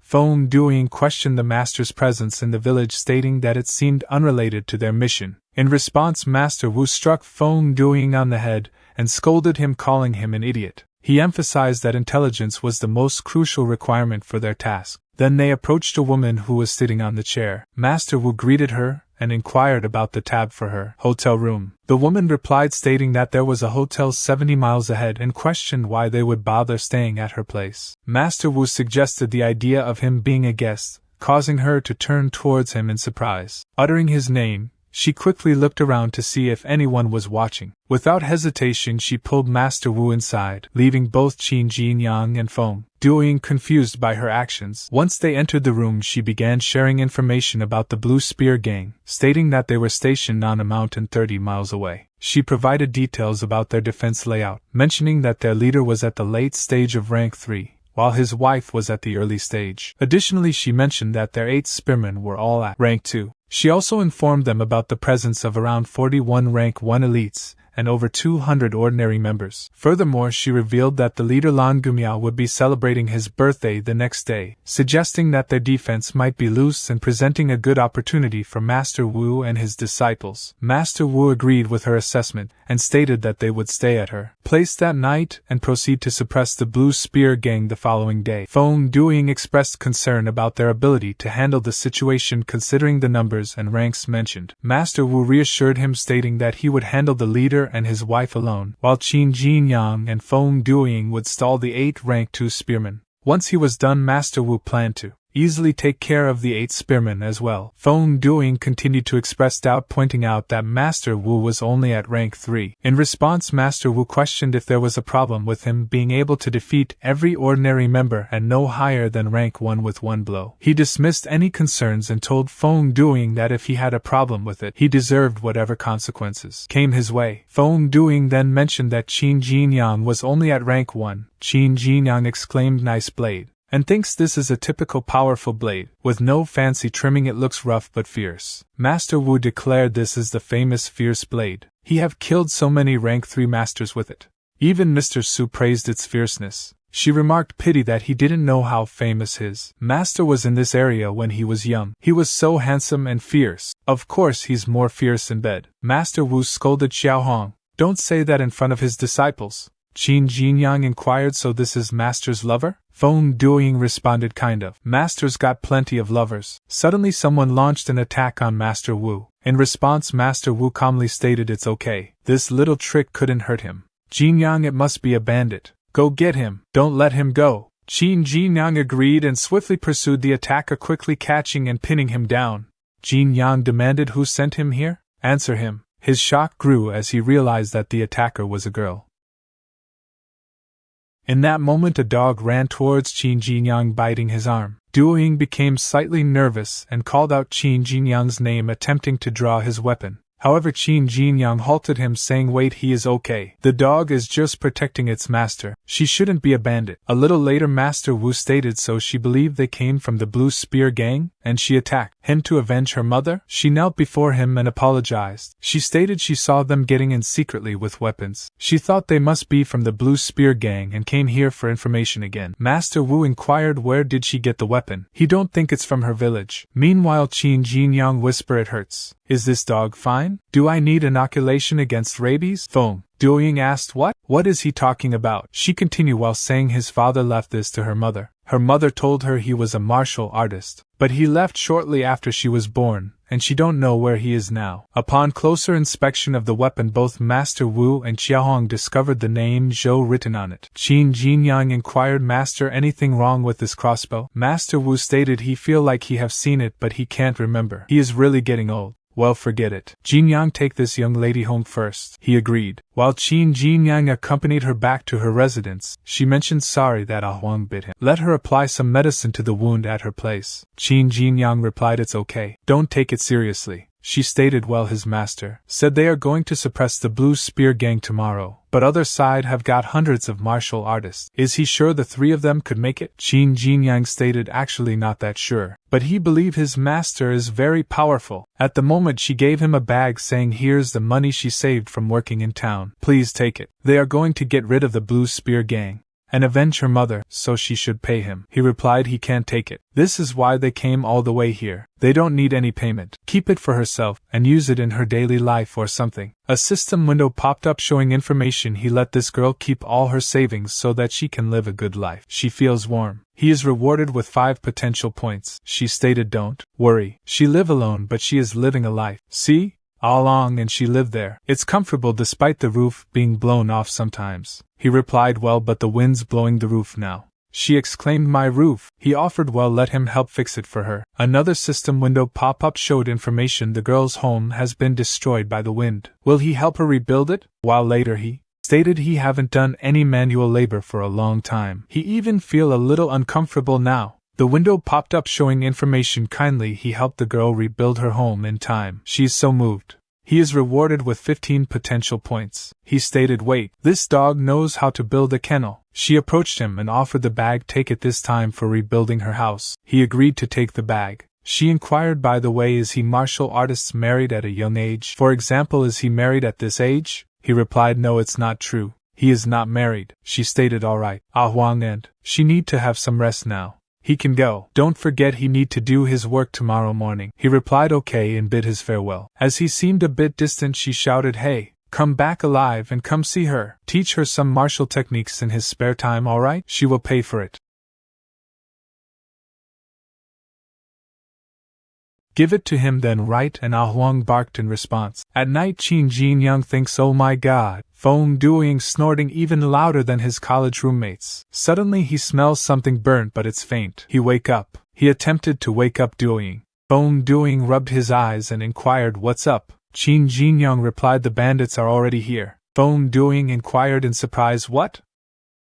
Feng Duing tried to break the formation with his sword attack but it was deflected back. He exclaimed no way, they can't break the formation set up by their master with brute strength alone. He turned to Qin Jinyang and inquired is he sure the bandits are here? Qin Jinyang confidently replied yes he is sure. He just smelled something burning. It wasn't the strong smell of charred houses but human flesh. The houses are not on fire but people are being burned. There's only one possibility the bandits are here. Curiosity getting the best of him. Feng Duing questioned how do he know what burned human flesh smells like. Qin Jinyang explained he don't work in the labor hall. Those dogs' bodies who made mistakes might be burned alive as a punishment. By the way, why did our master set up this kind of formation that even shuts out the sound? Feng Duing clarified although their master looks careless he's very discreet. Every time he brings his disciples out and stays out at night he'll set up this formation to ensure everyone's safety. Not only will the formation shut the enemies out but it'll also block the sound.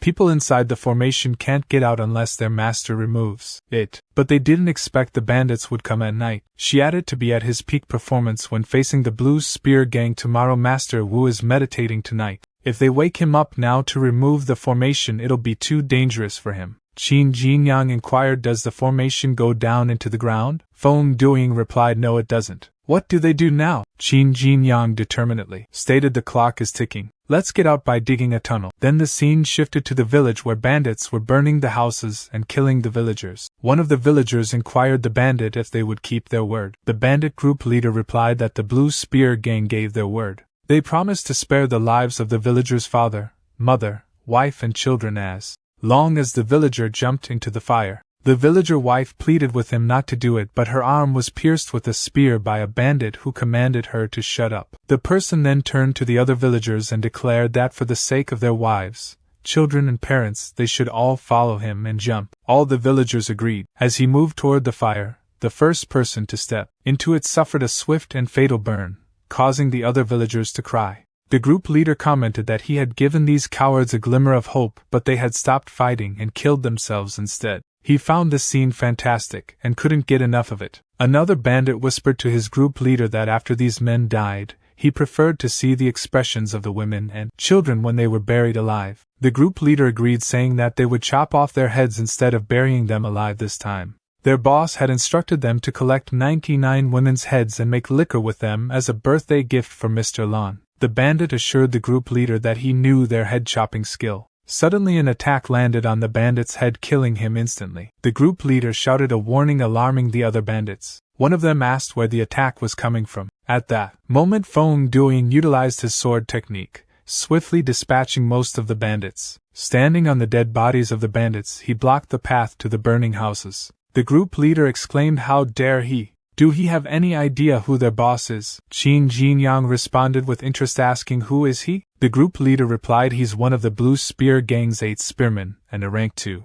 martial artist. He also came here this time. Pleaded him to spare his life. He can do whatever he want." Qin Jinyang dismissed the offer, stating no need. He don't need a scumbag to do anything for him, and proceeded to kill him. Approaching Qin Jinyang, Feng Duing informed him they killed all the bandits here. But the villagers told him that their boss was still outside the village. Realizing something, Qin Jinyang exclaimed no, and started running. Concerned, Feng Duing called out, "Wait, Jinyang, it's too dangerous for him to go alone." Qin Jinyang instructed Xiaohong and Duing untie the villagers first. Meanwhile, outside the village, she aimed the crossbow at the bandit leader. Leader questioned why do she resist him. She is good looking. Why not be her woman and go back with him? What do she say? She did better answer him as soon as possible. Even though she didn't injure her internal organs, she can't hold on for long if she continued to bleed like this. The earlier she surrendered, the sooner he can help her to stop the bleeding. She used the crossbow and launched a metal ball towards him, but he caught the ball with 2 fingers and using his technique to throw the ball at a dog, severely injuring it. Seeing this, she started to cry.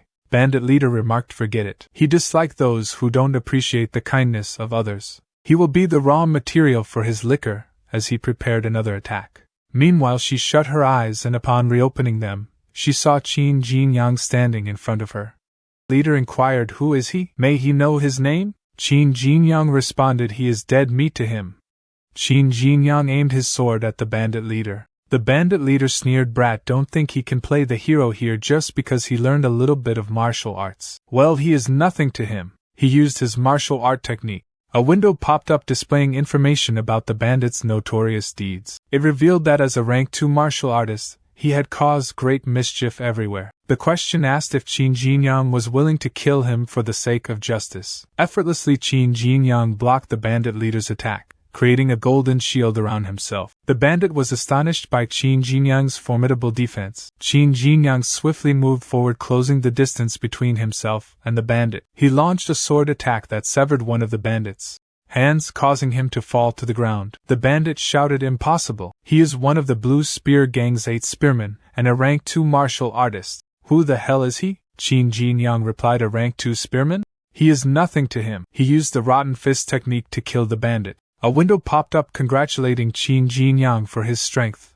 and standing up for what is right. It mentioned that he had killed a bandit who was a rank 2 martial artist, bravely fighting for justice. He was rewarded with 100 potential points. She inquired, "Can he help her to check on Ahuang?" Qin Jinyang replied, "Sure. Hold on. He is taking her to the doctors with Ahuang." As Feng Duing arrived at the scene, he exclaimed, "When did his lightness skills improve so much?" Observing a decapitated bandit about to attack Qin Jinyang from behind, Feng Duing warned him. However, it was too late for Qin Jinyang to turn and defend against the attack. Master Wu swiftly launched a spear, hitting the bandit and causing bandit to crash into the wall. Master Wu stated that the bandit had practiced martial arts with a forbidden parasite, and even in death, the parasite could still manipulate his body. He warned Jinyang not to be careless. Xiaohong stated she was already dead, as the poison wound had caused her demise rather than the blood loss. It was clear from the beginning that those responsible did not intend to keep her alive. At that moment, the sky was graced with thunder and lightning, followed by the start of rainfall. Master Wu apologized for being late and admitted that he should have been more careful. He had not expected the sudden attack by the Blue Spear Gang on the village that night, leaving him unprepared. Simultaneously, wounded Ahuang approached Qin Jinyang while barking and handed him a coin before succumbing to its injuries. Feng Duing commented that the dog had held on until Jinyang arrived, but now it was dead. A window popped up displaying information that the dog had given Jinyang the last entrusted coin. Another window appeared inquiring if Jinyang was willing to undertake the commission to exterminate the Blue Spear Gang as the dog hoped. Master Wu expressed that such occurrences happened constantly on this land, making a peaceful life a luxury beyond the reach of common people. He revealed that he had come to the Helan Grange to learn martial arts, with the intention of eradicating all the robbers and bandits in the world. However, he had just discovered that he couldn't accomplish it. Qin Jinyang shouted, "Master, he wants to exterminate the Blue Spear Gang right away." Feng Duing added, "That's what he thinks too." Master Wu replied, "Okay, let's go and exterminate the bandits now. Remember, kill them all and don't spare anyone." Both Qin Jinyang and Feng Duing replied affirmatively, saying, "Yes, Master." At the main base of the Blue Spear Gang, a celebration was underway. The bandits were laughing and enjoying the party. A bandit guard mentioned it's Mr. Lan's birthday today, but they won't even let them drink. "What a bummer!" Another bandit complained, "They won't even let them have a good time. What's the point?" The boss of the guard bandits approached them, stating, "What the hell are they talking about?" One of their spearmen took the others to look for women's heads to make liquor for Mr. Lan's birthday. Don't they need someone sober enough to open the door for them? The two bandits became agitated while pointing towards his back. The boss bandit questioned, "What's wrong with these two now? Are they under some kind of spell?" As he turned around, he discovered Feng Duing and Qin Jinyang standing on the wall behind him, their expressions filled with anger and determination. The commotion caught the attention of the celebrating bandits. The boss of the guard bandits questioned, "Who the hell are they?" Qin Jinyang stated he handled those guys over there while he handled the others. Feng Duing added, "Okay, be careful. Call him if he can't defeat them." The bandit retorted, "Hey, are they deaf? Didn't he hear what their boss said?" Feng Duing and Qin Jinyang swiftly dispatched 3 bandit guards. The remaining guards, who were enjoying their party, stood up and one of them shouted, "Everyone grab their weapons. Someone is stirring up trouble here." On one side Feng Duing and on the other side Qin Jinyang systematically eliminated each and every bandit they faced. After dispatching all the guard bandits on the wall, Qin Jinyang glanced down at the guards below, making them nervous. Their leader, while running, exclaimed, "This person isn't human but a monster. Run for your life." Qin Jinyang pursued them, killing them one by one. A window popped up displaying information that he killed bandits and avenged the deaths of innocent people. He is rewarded with 10 potential points. Another window showed he killed bandits. He is rewarded with 12 potential points. Meanwhile, Feng Duing dealt with the bandits on the opposite side, informing Qin Jinyang he have killed all his enemies and inquiring what about him. Glancing around, Feng Duing became a little surprised and remarked, "Well, Qin also cleared his side as well." Within the base, Lan Gumiao, the leader of the Blue Spear Gang, a rank 3 martial artist, sat on the throne. Beside him was his wife Lan Hongmiao, also a rank 3 martial artist. Gumiao inquired, "There is a distinguished guest coming this evening. Where is Laojiao?" One of the 8 swordsmen of the Blue Spear Gang replied, "Laojiao went to prepare a birthday gift for him. He'll be back soon. He'll surprise him by then and laugh." Hongmiao remarked, "Laojiao is full of tricks. Let's give him a bit more time." Suddenly one of the guards rushed inside, shouting, "Mr. Lan, there is a situation." Someone broke in while kneeling in front of him. Gumiao was surprised at his remark, followed by an explosion at the gate. The Blue Spear Gang's 8th swordsman, coughing, exclaimed, "Who dares to stir up trouble here?" He was immediately pierced by a spear from Master Wu, killing him and causing another explosion. Master Wu stated, "Long time no see, mad dog." Gumiao exclaimed, "Wu Xingshi," and inquired, "Didn't he go to Helan Grange? Well, is he going to cause him trouble again?" Master Wu responded, "His disciples just advanced to rank 2, so he brought him here to give it a shot with him. He don't mind, do he?" Gumiao retorted, "Old bastard, he has gone too far," and announced anyone who hits him will be awarded 100 taels of silver. All the rank 2 martial artists looked at each other and rushed to attack Master Wu, but they were instantly killed by him in a single strike. Master Wu stated, "Mad dog, you know these rank 2 losers that got in his way were nothing to him. He have already gotten rid of them for him. What do he say? Will he fight him or not?" Gumiao shouted his name while trembling, rushed forward to attack and stating, "Go to hell." However, Master Wu easily blocked his attack and pushed him back. Meanwhile, Hongmiao approached him from behind at the same time, attempting to land an attack on Master Wu. To her surprise, Master Wu also blocked her attack, counterattacked, and caused both to crash to the ground. Gumiao turned towards Hongmiao and stated, "This old bastard's moves are lethal. She have to be careful." Hongmiao assured, "Don't worry. After all, he's only at rank 3 no matter how powerful he is. They are both at rank 3. Together they can exhaust him to death." Master Wu chuckled, "Exhaust him to death? It's alright, try him then." As he was distracted by them, someone approached Master Wu from behind. Meanwhile, Qin Jinyang thinks Master wait for him. He will be there soon. Bandits ran away from Qin Jinyang, calling him a monster. A little later, when the two engaged in a frenzied battle with Master Wu, Hong Miao exclaimed, "Is that old bastard really at rank 3? How come they can't defeat him even though they join hands?" Master Wu responded, "So didn't they just say they wanted to exhaust him to death? Have faith in themselves. Go ahead." At that moment someone surprised Master Wu, stabbing him from behind and seriously injuring him. Gu Miao laughed and stated, "Old bastard, how dare he be arrogant." The person using lightness skills moved away from Master Wu. Master Wu recognized him and inquired why did he do that. He was Zhou Nian and a disciple of the upper hall of Helan Grange, a former disciple of the Hosheng Hall, a rank 3 martial artist. He responded saying, "Master, he is sorry." Hong Miao declared, "Surprise, old bastard. Their blue spear gang is expanding thanks to Mr. Zhou. He helped them handle several of their opponents. Of course he's being well treated. All the resources for practicing martial arts that they stole were given to him. Well, he got unlucky. Mr. Zhou happened to be invited here to celebrate Gu Miao's birthday." Zhou Nianan stated, "Shut up." Hong Miao agreed. Master Wu inquired, "Nianan, do he know what he is doing?" "He is colluding with bandits." Zhou Nianan expressed he didn't have a choice. He had been regretting leaving his master all the time since he transferred from the Hosheng Hall to the upper hall. Mr. Su kept talking about virtue,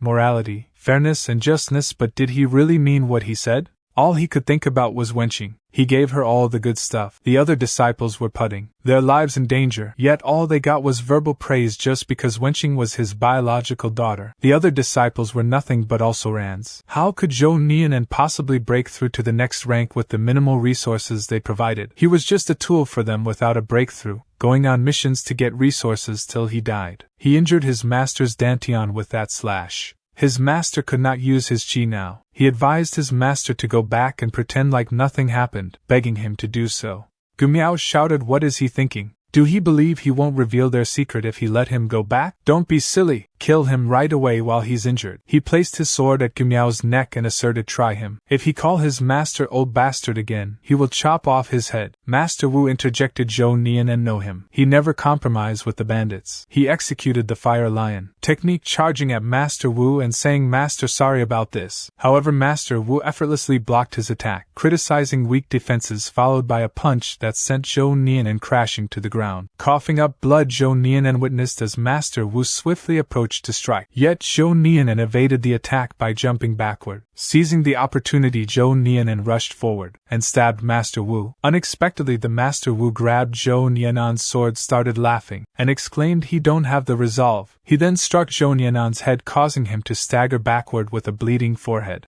Master Wu stated, "Nianan's martial arts are deteriorating. He is even weaker than when he was at rank 2. Hong Miao commented, "This elderly man is still remarkably powerful. Without relying on any techniques?"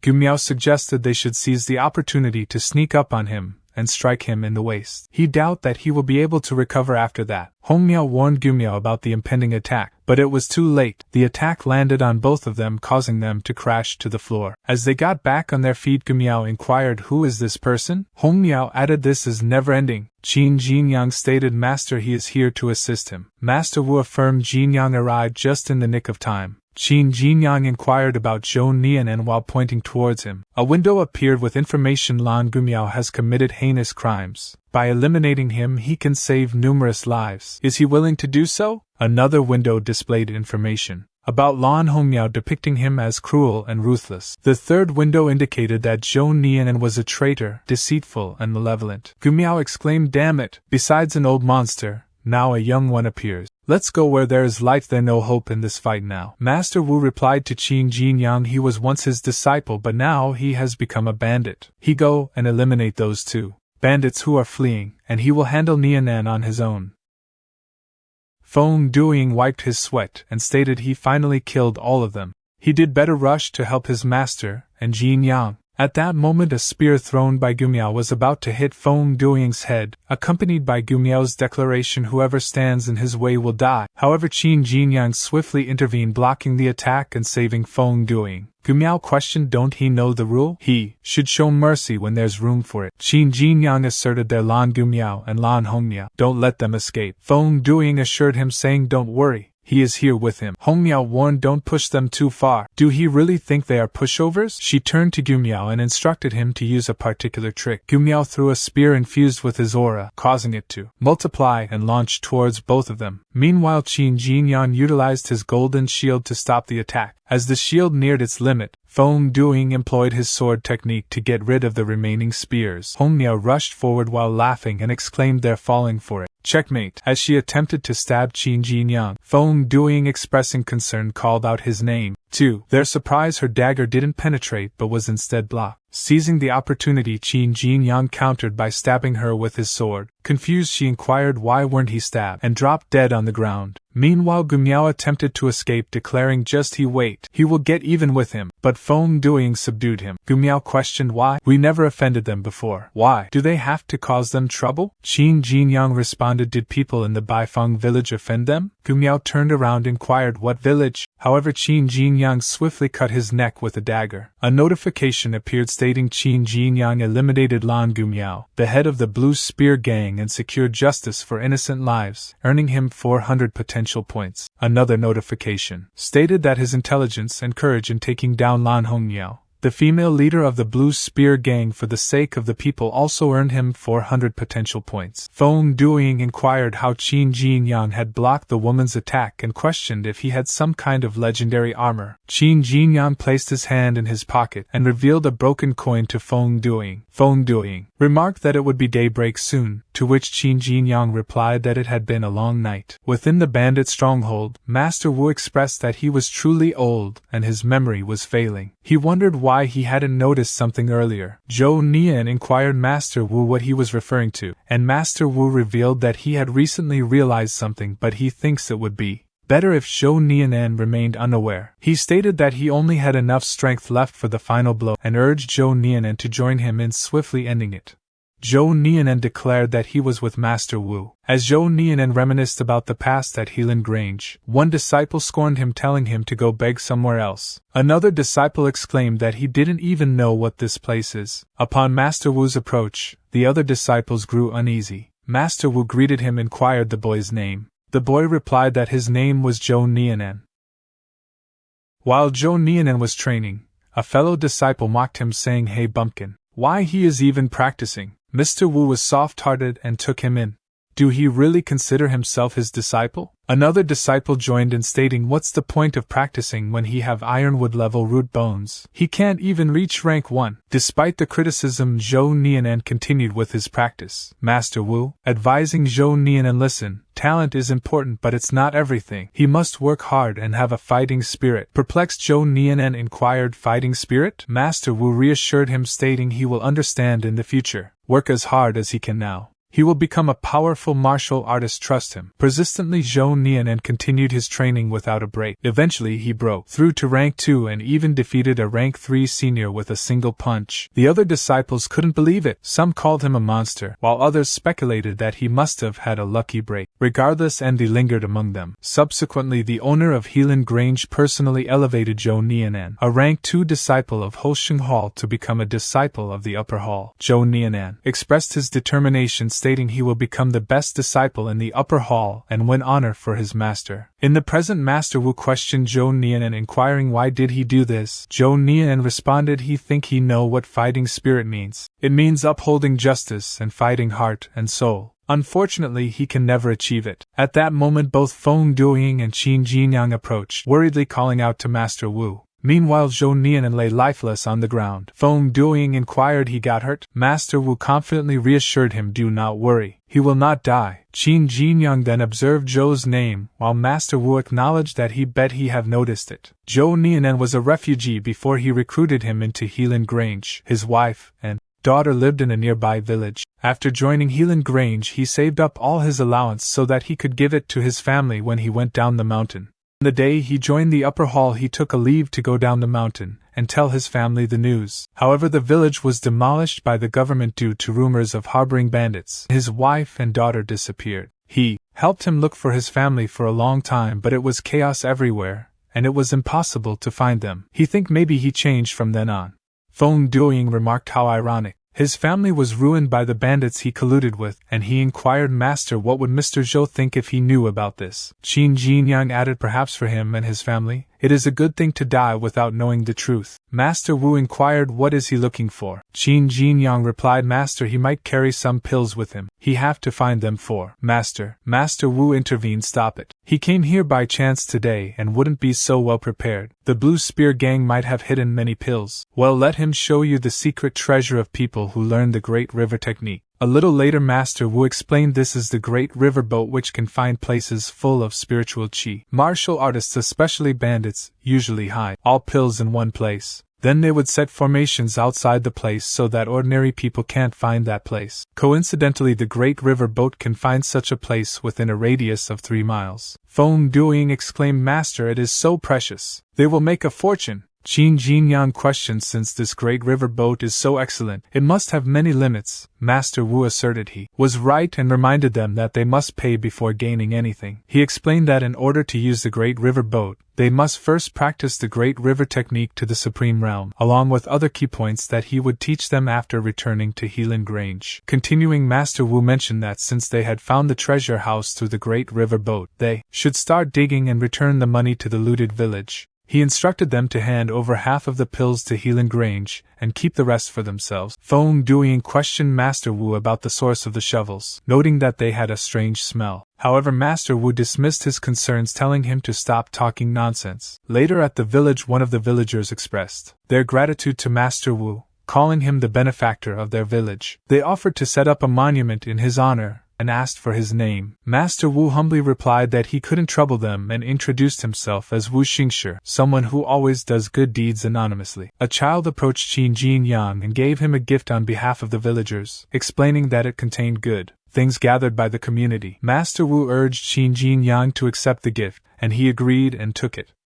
At Hosheng Hall, Qin Jinyang inquired, is Master still cultivating in seclusion? Feng Duing replied, yes, he has not emerged since his return. He mentioned making errors in battle and requiring time for reflection and intense cultivation. Qin Jinyang observed, Master holds himself to a high standard. By the way, Duing, he have some business to attend to down the mountain, and wish not to disturb. Master, please notify him upon his awakening. Feng Duing responded, of course, go ahead. It appears he have developed an affection for a young lady. As Qin Jinyang prepared to depart, Feng Duing seized the opportunity. Added youth is a precious time. Why do he detect the scent of alcohol? Disregard, as it must be his imagination. At Zhao family's residence, the butler reported, my lord, while workers were constructing the mausoleum for the young master outside, it suddenly collapsed, burying all the workers. Mr. Ao exclaimed, what? The funeral is imminent, and the mausoleum has collapsed? Find replacement workers to reconstruct it. The butler replied he attempted to secure additional workers, but the nearby villages had been informed of the collapse. Upon their arrival, all the young individuals had fled, leaving only the elderly, infirm, sick and disabled.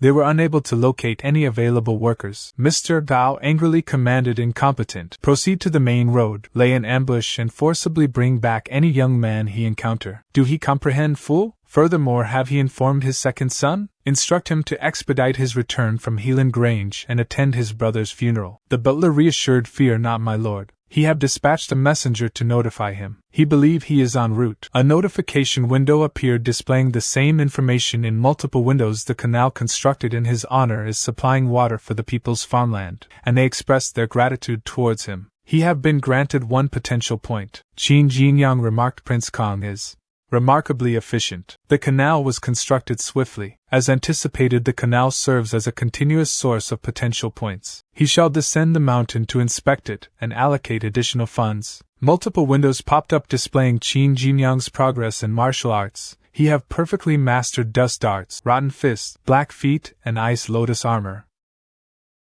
Check his profile. When suddenly someone approached him, and while shouted his name, Qin Jinyang turned around and inquiring, is he from Helan Grange? Liangjue replied, it's Yu Jinyang. What a coincidence. He was worried that he mistook him for someone else. He is Zhao Liangjue from Zhongning Hall. Thanks to him, he bathed in dark pond. To be honest, if it weren't for that, he wouldn't have broken through to rank 2 so quickly. Qin Jinyang stated he remember him. He was on Shi Pingying's side at the banquet before. Liangjue stated well he didn't expect him to remember it. At that time he didn't know about him, so he took the wrong side. He was thick-skinned and followed Fan Yongli to bathe in dark pond. Thank him for letting that pass. Qin Jinyang stated it's okay. They did it for a lark at the banquet, so he won't hate him. Liangjue laughed and stated he is so magnanimous. Qin Jinyang questioned Liangjue. Where is he going? Liangjue replied he is going to Chongshan town ahead. Something's cropped up at home, and his family asked him to hurry back. Suddenly a rope appeared in front of them, blocking their path ahead. Qin Jinyang shouted, "Who is it?" and he grabbing his sword. The butlers exclaimed, "Gentlemen, he is sorry to disturb him. The road ahead is being repaired and they are guarding it. They are here to prevent anyone from moving forward, accidentally and getting hurt. May he know their official positions? Why are they coming to Chongshan town?" Liangjue exclaimed, "They are ordinary people and they are here for personal affairs." "Why do he ask?" The butler replied, "Ordinary people." "Then don't blame them for being rude. The Zhao family in Chongshan town wants both of them to work for them. Be smart and come with thee or they will suffer." Liangjue inquired, "The Zhao family in Chongshan town? Is he not familiar with him?"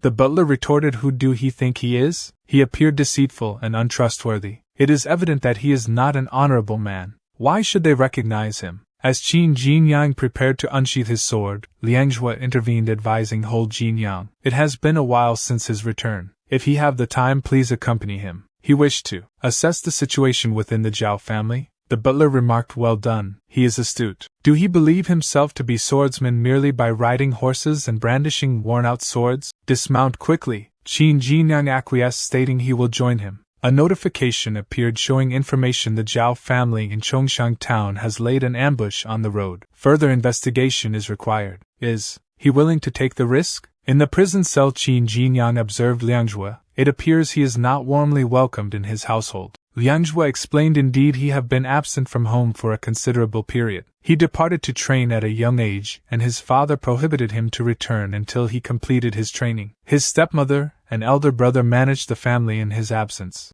Unfortunately, his elder brother passed away from an illness, prompting his father to summon him back." Qin Jinyang inquired about his mother. Liangjue disclosed his mother passed away during childbirth. Qin Jinyang expressed his condolences. Liangjue reassured it is fine. His stepmother treated him kindly despite not being her biological son. His mother was a mere servant. He suspects she became his father's concubine due to her beauty. His elder brother, the legitimate heir, was his half-brother. His mother bore 3 other sons. Initially he was not recognized as a member of the family. However, his mother accepted and adopted him, designating him as the second young master. At that moment the guard entered the room and announced, "Hey." At the Zhao family's residence, Mr. Zhao inquired, "Have all the guests arrived here for the sake of his second son? They are all waiting for him. Why has he not returned yet?" The butler responded, "My lord, he personally went to Helan Grange to inform the residents there. They assured him that they would relay the message to the second young master." "He swear it is true?" Lord Wife exclaimed. "What a disgrace. He entered Helan Grange and became a cultivator, looking down on them. His brother has passed away, yet he did not return for the funeral. She regret treating him well." Mr. Zhao cursed, "Incompetent fool, he cannot even handle such a simple task. If he does not return within the hour, he will have him oversee the construction of the mausoleum." As he labored, Qin Jinyang questioned, "When he worked in the labor hall, they were provided with food. Here they expect them to work without offering any sustenance." A guard rushed forward with a whip to punish Qin Jinyang, scolding, "How dare he complain?" Liangjue intervened and took the punishment in Qin Jinyang's place. Concerned, Qin Jinyang turned to Liangjue and asked, "Is he all right?" Liangjue reassured him he came here with him. "He cannot let him suffer. Do not worry. Once he understands the situation, he will seek justice for all." The individual with the whip remarked, "What loyal friends he is. Let them see how much punishment he can endure for him." At that moment the butler called out to gather around everyone. A guard inquired, "Boss, what happened to his face?" The butler dismissed it, saying it was an accident. He fell. Let them focus. The individual with the whip threatened, "Just wait. He will deal with both of them shortly." The butler instructed, "Follow him to the town entrance and head towards Helan Grange to search for the second young master. Lord Zhao has mandated that if they do not locate him within an hour, they must commence construction on the mausoleum." The other guard inquired, "But he has not returned in many years." None of them can recognize him. The butler responded, "Fool, the second young master is a disciple of Helan Grange. He must have a distinguished appearance and stand out from the ordinary. They will certainly be able to identify him." Another individual inquired if they leave who will oversee the work here. The butler stated the top priority at the moment is locating the second young master. These individuals are restrained and cannot escape. One of the laborers remarked they are fortunate to have the second young master, as it allows them to take a break. An elderly worker inquired, "Excuse him, they both do not appear to be locals. How did they end up here?" Liang Zhuo explained they had business in Chongshan town, but they were intercepted by those individuals on the road. Family always so overbearing? They openly seize individuals on the streets and force them into labor. The elderly individual elaborated they are outsiders, hence they may not be aware of the influence the Zhao family holds in Chongshan town. The majority of the land in the town is owned by the Zhao family. Furthermore, the second young master of the Zhao family is an inner disciple of Helan Grange with a promising future. Recently, the eldest young master of the Zhao family passed away, and his mother insisted on constructing a tomb for him on the mountain. Unfortunately, a collapse occurred at the site some time ago, resulting in the deaths of numerous laborers they had recruited from the town. This incident became widely known in the area, prompting locals to hide when the Zhao family sought more laborers. Unable to acquire workers from the town, the Zhao family resorted to setting up an ambush on the road and forcibly bringing passers-by here. They have had an unfortunate encounter. He hailed from a nearby village, and he was deceived into believing that he would be paid for his work here. However, upon arrival he discovered that he was merely an unpaid laborer. It has been a decade, gentlemen. Escape is futile. There is no way out of this predicament. They are destined to toil for the Zhao family indefinitely. Flustered, Liang Zhuo exclaimed, "How could the Zhao family be so unreasonable and lawless? If the second young master knows about this, he will never allow it." Qin Jinyang questioned, "Why did the Zhao family build a mausoleum on the mountain? Normally people will dig down in a flat place beside the mountains and rivers to build a tomb. He have never heard of someone digging a cave to build a mausoleum." Another worker chimed in stating, "Sir, he have keen powers of observation. Allow him to disclose the truth." In reality, the reason why his mother wanted to build this mausoleum was not to bury her son but to search for the treasure left by the second young master's birth mother. And stated he heard that the second young master's birth mother was just an ordinary maid. How could she have a treasure? The worker explained, "Well, how did he know? Indeed, she was an ordinary maid. However, he heard that she used to be the daughter of a major family. After her family's downfall, she came here to work as a maid. After she gave birth to the second young master, the lord's wife was very angry and killed her, secretly. Before she died, she muttered that she had a family heirloom for her son." Liang Zhuo stated he heard she died in childbirth. The worker retorted, "Nonsense. Everyone in the Zhao family is under the command of the lord's wife, so she wouldn't admit to killing the concubine. The poor second young master only cared about cultivation and didn't know anything. He even took the lord's wife as his mother. How misguided he is!" Liang Zhuo stood up in anger and exclaimed, "This is unfounded. He is spreading falsehoods. After hearing some tales in a tea house, he have the audacity to spread rumors. He have been deceived by those stories." The old man stated, "Young man, please calm down. What he said is accurate. If he doubted, he can go ask that man. He served the concubine during her pregnancy. It is said that the concubine confided in him about the location of the treasure. After the lord's wife killed the concubine, she sought to obtain the treasure. She then took him and tortured him, but he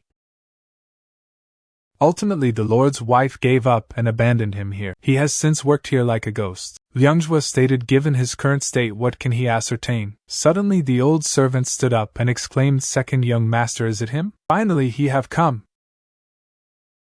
Confused, the other workers questioned each other, "Is he the second young master?" Liang Zhuo inquired, "How did he recognize him?" The person replied he saw the birthmark on his foot. Yes, he remembered it very well. "He is the second young master." Liang Zhuo advised, "Get some rest first. No hurry, speak slowly." Old servant revealed, "Second young master, he is dying. Since he have come, what he have done is worth it. He heard that his mother left something for him in the temple down the mountain. As he lay down on the ground, he exclaimed she treated him well. Finally he have a chance to repay her. He have his wish fulfilled. He have grown up. Just go, second young master," and he took his last breath. Qin Jinyang checked him and stated he's dead. He think he held on for so many years just for this moment. Liang Zhuo sat down and reached the fetters, breaking it with his hand, and asked Qin Jinyang, "Can he go to the temple with him?" Qin Jinyang responded with pleasure. A window popped up displaying information. People from the Zhao family in Chongshan town set up an ambush on the road, and there was more to this. He took risks, infiltrated the Zhao family to investigate, and got clues. He is rewarded with 20 potential points. He found the hidden secret of the Zhao family, and Liangzhua is uneasy.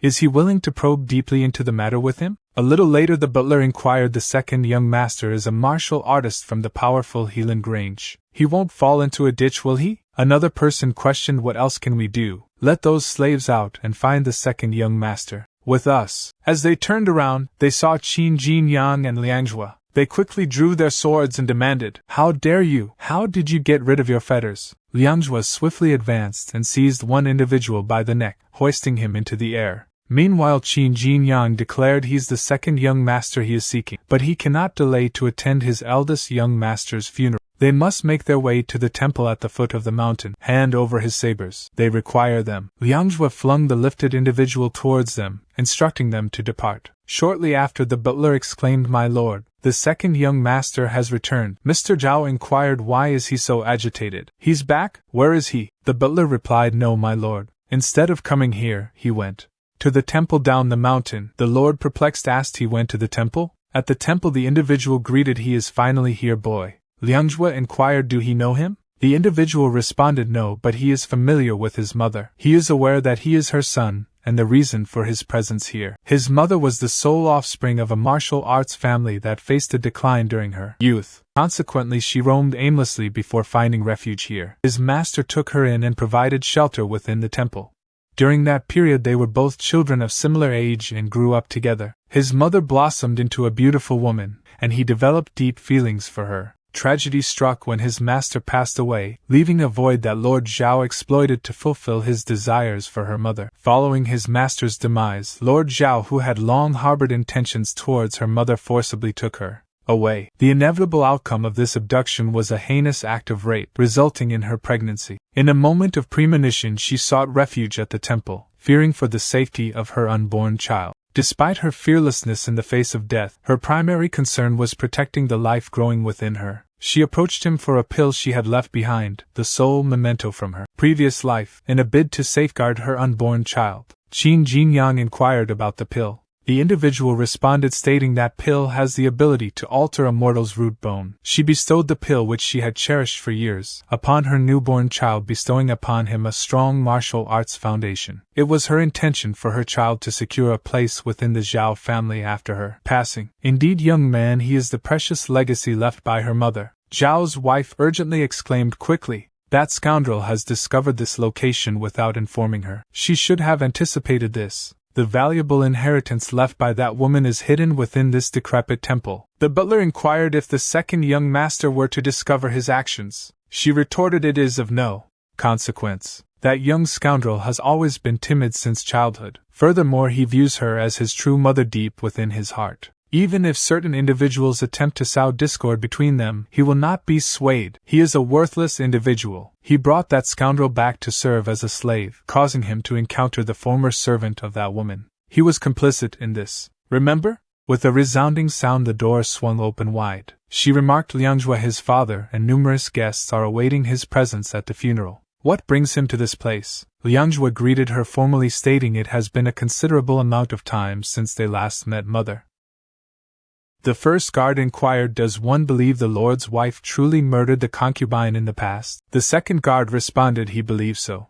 It is widely known that the Lord's wife is exceedingly cruel and heartless. He suspects the second young master discovered some evidence in this rundown temple, prompting the Lord's wife to hastily come here." The third guard questioned, "Then why does she have the audacity to remain inside?" The first guard explained, "The second young master has always regarded her as his true mother since childhood. He holds great respect for her. Additionally, the Lord's wife is known for her persuasive abilities. Just wait and observe. It won't be long before she convinces the second young master to return with her obediently." She lamented, "Liangzhua, he have always treated him as his own son, yet he choose to believe these deceitful individuals over her. How wretched she feel. She have always been kind to him, but it seems to have been in vain." The butler interjected, saying, "Second young master, he have served the Zhao family for numerous years and have heard various rumors, none of which hold any truth. His mother passed away during childbirth. He witnessed it firsthand." Liang Zhuo reassured her, saying he trust her and also believe her. He heard rumors of a treasure within this temple prompting his visit. Surprisingly, there truly is a treasure here. She eagerly inquired, a treasure? Liang Zhuo, that is wonderful news. Where is this treasure? Show her. Liang Zhuo chuckled. Startled, she questioned what is the reason for his laughter. Liang Zhuo confessed he have been foolish. He failed to see through her deceitful facade. He mistook the murderer as his mother, causing his true mother sorrow in the heavens. She asked, what is he implying now? Liang Zhuo revealed, allow him to disclose the truth. Wicked woman, the treasure left by his mother is he. She exchanged her fundamental essence with the only pill she possessed, shaping him into who he is today. She quickly moved towards the door and attempted to leave while thinking, something is amiss. He knew the truth. She must seek refuge with the Lord to avoid him first. What terrible luck! He rarely returned, but upon his return, he was tasked with constructing the mausoleum and encountered that accursed servant. That treacherous Taoist aims to have her killed. Just wait when the Lord takes him back to Helan Grange. She will return and exact her revenge. She exclaimed, hurry, this individual is deranged. Escort her back. She will inform the Lord. Qin Jinyang utilized the dust dart technique to hurl rocks at her. One of guard remarked, my lady, her leg. It was then that she noticed his injured leg. Liang Zhuo expressed his gratitude, saying thank you. Qin Jinyang replied he is welcome. In agony she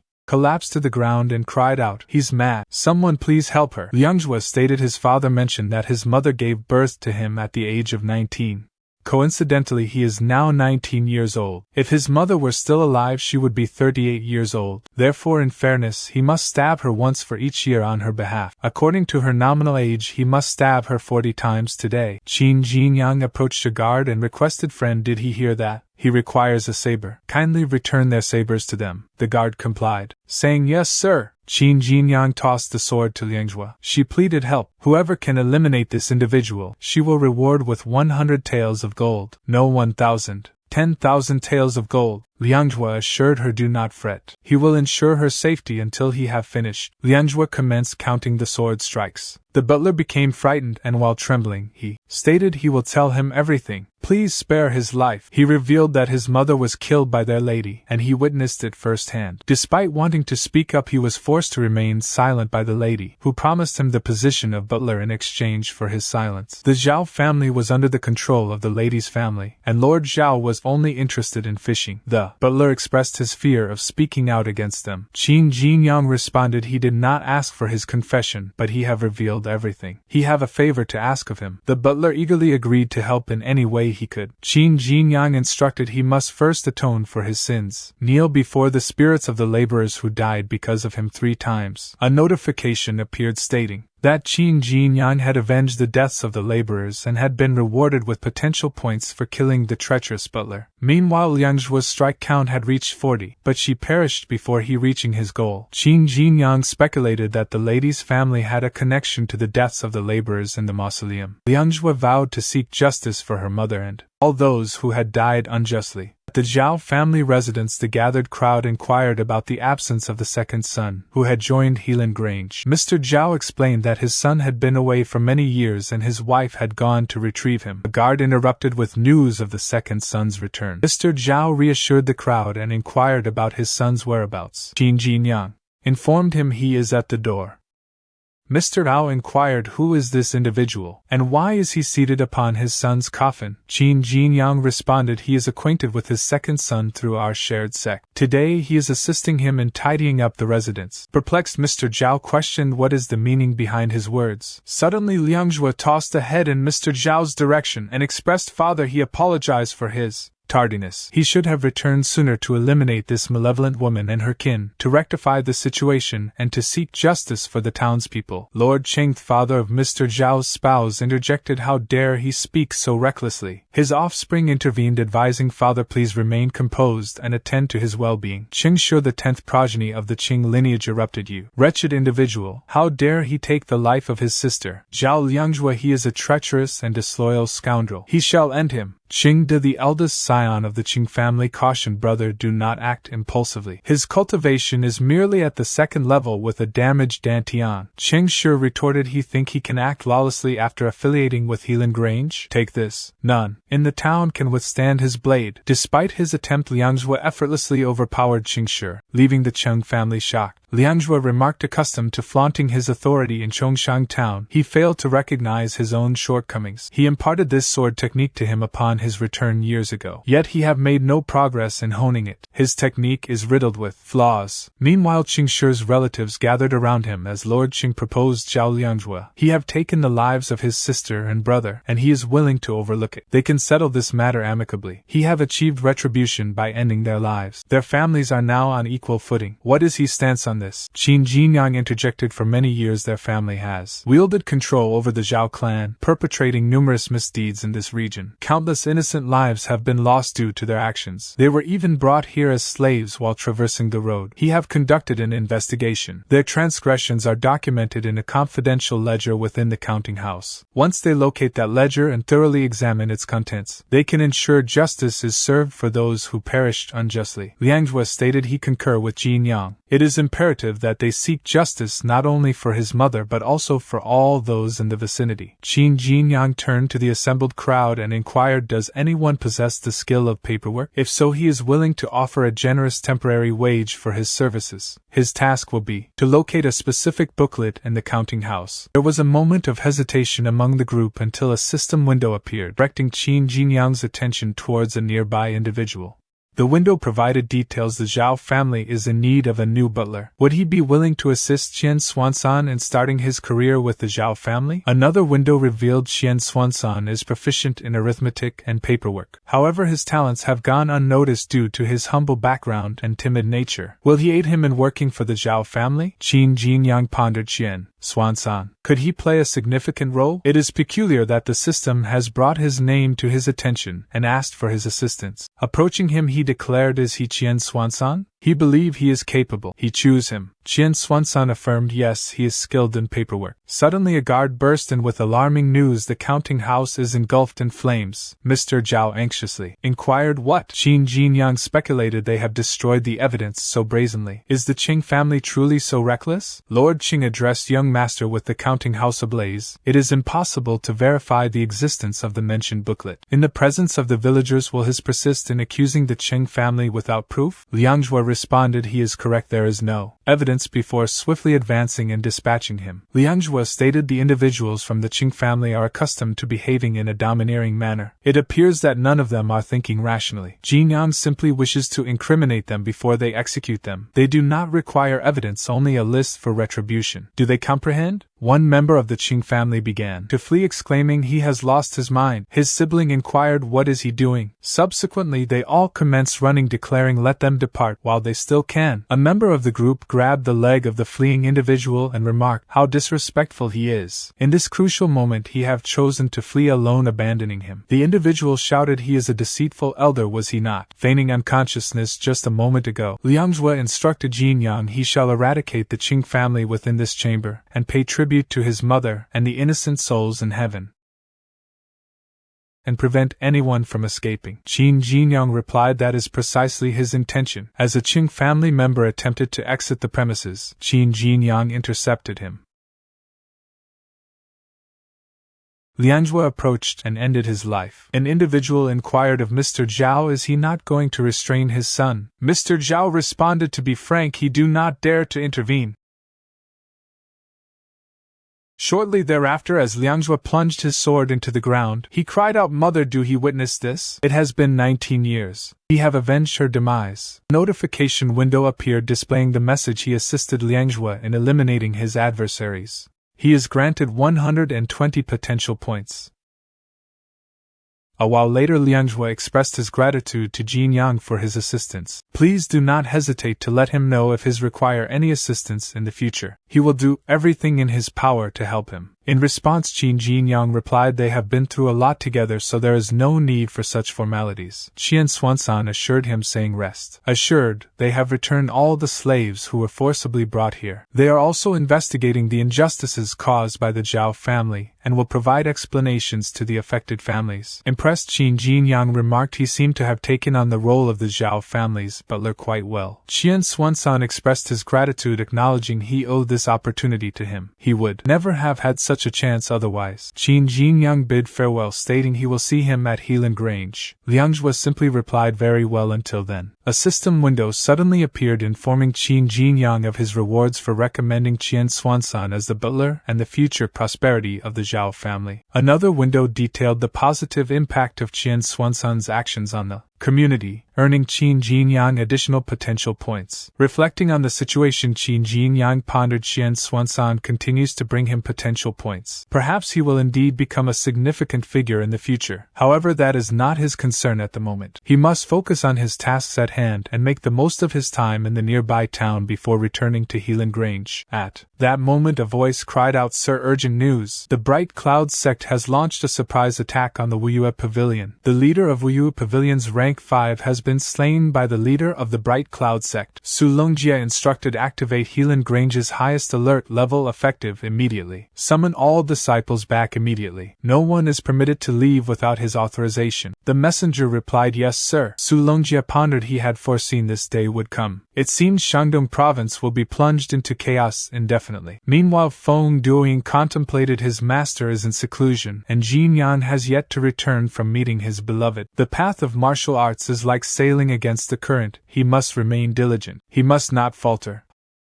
Helan Grange are at risk. However, his master also emphasized the importance of balance between work and rest. The body is like a bowstring. If he push himself too hard, he will break. He must relax appropriately. Let him leave it to chance. If the coin lands heads, he will visit Spring House. If not, he will still go. If the coin shatters into 700 pieces upon hitting the ground, he will dedicate himself to rigorous training. Landed and its heads. Manager of Spring House announced, "Sir, the girls he requested are here. They are all young and delicate." Feng Duoying declared he had a feeling the coin would not break. That's why he arrived at Spring House early, making good use of his time. His destiny is within his grasp. What a strategic mind he possesses. Order the girls to enter room. The women greeted him. Feng Duoying also greeted the woman and pondered to himself, is that the scent of women? Most men have children who can speak by the time they turn 18, but he have never even held a woman's hand before reaching this age. How pitiful he is. He have heard that women's skin is as smooth and soft as if it has been oiled. He have tried applying oil to his skin, but he felt nothing special when touching it. People believe he have the freedom to do as he please at Helan Grange because his father is the leader of Labor Hall. Father is conservative. He has instructed him to establish a career before considering marriage. Furthermore, he believes that women will hinder a man's spiritual development, so he has forbidden him from interacting with them. But today, the day he have eagerly awaited has arrived. Today he will indulge himself. He will do as he please. He will unleash his inner desires and be bold. Feng Duoying inquired, "Madam, do all the girls here charge 98 taels of silver for their services?" She responded, "They also have service charges of 198 and 298 taels of silver. However, she recommend choosing from the selection here. All the girls at Spring House are renowned in this area regardless of their fees." Feng Duoying declared, "Bring him the girls who charge 298 taels of silver." In his mind, Feng Duoying mused, the girls here are already so captivating. He can only imagine how extraordinary those who charge more must be. She questioned, "Sir, is he certain?" "Only 3 girls at Spring House charge 298 taels, and they rarely entertain guests." Feng Duoying asserted, "Do she think he lacked the means? He is drawn to the rare and exceptional." "Proceed at once." She replied, "Please wait momentarily, sir." She will promptly bring him those 3 girls. Feng Duoying considered he shall have the 3 of them serve him simultaneously tonight. Upon hearing a noise, Feng Duoying inquired, "Is it an earthquake?" She assured, "Sir, they are on our way. These girls all weigh 298 pounds. She guarantee it." Feng Duoying exclaimed, "What? Shouldn't they have better body shapes since they charge more?" She explained, "Well, it is 1 tael per pound. They never deceive our guests or overcharge. Their guests have varying preferences. He pay the price based on her weight. Sir, you have exquisite taste. The fuller the lovelier. She is a spirited little mare awaiting his guidance." Feng Duoying demanded, "Bring him the girls weighing 98 pounds. Immediately." However, she closed the door and departed. One of the women questioned, "What? How dare he compare them to those ordinary girls?" The other declared he cannot dismiss them. They will display their charm tonight. Trembling, Feng Duoying implored, "Stay away." The women urged, "Sir, do not be hesitant. Indulge in his desires. Come on." Feng Duoying cried out, "No, Jinyang, help him." Meanwhile, Qin Jinyang sneezed and contemplated, have he caught a cold? It seems he must seek a place to rest. He have heard of the renowned spring house in Quanling town ahead, where the women are exceptional. His master is secluded in cultivation and will not visit spring house. Duing was raised with strict principles and would not frequent such establishments. Despite his reluctance, he must go there to observe the lifestyles of the people and study their ancient culture. It is not his preference, but it is his duty.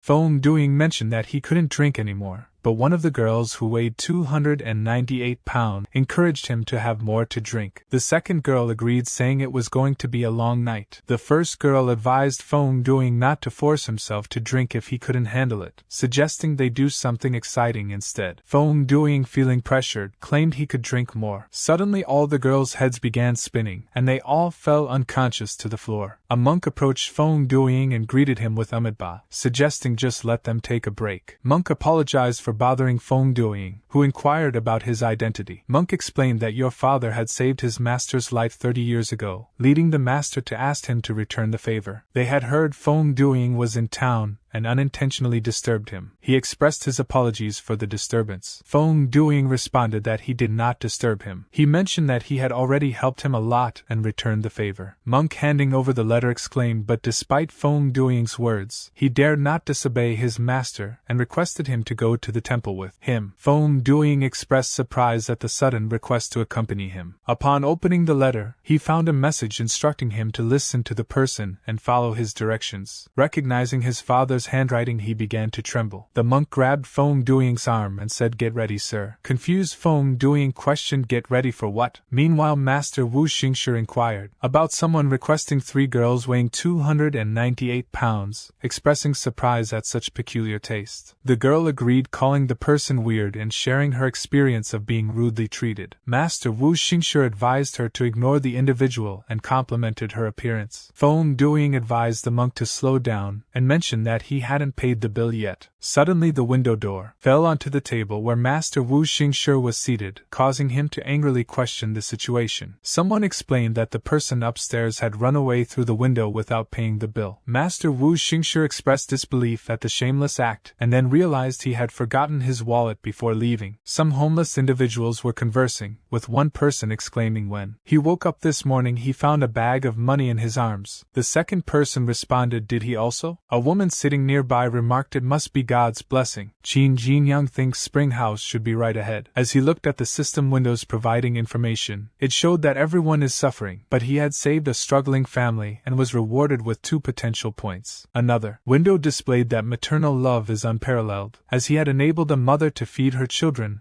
and was rewarded with 3 potential points. A third window showed that a human life is of greater value than everything else, as he had helped a starving man. A woman excitedly exclaimed upon seeing Qin Jinyang, praising his handsome appearance and inviting him to join in the fun at a place with many pretty girls. Qin Jinyang responded by suggesting that the woman bring all the girls to him. The woman recognized him as a regular customer and reliable person, asking him to wait for a moment. Qin Jinyang expressed his intention to study and experience the entertainment culture, but his thoughts were interrupted by Master Wu Xingshi demanding to be released so he could go back to Helan Grange to get money to pay the bill. The guard reacted angrily, questioning Master Wu Xingshi's identity. Master Wu Xingshi then noticed Qin Jinyang and approached him, reminding him of the importance of practicing martial arts diligently. He questioned why Qin Jinyang was not practicing at Helan Grange as instructed. Qin Jinyang mentioned that he was just passing by and questioned what Master was doing there. A woman then shouted that she had brought all the girls as he had ordered and to pick one. Master Wu Xingshi replied that he had something to do in town, so he passed by as well. A guard shouted from behind, accusing Master Wu Xingshi of not paying for the 4 girls he had asked to serve him the previous night. The guard warned him not to try to escape as their boss was at rank 2. Master Wu Xingshi then asked Jinyang if he had his wallet with him and requested to borrow some money, to which Jinyang replied with okay.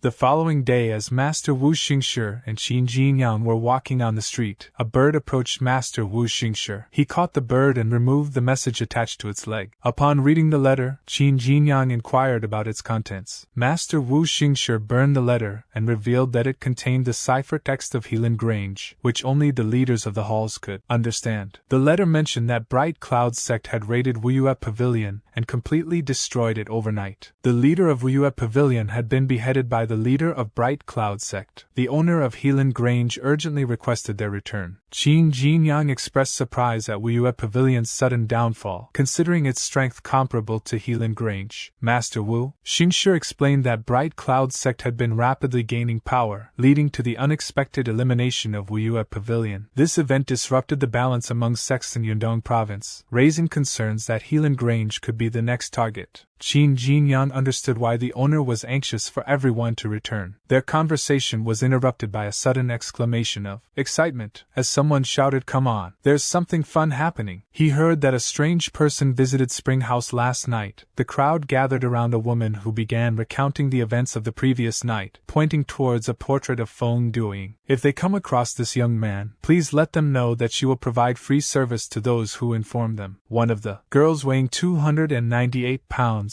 claimed he tortured the three of us all night. They were nearly tortured to death. Then he escaped through the window. The listeners were shocked by her story. Master Wu Xingshi declared it's the same person who skipped out on paying the bill last night. He has caused trouble for him. If he encounter this fraud, he will teach him a lesson. Upon seeing the portrait, Qin Jinyang exclaimed, "Master, something is not right. Isn't it look like Duing?" Meanwhile, two individuals in front of them were discussing the portrait. The person in the brown outfit remarked, "Judging from the portrait, this man is handsome. How could he have such peculiar tastes?" The person in the dark blue outfit added, "Those three chubby girls claimed that he got drunk and boasted about being from Helan Grange. Who is he? What a braggart!" Qin Jinyang asked, "Master, is he okay?" Master Wu Xingshi replied, "Let's return to Helan Grange. He will punish that troublemaker severely." Upon arriving at Helan Grange, a guard identified Master Wu Xingshi as the leader of Hosheng Hall and ordered the gate to be opened. Qin Jinyang inquired about the blue layer shield surrounding the Grange, to which Master Wu Xingshi explained it as the sect guarding formation capable of withstanding attacks from rank 3 martial artists. The formation had not been activated in over a decade and required a significant amount of silver to maintain. As they moved on, the guard instructed the arriving individuals to line up and state their names and positions. Master Wu Xingshi mentioned that the owner had also called back disciples from nearby towns, prompting Qin Jinyang to agree that they should gather their people and prepare for war. Upon reaching Hosheng Hall, Feng Duing excitedly greeted Master and Jinyang with news to share. However, Master Wu Xingshi remained silent, and instead reprimanded Feng Duing for embarrassing the hall by not paying a bill at Spring House. Enraged Master Wu Xingshi demanded his saber, expressing his intent to punish Feng Duing for his actions. Feng Duing requested Master to allow him to explain the situation. He accidentally entered Spring House but did not intend to leave without paying the bill. A monk offered to repay his father's kindness by taking him to a temple to enhance his root bone. When Master Wu Xingshi inquired about this, Feng Duing confirmed that the monk had helped him reach the peak of the silvery flower level in improving his root bone. Feng Duing intended to inform Master about this development. He then questioned that he mentioned he departed from Spring House without settling the bill, and he witnessed it firsthand. Feng Duing also asked Jinyang why he returned with Master instead of visiting his lover down the mountain. Master Wu Xingshi swiftly turned around and stated, "Duing, since he have improved his root bone, he forgive him, just let it go. None of them is allowed to mention it again." Qin Jinyang agreed with Master, and he is right, and encouraged Duing to say yes. Feng Duing responded affirmatively while expressing her concerns. The scene then transitioned to a room focused on self-discipline and social commitment. Master Wu Xingshi acknowledged the progress made by both individuals during this period and expressed his satisfaction. He then mentioned the changing situation and the impending war, prompting him to share some wisdom. He asked what is the highest level of martial art. Feng Duing answered to fully master it. However, Master Wu Xingshi disagreed, expressed his belief that martial arts evolve over time as they are passed down through generations. He emphasized that no martial art remains unchanged, and even if one masters it, it may still be modified in the future. By breaking through the limits of a martial art, one can improve and potentially surpass its founder, reaching what he called the Supreme Realm.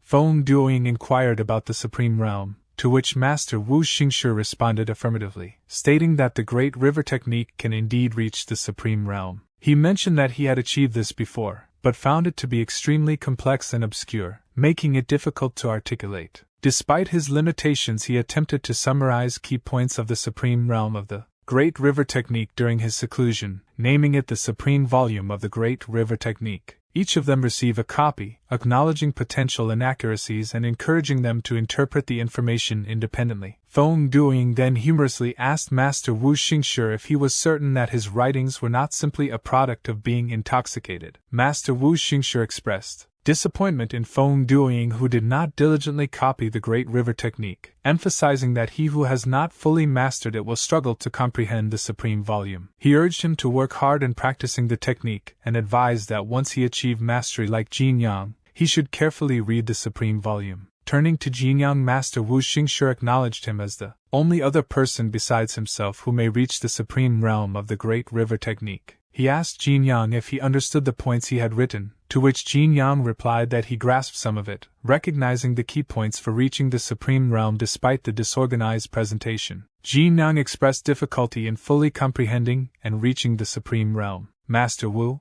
Xingshi reassured him and encouraging him to give it a try. While cultivating at night, Qin Jinyang's status window appeared, displaying his details as follows. Name Qin Jinyang, occupation at disciple of Hosheng Hall of Helan Grange, root bone at Golden Branch level, next stage is White Jade level. His martial arts skills include the Great River Technique, Supreme Realm, Ice Lotus Armor, perfectly mastered Dust Arts, perfectly mastered Rotten Fist, perfectly mastered Black Feet, perfectly mastered Boiling Demon Tiger Collapsing Blade, perfectly mastered, with 6,447 remaining potential points. Another window prompted him with the information that the supreme volume of the Great River Technique had been detected, asking if he wanted to use 2,200 potential points to enhance his Great River Technique to the supreme realm. He thinks unexpectedly that he can elevate his Great River Technique to the supreme realm by using up potential points. However, considering the high cost of potential points, he initially decides to abandon the idea. Nevertheless, he ultimately decides to give it a try and consume potential points to enhance his Great River Technique to the supreme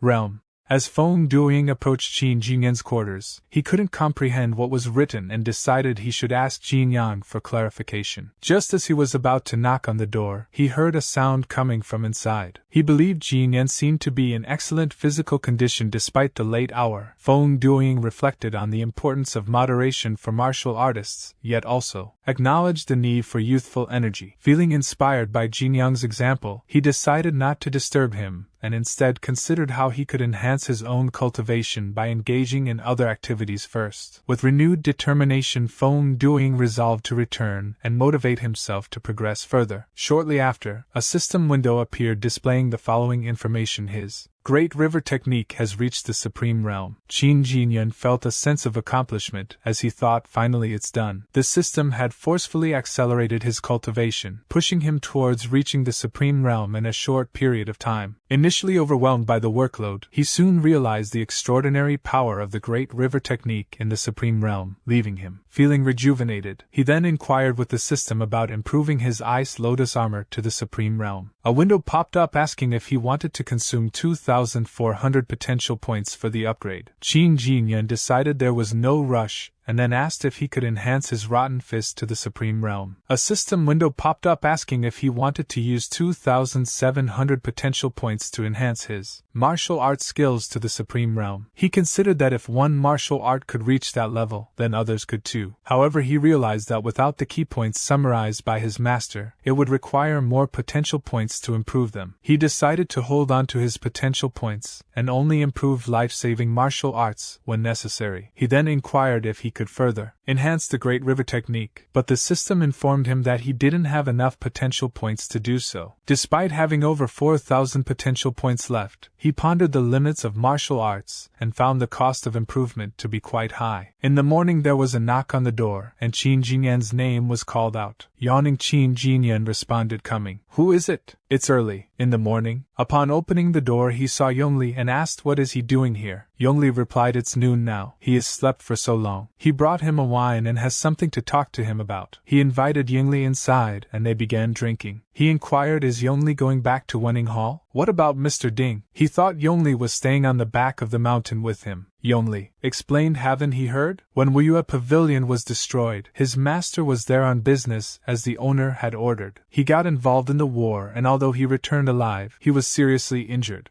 Qin Jinyang inquired that Mr. Ding was seriously injured while working at Helan Grange. Is he currently recovering on the back of the mountain? Yongli shared that his master has left Helan Grange, and the owner plans to hire a new deputy manager at rank 4 who may not allow Yongli to stay on the back of the mountain. Qin Jinyang expressed shock at the owner's decision to replace Mr. Ding, calling him cruel. Yongli explained that when his master departed, the owner offered comfort, leading the master to feel worthless. Yongli understands the owner's challenges, especially with the bright cloud sect targeting them. He desired to accompany my master to provide care for him, but his master declined. He was only able to accompany him to the gate as the master left quietly with his injured body while carrying a bag. Qin Jinyang recounted meeting Mr. Ding while playing chess, only to find out he had left Helan Grange unexpectedly. Mr. Ding is a rank 4 martial artist, surprised Qin Jinyang with his departure. Yongli then revealed that his master had mentioned Qin Jinyang before leaving and had sent him to deliver something of great use. Yongli handed over 3 pills, which Qin Jinyang inquired about, leading Yongli to confirm they were the Golden Luck pill.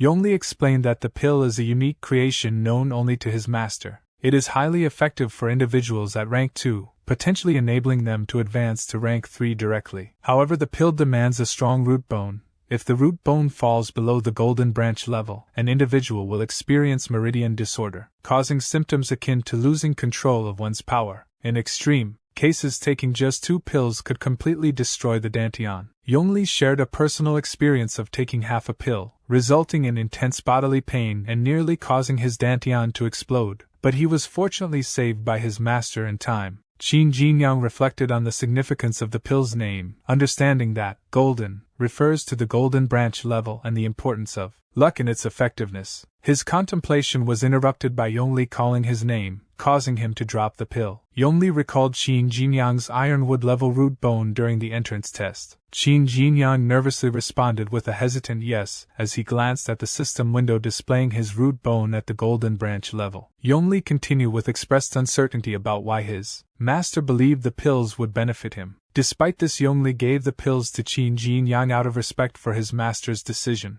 Yongli emphasized their friendship and urged Qin Jinyang to carefully consider the consequences before taking the pills to avoid troubling his conscience. Qin Jinyang nodded in agreement. Later at the cemetery in Helan Grange, he wondered if Ding Guangchun had noticed the improvement in his root bone. He doubted anyone could discern one's root bone directly. His thoughts echoed Feng Duing's words, questioning if the conversation with Fan Yongli was still troubling him. In reality, there was nothing he could do about it. The sudden departure of Mr. Ding caught everyone by surprise. Qin Jinyang expressed a sense of resignation, questioning the impact of their efforts in the face of a predetermined destiny. Feng Duing noticed Jinyang's deep contemplation, suggesting that Jinyang had not slept the previous night. Their conversation was interrupted by Master Wu Xingshi calling them over and instructing Nianen to atone for their sins in the underworld in order to find forgiveness and release. Qin Jinyang inquired if the tomb they were looking at belonged to Nianen. Master Wu Xingshi explained that Nianen's body was found in a bandit's hideout and reported to the Grange, suggesting he may have been murdered by the bandits. Due to the urgency of the situation, only Nianen's clothes were placed in the tomb to preserve his dignity. His body, along with his daughter, was buried in Baifeng village. Feng Duing observed that many tombstones along the way were marked with upper hall, prompting her to question if a significant number of people from the upper hall had passed away. Master Wu Xingshi commended Duing for using their brain and confirmed that the upper hall is indeed the hunting ground of masters. When Qin Jinyang inquired about the hunting ground, Master Wu Xingshi explained that it is a place where the strong prey on the weak, creating a world where humans consume their own kind. He elaborated that at rank 3, one's dantian becomes an insatiable abyss, requiring daily consumption of pills and resources. After several years or even decades, individuals may reach the bell-tolling stage, offering a precious opportunity to advance to rank 4. However, only a small percentage of those at the bell-tolling stage successfully break through, with the majority having to restart their journey. Pills are crucial resources for rank 3 martial artists, leading to fierce competition and conflict among practitioners. Master Wu Xingshi warned Duing and Jinyang that as rank 2 martial artists, they are currently safe outside as others assume they lack valuable pills. The upper hall frequently loses its members every month because they are at rank 3, and others are aware that they carry pills with them. This is the challenging environment of the Master's hunting ground. At night, Qin Jinyang reflects on Master's words, acknowledging the harsh reality that the weak are often preyed upon by the strong, and there will always be someone stronger. He realizes that if he is not strong enough, even reaching rank 3 will make him a target for those more powerful. A system window appears indicating that the pill is a result of Mr. Ding's extensive research, prompting Qin Jinyang to swallow it to prevent it from being wasted. Another window pops up, rewarding him with 80 potential points for not wasting the pill. Shortly after, Qin Jinyang begins to tremble in pain, exclaiming in frustration as he feels the burning sensation in his dantian. Despite the agony, he resolves to endure and tightens his grip on the side of the bed. In the morning, Master Wu Xingshi called out Qin Jinyang's name with concern. As Qin Jinyang opened his eyes, he was shocked to see his quarters destroyed. Master Wu Xingshi inquired about what had happened, while Feng Duiying questioned if Qin Jinyang was responsible for the destruction the previous night, advising him to exercise caution despite his youth. Upon examining Qin Jinyang, Master Wu Xingshi exclaimed that he had advanced to the intermediate stage of rank 2 overnight, warning that progressing too quickly could result in dantian inflammation and high body temperature. The damage to the house was attributed to the elevated temperature caused by this advancement. Despite the progress, Qin Jinyang's meridians were in disarray, and his dantian was severely affected. Master Wu Xingshi urged Qin Jinyang not to overexert himself in his cultivation, as pushing too hard could lead to uncontrollable power. Qin Jinyang acknowledged the instruction from Master Wu Xingshi. Master Wu Xingshi assured that the cleaning task is being taken care of. The owner of the grange requested Qin Jinyang's presence in the main hall. Qin Jinyang inquired, "Is it about the promised reward?" Master Wu Xingshi cautioned Jinyang about the complexity of the owner's thoughts and advised caution. At that moment, a server informed Mr. Su that Qin Jinyang had been requested to come. Mr. Su instructed to also ask Wenqing to come. Nervously, the servant inquired if Mr. Su was going to do that. Mr. Su responded, stating that the situation was unusual and that he had to take action. Upon entering the main hall of Helan Grange, Qin Jinyang marveled at the building, thinking it was his first visit. He was impressed by the structure and wondered why he was asked to come if the person who invited him wasn't present. Despite this, he decided to wait there. Mr. Su then asked Wenqing for her opinion on Qin Jinyang, to which she replied that Bingbing values him, but she doesn't know him well. She questioned why Mr. Su was asking about him. Mr. Su marveled at the young individual's mastery of various techniques, particularly highlighting their exceptional skill in the challenging Great River technique. Their talent for martial arts was described as astonishing. During the last encounter, he successfully defeated all the monsters in the Ghost Dark Cave using only a single sword. Upon inspecting the cave, he found that the Ghost Dark monkeys had all been dispatched with a single swift stroke. His speed and precision indicate his ability to grasp concepts quickly, showcasing his genius level of talent. Mr. Su expressed concern about the individual's weak root bone at the ironwood level, suggesting that without a miraculous change, their great potential might not be fully realized in the future. Wenqing expressed concerns to her father about being spied on, similar to how he spied on her mother. Mr. Su reassured her that he had no intention of spying on her. He explained that mastering the main part of the Fire Lion technique would be challenging and cautioned about the risks of incorrect cultivation leading to stiffness and reverse blood flow in the meridians. Mr. Su suggested that having someone assist Wenqing during her cultivation could help prevent such issues. He mentioned that due to time constraints and the aggressive nature of the Bright Cloud sect, he couldn't provide full assistance. Additionally, he noted that Qin Jinyang's lack of a good root bone would prevent him from learning the Fire Lion technique, but his quick comprehension skills could be utilized for sensing techniques to monitor Wenqing's meridians. Wenqing expressed her disapproval, but Mr. Su then remarked that Qin Jinyang's presence was a stroke of luck, indicating his potential as a genius. Wenqing confronted her father about her mother's death. Mr. Su, acknowledging her resentment, proposed a bet. If Wenqing won, he would refrain from giving her orders, but if she lost, she would have to accept his plans. Wenqing inquired about the terms of the bet. Meanwhile, Qin Jinyang lay on the ground yawning, and wondered why he had not arrived after an hour. As a sword attack came towards him, he defended himself with Ice Lotus armor. Qin Jinyang questioned Wenqing, asking what she was doing. Wenqing wondered if he had successfully blocked the attack and apologized to Jinyang. She then attempted to strike him with her sword again, but he once more blocked it with Ice Lotus armor. Finally, Wenqing swung her sword at Qin Jinyang for a third time, but he managed to dodge it using Black Feet technique. Qin Jinyang noticed that she appeared serious and decided not to show any mercy. A red lion-shaped manifestation of fiery qi enveloped her, prompting her to acknowledge Qin Jinyang's true capabilities and resolve to use the fire lion technique to secure victory. However, her plans were disrupted when Qin Jinyang unexpectedly used the dust darts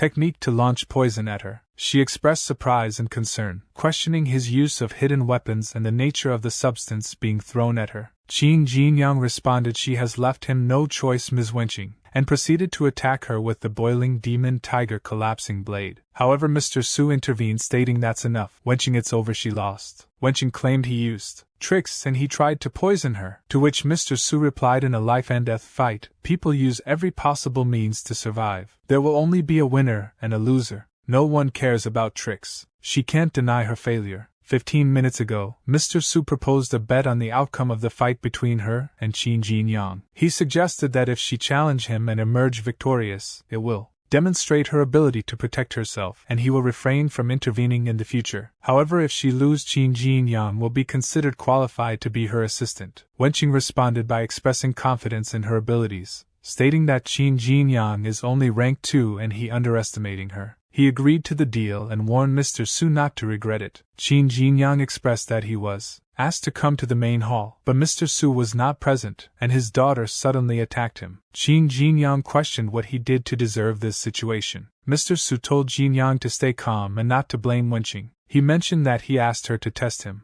Qin Jinyang inquired assess him, but for what purpose? Mr. Su explained he wanted to determine if he was capable of reaching the upper hall.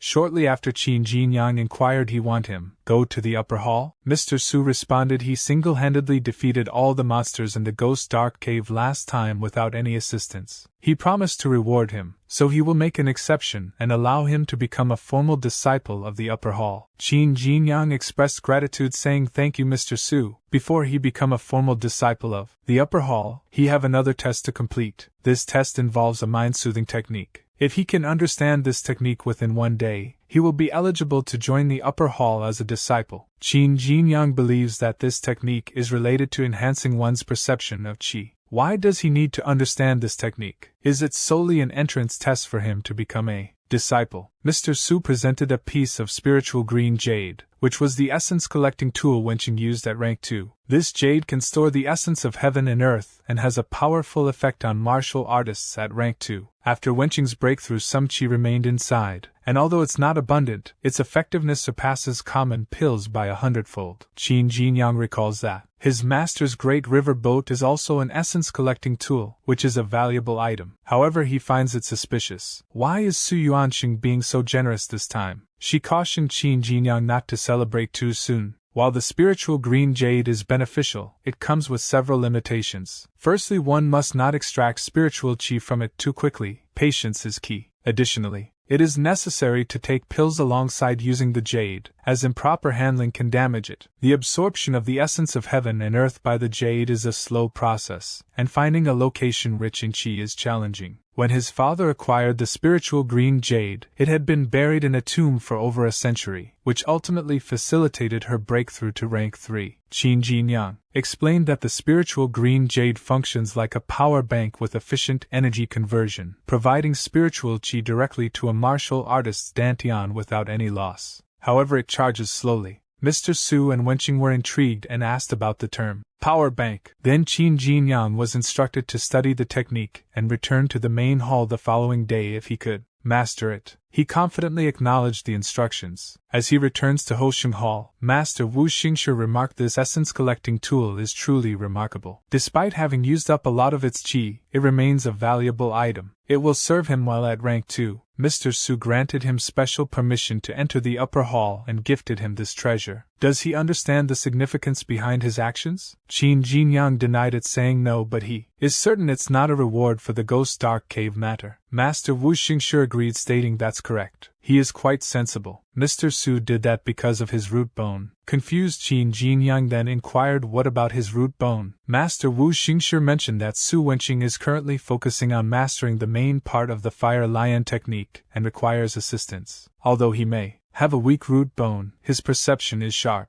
With some training he can sense the fluctuations of qi and protect her. If he was not chosen, who else would Mr. Su consider for this role? Qin Jinyang remarked that it makes sense why he needs to learn the mind-soothing technique. Master Wu Xingshi explained that the existence of Helan Grange is attributed to the Fire Lion technique. However, within Helan Grange, only Mr. Su and his daughter have access to the main part of the technique. So if his foundation is stronger than what Mr. Su and he believed, then he should take advantage of this opportunity. Does he comprehend? Qin Jinyang responded, yes, he understands, master. As he returned to his spot, he pondered, did his master know about his true root bone? His contemplation was suddenly interrupted by a notification informing him an essence collecting tool has been detected. Would he like to use his potential points to speed up the essence collecting process? Qin Jinyang instructed the system to use 10 potential points initially. He believes that by utilizing these potential points, he can speed up the process. As a result, the issue of slow charging speed is resolved.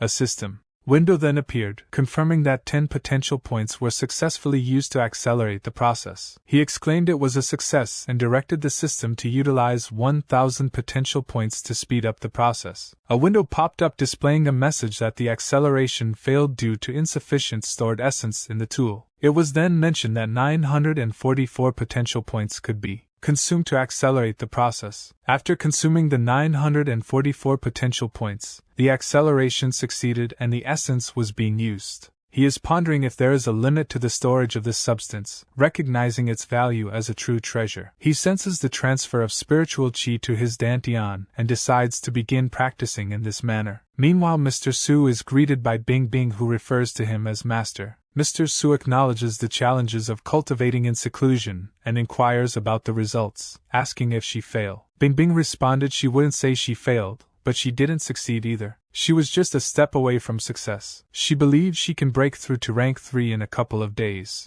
Mr. Su reassured her that it's alright. Her root bone is currently at the peak of the silvery flower level, making it challenging for her to reach rank 3. He mentioned an important task for her to undertake, overseeing the upcoming test in the upper hall. Understanding the significance of this matter to the Grange, he wants her to take charge of the test. Bing Bing inquired if Zhou Nianen was supposed to be in charge, and Mr. Su confirmed that he is deceased. A few days ago, members of Hosheng Hall discovered Zhou Nianen's body in the bandits' hideout, while on a mission to eliminate them. The situation at Helan Grange is tense both internally and externally. Her responsibilities may increase in the future. He recruited a new disciple today who can assist her during the upcoming upper hall test. Bing Bing inquired about the unusual recruitment of disciples, asking who the new recruit is. Mr. Su responded by saying that the new disciple is someone she's familiar with. He is Qin Jinyang.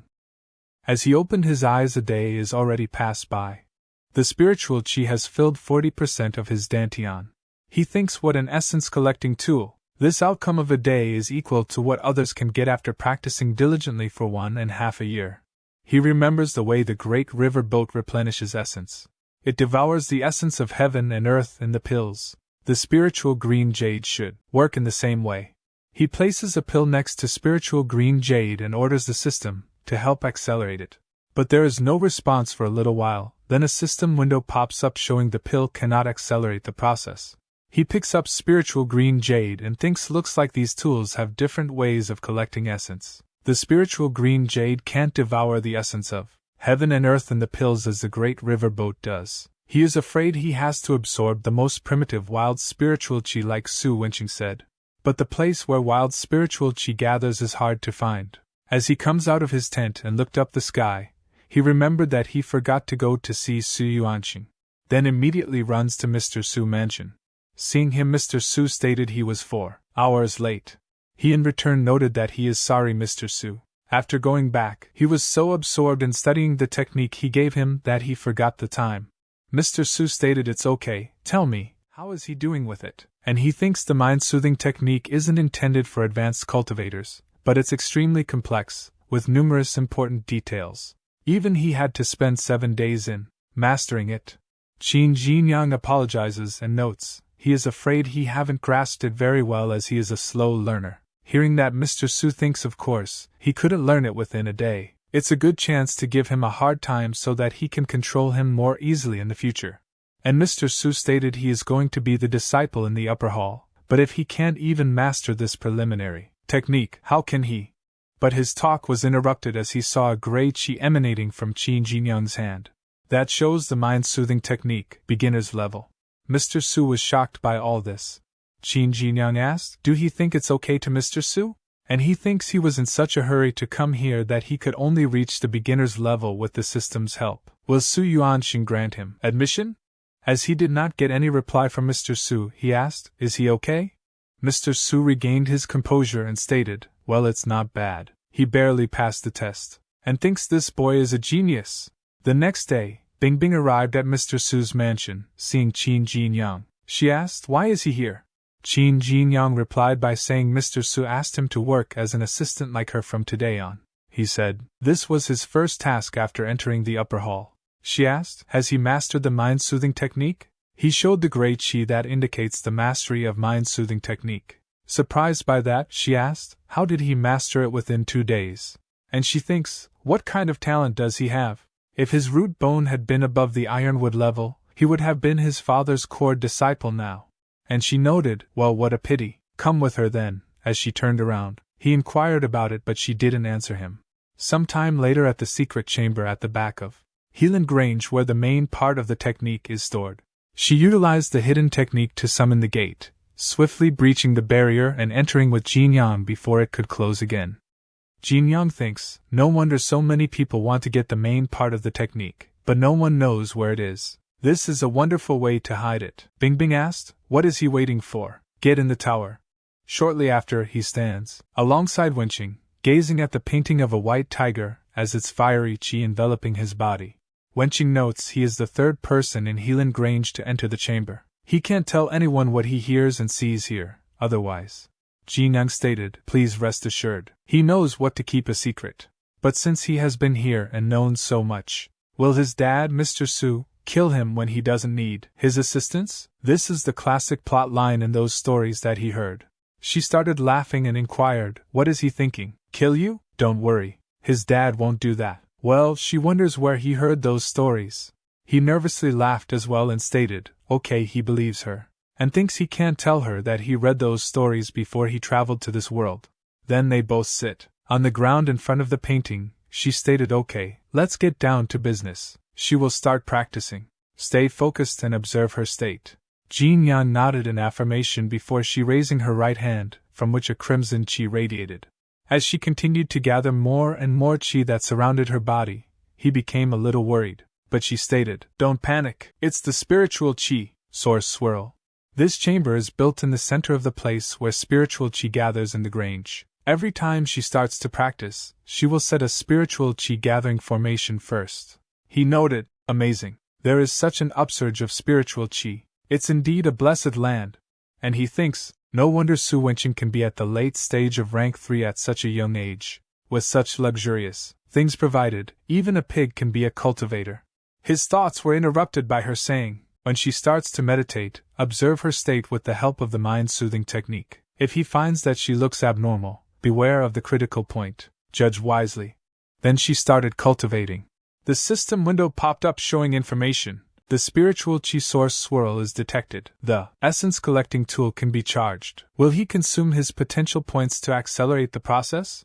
He thinks he got the chance to fill the spiritual green jade so quickly. Orders the system to proceed. Another system pop-up showed information. The process is being accelerated. The essence collecting tool has started to store essence. 1,550 potential points are consumed. Then he noticed her arm and thinks, but why does she keep her arm raised all the time? Then she lowers her arm and Jinyang thinks, this should be the main part of the Fire Lion technique, but there is no prompt. That means, the main part of the technique isn't complete. Wenqing knows how to make this picture manifest the main part, but it seems only 1/9 of the whole content is shown. She thinks his root bone is only at the ironwood level and that he can't see the content at all, so she isn't on guard against him. Instead, it's probably because she can only practice 1/9 of the technique at a time now. In that case, he has to come here 8 more times to get the whole content of the Fire Lion technique's main part. After that, she began to sweat profusely, and she thinks her whole body is aching, but her understanding is deeper too. What she can gain during the time she takes a few breaths is hundreds of times more precious than gold. She hopes that he won't interrupt her at a time like this.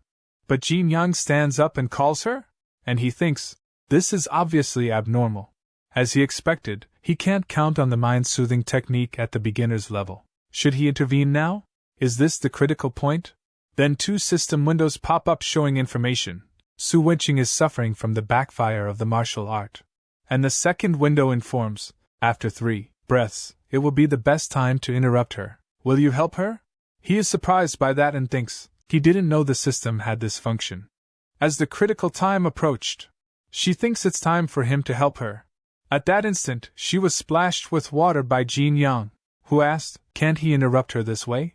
She noted, yes he can, but the mind-soothing technique is meant to interrupt her. He stated he knows it now.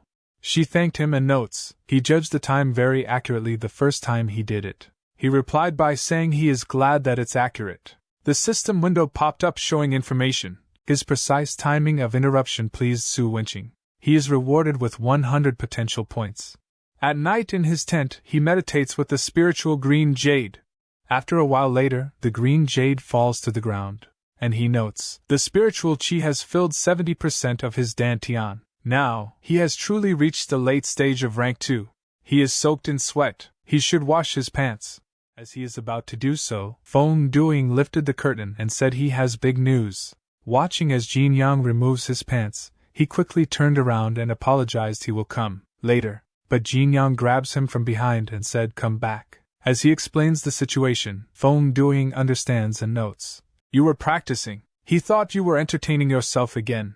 He asked, what do you mean by entertaining himself again? What the hell is he thinking? By the way, didn't he say big news just now? What is it? Is his dad finally agreed that he could get married? He notes that he wasn't going to talk about that. Well, the war among sects of Yundong province ceased. He continued by saying, speaking of that, it's all thanks to him emptying the ghost dark caves and getting so many ghost dark monkey hearts. Jinyang inquired for further elaboration on the matter. He started explaining. Just a few days ago, Mr. Su got a piece of void broken jade. Then with the broken jade as the core and the 900 ghost dark monkey hearts as the base, he refined a large formation. This formation can achieve void teleportation. Jinyang stated, void teleportation, it's awesome. Feng Duing noted, of course, there's a limit. Only rank 5 martial artists can barely bear the tearing of voids. It means that in the whole Grange, only Mr. Su can use this formation. Mr. Su has distributed the formation keys to the other 8 rank 5 sect leaders in Yundong province. In this way, anyone attacked by the Bright Cloud sect can get help through the formation. The rank 6 sect leader of the Bright Cloud sect is very strong, but he can't match 9 rank 5 sect leaders. He stated, it's wonderful news, because Bright Cloud sect broke the balance among sects, but Mr. Su's void teleportation formation built a defense alliance. Feng Duing notes, naturally, Mr. Su would be the leader of the alliance. Their Grange's future is getting promising. However, Jinyang began pondering it deeply. The following day, as Jinyang and Yongli enjoying their drinks together, Yongli stated, the whole Grange is celebrating Mr. Su becoming the leader of the 9 sects. Who still remembers his master? And asked Jinyang, how's his preparation for the test? He notes he was going to tell him about it.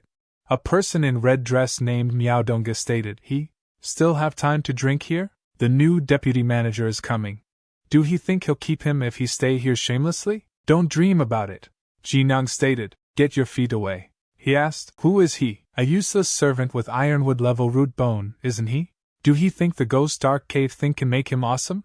Hearing that, Jinyang clenched his sword tightly, but Yongli intervened, saying he will move out of here in a few days. But he came here in person. Could it be that he held a grudge since he didn't agree with your insistence on serving me? He became angry and kicked the table away, and stated he will teach him a lesson when he enters the upper hall. Jinyang stated, what a jerk! He should have killed him just now. Yongli notes, he's just a despicable man. Jinyang inquired, but why do he feel this guy look a little familiar? Yongli notes, he's Miaodonga and from Wuning Hall. When his master was in charge of the entrance test of Upper Hall, he stayed at his door every day. Guess you just met him at that time. He's just a rat who'll try the best to please you if you are useful to him. But if not, he'll hit you when you're down. Jinyang stated, How dare such a person believe he can enter the upper hall in a few days? Where did he get the confidence? Yongli explains, the problem is that he can. Don't he know the content of this test? He replied by saying he doesn't know. Yongli continued by saying, 3 days ago, Bingbing stated, Master, what is he talking about? The upper hall's test is to disperse the spiritual qi locking formation? Mr. Su notes, yes, he is going to finish the test at Wanjun Cave. In the past, disciples needed to test their root bones in Wanjun Cave first. Only those above the silvery flower level and the late stage of rank 1 can go out for further trials. However, the outrange trial is so time-consuming that it might not end even in a month. What's more, it is risky. There are always some disciples dying in the trials. This time, the disciples only need to refine spiritual qi in the cave. In one day, the one who can refine more spiritual qi will be the disciple of the upper hall. Bingbing asked, but every time Wanjun Cave runs, it needs a lot of spiritual liquid to supply energy. Even if they activate the spiritual qi locking formation and the spiritual qi leaks out, she is afraid the spiritual liquid required will still be massive. Mr. Su stated he has already arranged it. He didn't give them the formation keys for nothing. The spiritual liquid sent by each sect is on its way. In addition to you and me, only the hall leaders know about the test arrangements this time. Bingbing stated, just rest assured, Master. Back to present, Jinyang asked, how did he know about test arrangements? Yongli stated, nothing is foolproof. Those who've known it are just pretending. Jinyang notes, so Miao Dongge is gifted with the ability to quickly refine spiritual qi? In other words, he can cheat? Yongli stated, it's not cheating. Miao Dongge's ancestors were chosen by a master because of their talents, and finally learned a formation art. This formation can gather spiritual qi and help a martial artist refine their essence faster. Therefore, Miao Dongge is sure that he can pass the test and can also give some spiritual qi gathering formations to others. Jinyang stated, no wonder he's so arrogant. He suppose a lot of people are flattering him now. Wang Jixiang appeared behind him and said to him, he is here. No wonder he couldn't find him anywhere else. Bingbing is looking for you. A little later, he arrived at Mr. Su's mansion and asked her if she is looking for him. She turned around and said she was. As she glanced at him, he recalled the old memory when he helped the person from the labor hall, and she said that time he's just a handyman, but he's willing to help others. This kind of person is really rare nowadays. Xiaojia thought he may become a powerful martial artist in the future. Bingbing asked about it. Xiaojia noted, didn't she say that good people will be rewarded? Hearing that, she started laughing. Back to the present, she chuckled, recalling the past memories, and stated it really makes sense. He asked what happened. She replied it's okay. She just thought of the past and was touched and congratulated him on joining the upper hall. He exclaimed, to be honest, he didn't expect it at all. She noted all the disciples here wanted to enter the upper hall desperately. He doesn't know how lucky he is. For miles around, where there's a big town, there's our branch. Each disciple of the upper hall is a leader of the branch under the mountain. The reason why the Helan Grange doesn't have many disciples is that the entrance test is strict. In fact, they have a large number of subordinates. In addition to the disciples, there are countless small groups attached to us. And our branches should deal with their needs and disputes. And he is the leader of these groups. Without exaggeration, if he is not happy, he can destroy a small gang overnight. He said he understands now and thinks he didn't expect Xue Bingbing to have such a frightening side. She noted anyway, there are a lot of things he has to learn by himself. Now she has something more important to tell him. He knows the upcoming entrance test of the upper hall, doesn't he? He replied, of course, but it has nothing to do with him now. She stated, no, it does matter. Master has arranged it. He and she will be in charge of this test. He surprisingly asked him in charge, as he leaves, while thinking he didn't expect that it would be his turn to assess others. At that moment, someone tugs on his clothing from behind, prompting him to turn around, only to find Jixiang standing there. She asked if Bingbing looked for him. Is everything all right? And he doesn't seem happy. He stated, well, it should be a good thing this time. He was about to say something but interrupted by Miao Dongge, who noted he is the monkey killer. He came to meet his lover just after getting out of Fan Yongli's place. A girl next to him said, Mr. Miao, it's too bad for him to expose them. Then he notes while laughing it's his fault. He shouldn't have messed up Jinyang's dating. But joy would be multiplied when shared. Why don't he bring her with him?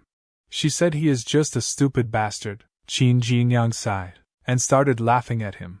Miao Dong's subordinate asked what is he laughing at.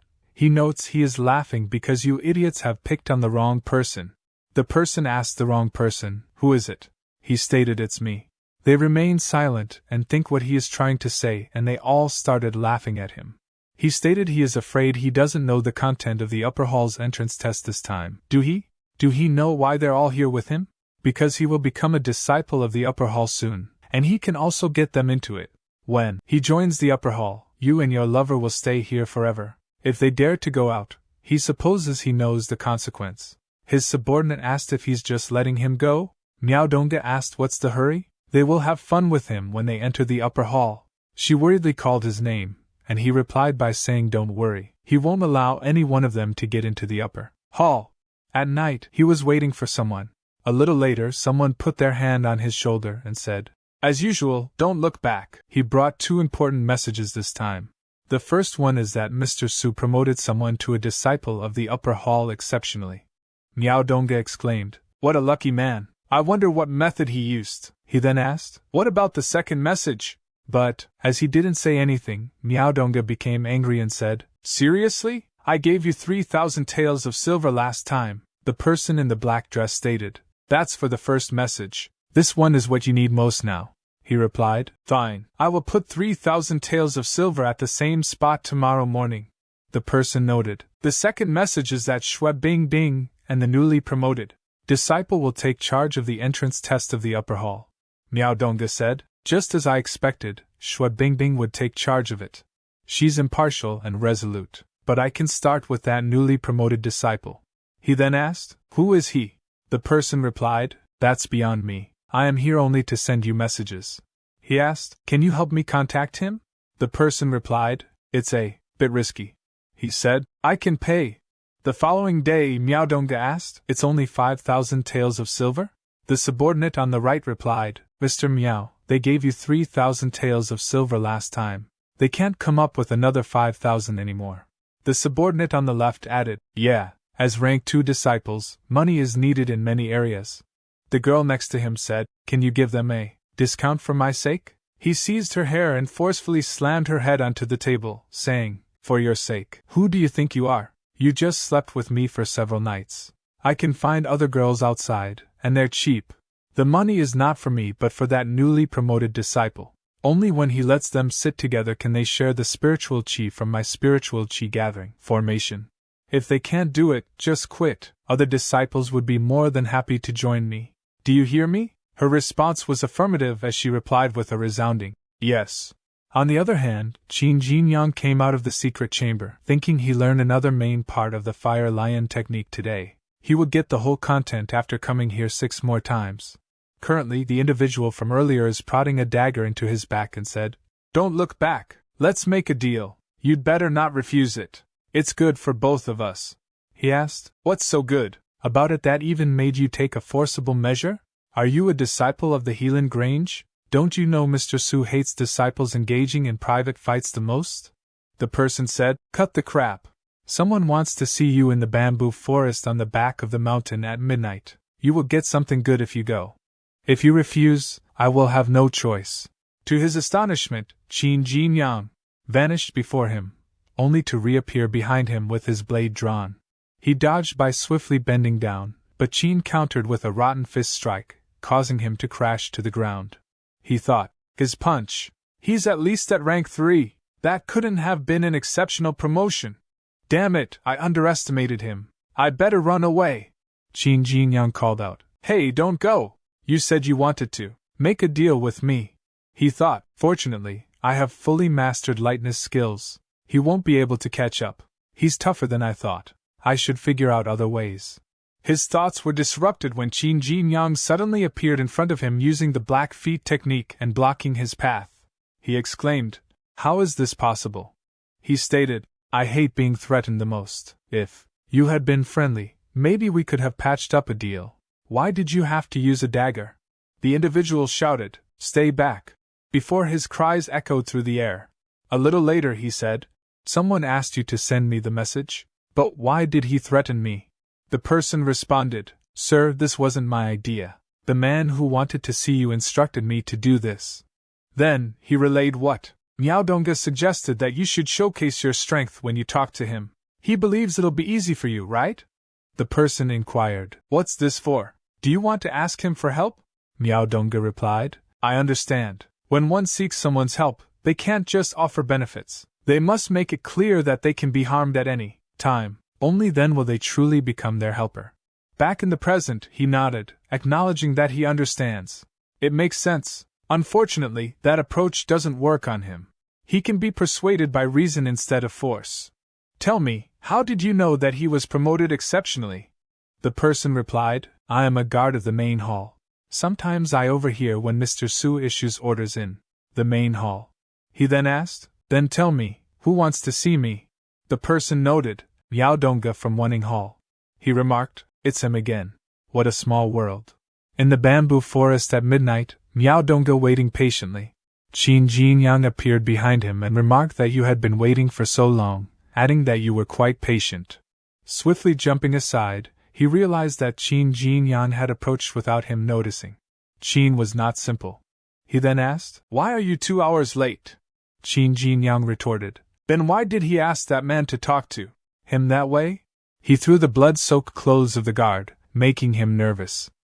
However, Qin Jinyang continued, Listen, I hate being threatened. If you want to make a deal with me, show me your sincerity. Don't play tricks. He lowered his head before Qin and offered his apologies, saying, Please forgive me, sir.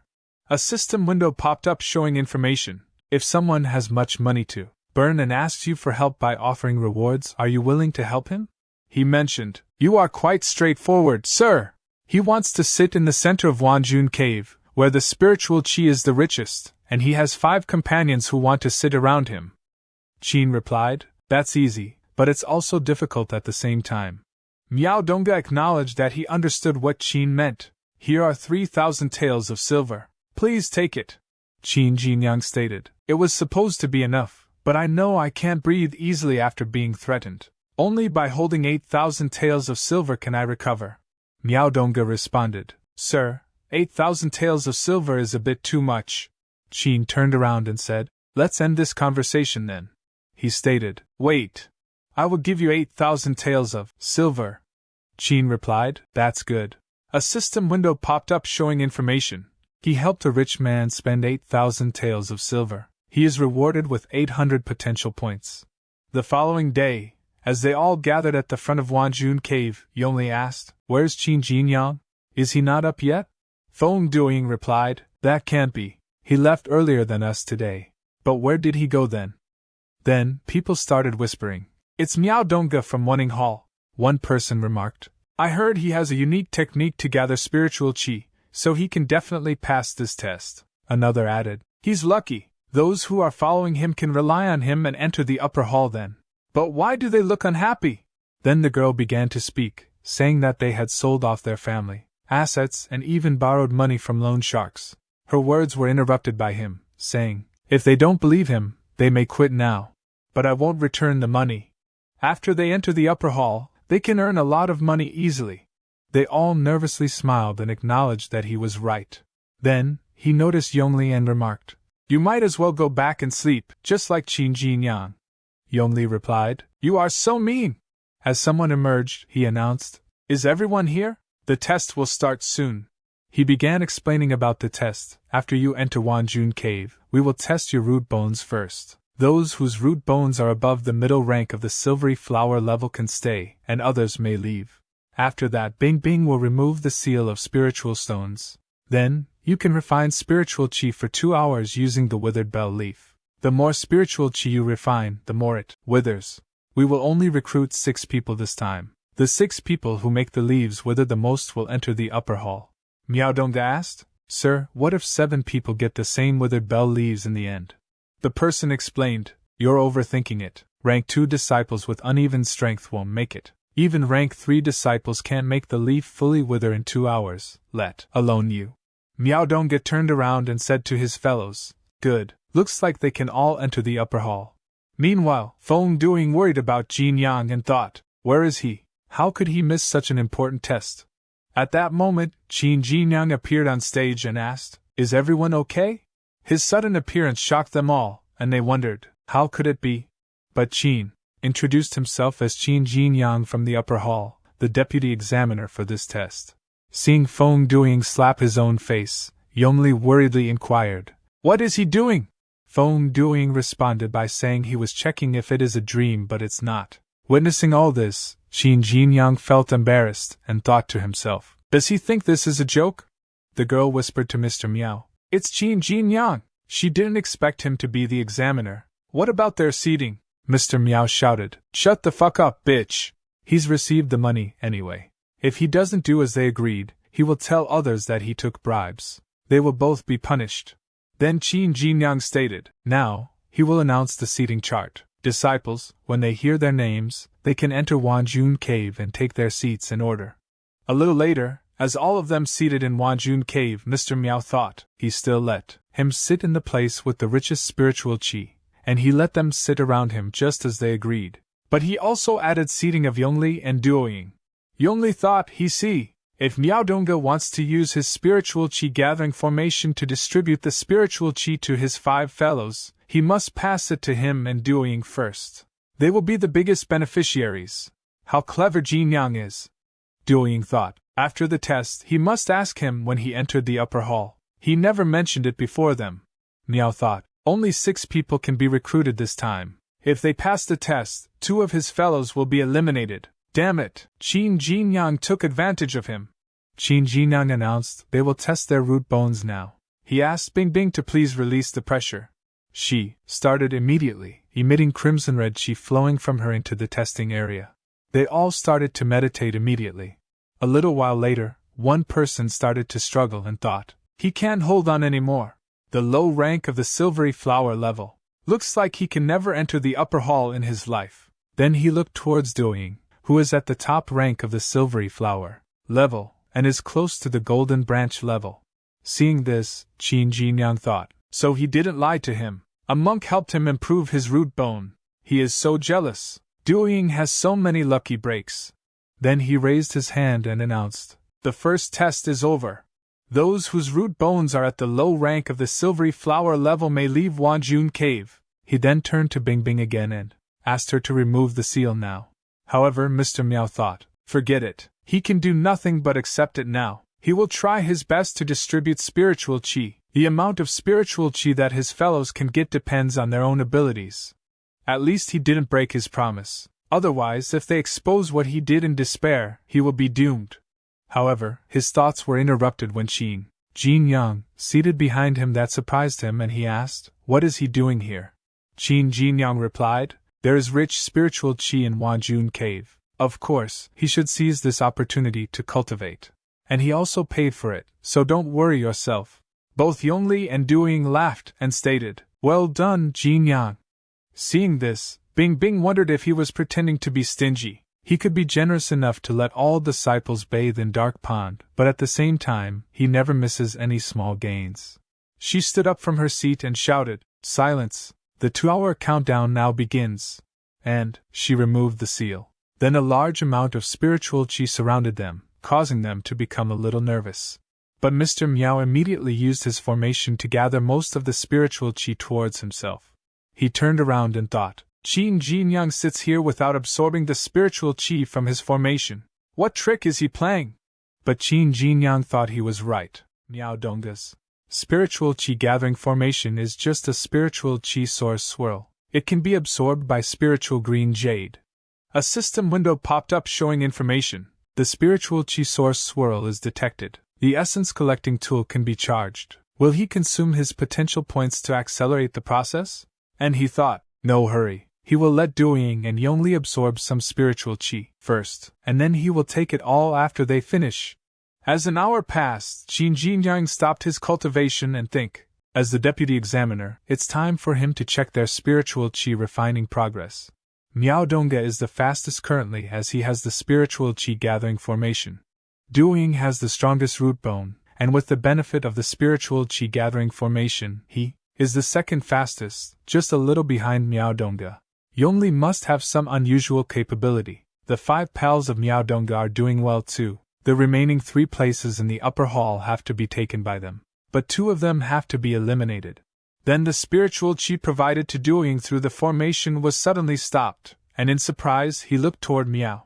Miao, with a smile, noted, "What is he looking at? Does he think it's fair game to steal his spiritual qi? It's a pipe dream.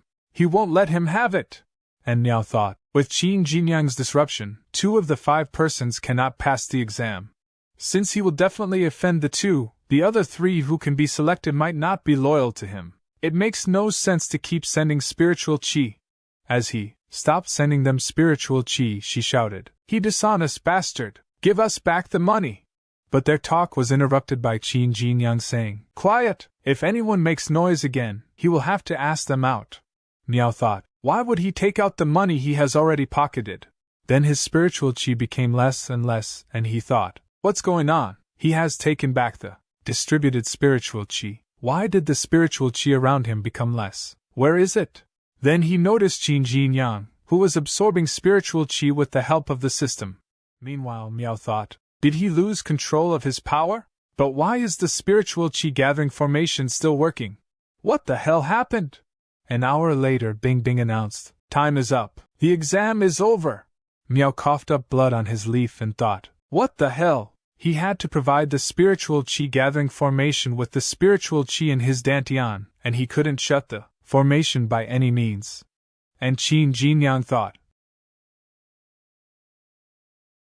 Miao Donga's spiritual qi gathering formation is helpful. A little later outside the Wanjun cave, Qin Jinyang stated, he is going to announce the ranking of the exam this time. The top 6 contestants will be admitted to the upper hall.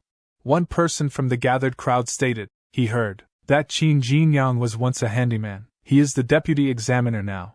Meanwhile, he noted, the first place, Feng Duoying, the disciple of the Hosheng Hall. And at 6th place, Wang Qizhong, the disciple of the Wenning Hall. Wang Qizhong shouted while crying, Dad, has he seen this in heaven? He made it. He entered the upper hall. The girl from before raised her arm and shouted, wait a minute, she want to report. There was cheating, a scandal of this exam, the biggest scandal of Helan Grange.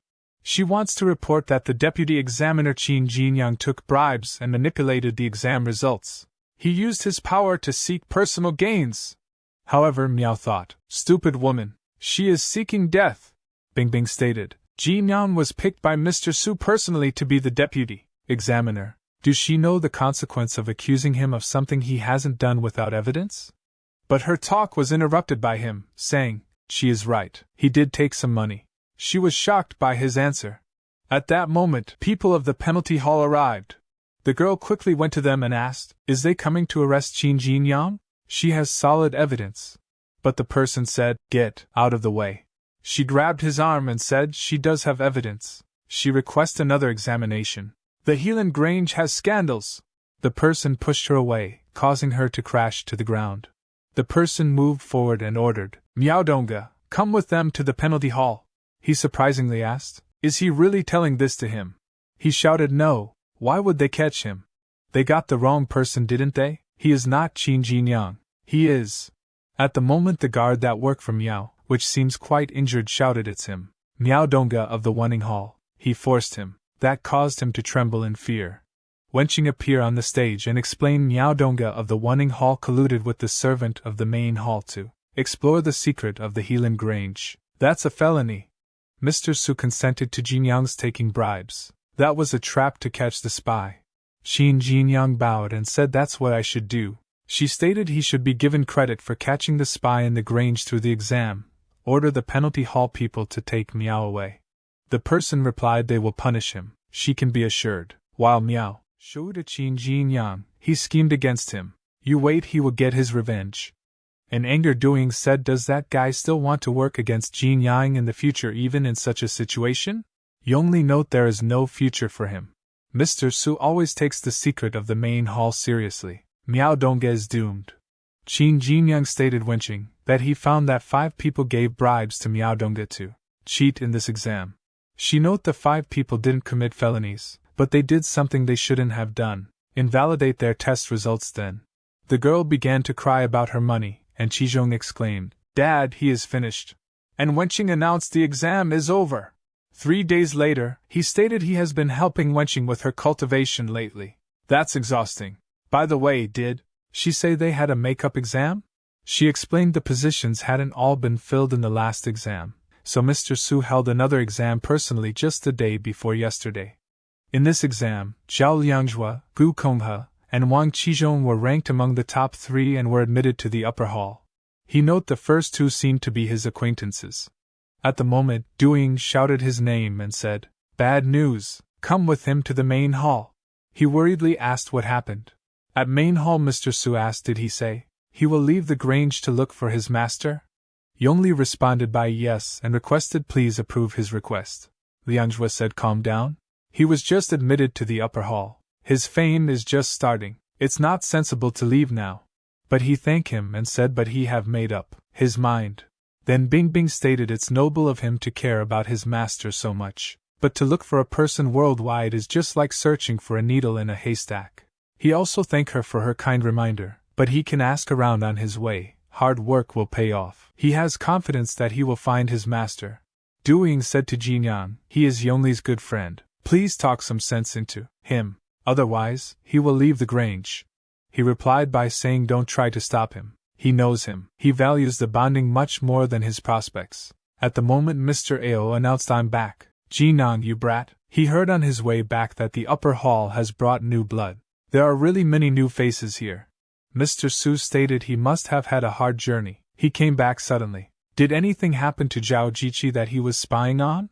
He note don't mention him. Bright Cloud Sect sent a messenger to ask him to go back to the sect, saying that Prince Wan was going to arrive in Yundong province. Maybe Bright Cloud Sect wants to get the qualification to build martial arts hall. Mr. Su, he should send Mr. Ding to do that kind of job next time. Oh, speaking of Mr. Ding. He heard on his way that Mr. Ding was injured badly and had left the grange. Is that true?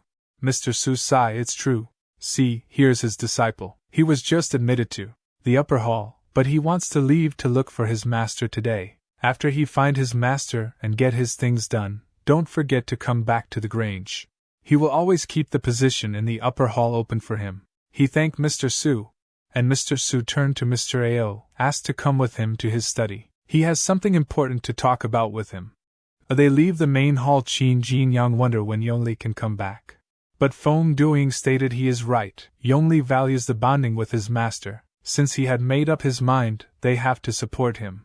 Jinyang note there may be unexpected changes in the grange shortly. Yongli is too straightforward in character. It's not a bad thing for him to be away temporarily. And he asked, by the way, who is Prince Wan mentioned by Mr. Ao just now? Feng Duing asked, don't he know him? And he explained Prince Wan is the late Emperor's 6th son. He is the senior Jiangwulwan. Prince Wan is decisive and ambitious, a sharp contrast to Prince Yun of Yudong province. A few years ago, when Prince Wan was governing the southwestern border area, he led the troops deep into the enemy's territory, and left a river of blood.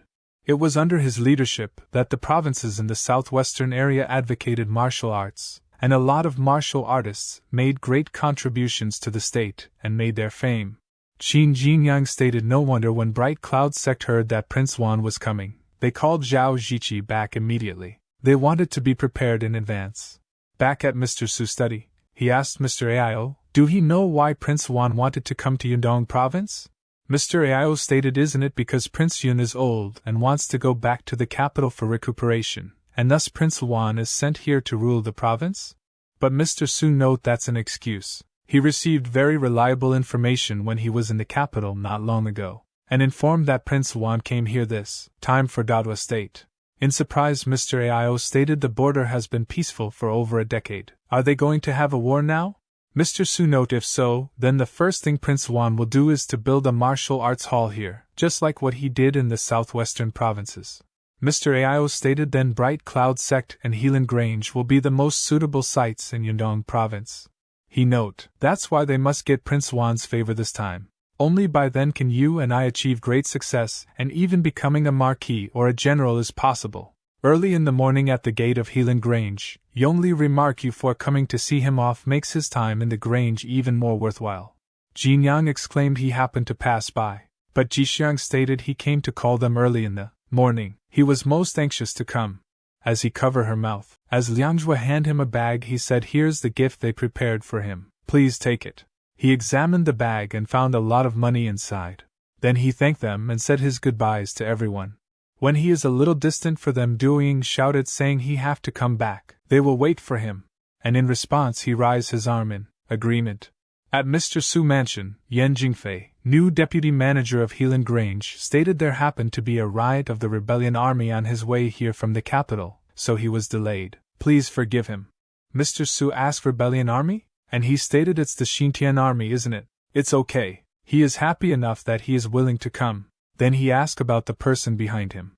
The individual identified himself as Pei Fengkong, the final disciple of Mr. Yen, expressing great joy at meeting him. Mr. Su responded it's pleasure to meet him as well. He leave quite an impression. The residence for the deputy manager is ready. They must be very tired after the long journey. Please go to rest early. As they leave, Pei Fengkong asked the thing they want. Is the main part of Fire Lion technique here? Mr. Yen note yes, but he is sure Su Yuanxing is very cautious. He won't let them know where it is easily. Seeing Wenqing coming, he remarked maybe they can try some other ways.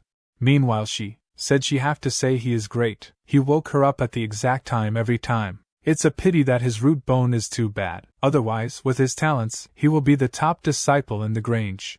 He nervously smiled and note his root bone. He can't do anything about it. She stated she is not far from the 4th rank. After a few more times of cultivation, she will fully grasp the main part of Fire Lion technique. And he think he learned about 7 sections. After going to the secret room 2 more times, he can also grasp the complete main part too. Just as she was about to fall because her foot caught on a brick, Pei Fengkong quickly caught her and asked, "Is she alright, miss?" She started to blush and reply she is okay. Who is he? She hasn't seen him before. He stated she has sharp eyes. He is Pei Fengkong. He just arrived at Helan Grange today with his master, is the new deputy manager of the Grange. She thanked him, and he stated watch her steps, miss, and he see her later. As she thinks about Pei Fengkong, Qin Jinyang observed the brick and think it's strange. Is it his illusion? He keep feeling that there's spiritual qi wrapping this brick. It has a trace of being manipulated. Meanwhile, Pei Fengkong moved away with a sinister grin. As she is sewing something, Qin Jinyang calls her from behind, causing her to become nervous. He note he finally found her. She hasn't been to the secret room these days. Is she going to cultivate today? She hides it behind her as she stands up and said, well, today she happened to have something urgent to do. Let her see tomorrow. He thinks, is she still the wenching who went to cultivate early every morning? Then she leaves the place. At Mr. Su's study, Mr. Ao remarks, he heard that Yan Jingfei's disciple didn't behave well. He kept harassing Miss Su secretly. As he hears this, Mr. Su breaks the piece he was placing on the board. In anger, he states, secretly? No, he coveted her daughter openly. Just yesterday, Yan Jingfei came to him to propose a marriage on behalf of his disciple. He refused him directly. Mr. Ao notes, Yan Jingfei is so bold. Does he have some ulterior motives? Mr. Su remarks, he is referring to the main part of Fire Lion technique. He is not worried about that. The only way to get the main part of Fire Lion technique from Wenqing is to infer it from her meridians. But he has already planted a seal in her body. Even Wenqing herself doesn't know that. With the seal, even a god can't see the complete root of the operation of her meridians and infer the content of the main part. At that moment, Qin Jinyang enters the room, greets both of them, and asks, what is he referring to? He thinks, why does this old guy have such a strong need to control his daughter? He doesn't want to get involved in this matter. Then a system window pops up showing information. As a father, Mr. Su is concerned about his daughter's romance. Will he help him? And he states, Mr. Su, he understand, so don't worry. Wenqing's business is his business. He will do as he say. Mr. Su says, great. He will teach him a spell so that he can locate Wenqing's position. Don't let the two of them stay together for too long, okay? Mr. Ao asks, he just require them not to be together for too long. That's not his style. Mr. Su states he has to endure it for some time. Prince Luan will arrive soon. The matter of the martial arts hall is important, and Yan Jingfei is a critical person.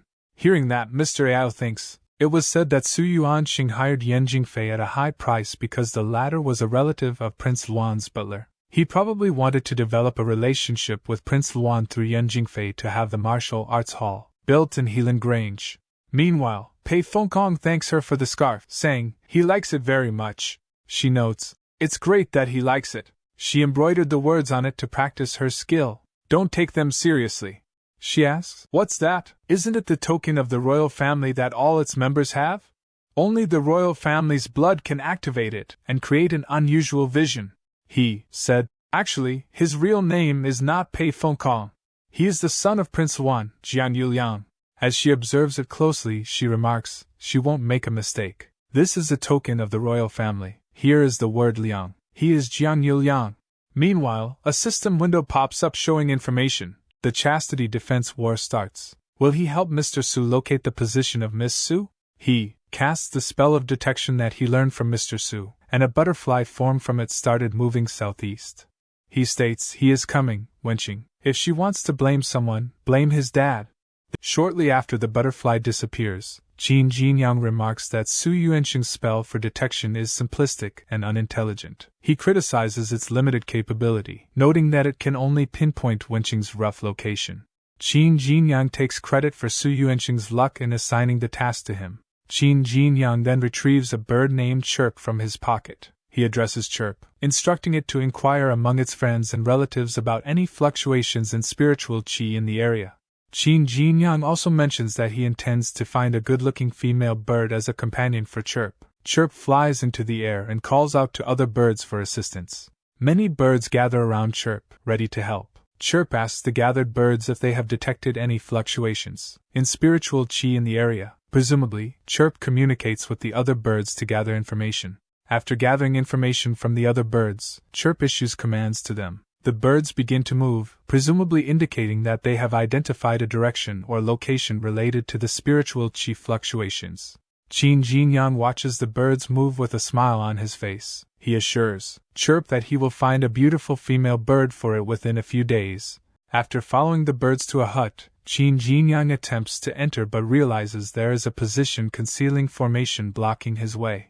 He recognizes the nature of the spell and wonders why such a strong concealment was used, preventing detection through conventional means. Meanwhile, inside the hut under the concealment spell, Wenqing asks Fengkong about a pleasant smell she detects. She comments on how nice it is. Fengkong responds to Wenqing's question by asking if she likes the scent. He explains that it is a type of perfume from the western regions, though he admits it's not the best in terms of fragrance quality. Wenqing asks if there is a better perfume than the one Fengkong has shown her. Fengkong responds by telling Wenqing that the best scent comes from her. He expresses his desire to remember her scent for the rest of his life. Wenqing blushes in response to his flattery. Emboldened by Wenqing's reaction, Fengkong attempts to kiss her, thinking to himself that he didn't expect things to go so smoothly and that it's the right moment. Qin Jinyang suddenly interrupts the intimate moment by shouting at Wenqing not to listen to Fengkong's nonsense. Both Wenqing and Fengkong are shocked by Qin Jinyang's sudden intervention. Qin Jinyang reveals to Wenqing that the perfume Fengkong showed her can be purchased from traveling merchants from the western regions for 10 taels a bottle. He offers to help her acquire some if she wishes. Angered by this revelation, Wenqing turns to Fengkong and asks if what Qin Jinyang said is true. She becomes upset and leaves the room in tears. Turns to Qin Jinyang and reflects on how he obtained the powerful position concealing formation from a divine master. He wonders how Qin Jinyang managed to appear and disrupt their private moment, especially considering the formation's supposed ability to evade even rank 5 cultivators. A system window pops up, rewarding Qin Jinyang with 500 potential points for saving Wenqing's chastity in time. Another system message appears, granting Qin Jinyang 100 potential points for shaking the womanizer Fengkong's self-confidence.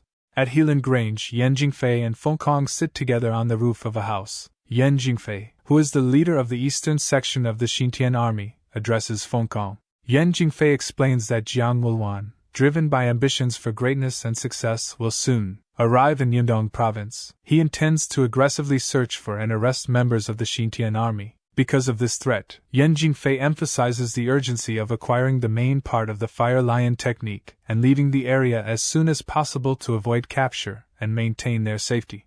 Fengkong, as the deputy leader of the eastern section of the Xintian army, expresses frustration. He vows to succeed next time. Yan Jingfei advises Fengkong not to push too hard in his pursuit of Wenqing. He reveals that Su Yuanqing, Wenqing's father, has implanted a seal inside her body. However, Su Yuanqing is unaware that they possess a spell capable of unsealing it. Wenqing, being a rank 4 cultivator, can only have the seal removed when she is distracted and vulnerable, allowing them to potentially use the unsealing spell discreetly. Feng Kong reassures Yan Jingfei not to worry about Wenqing, claiming that she has feelings for him and that he will have plenty of opportunities with her. He credits Yan Jingfei for stealing Jiang Youliang's token, the true son of Jiang Wuluan, which has likely boosted Wenqing's aspirations to become a princess consort. He sarcastically remarks that perhaps it's thanks to his royal blood activating the token and convincing her. Feng Kong reveals a personal vendetta against the late emperor, as his entire family was killed by the emperor. He expresses gratitude for the butler who swapped his son for him, which saved his life. He harbors ambitions to personally overthrow the current dynasty and exact revenge for his family. Feng Kong then changes the subject and asks Yan Jingfei how many techniques the Divine Master has collected so far.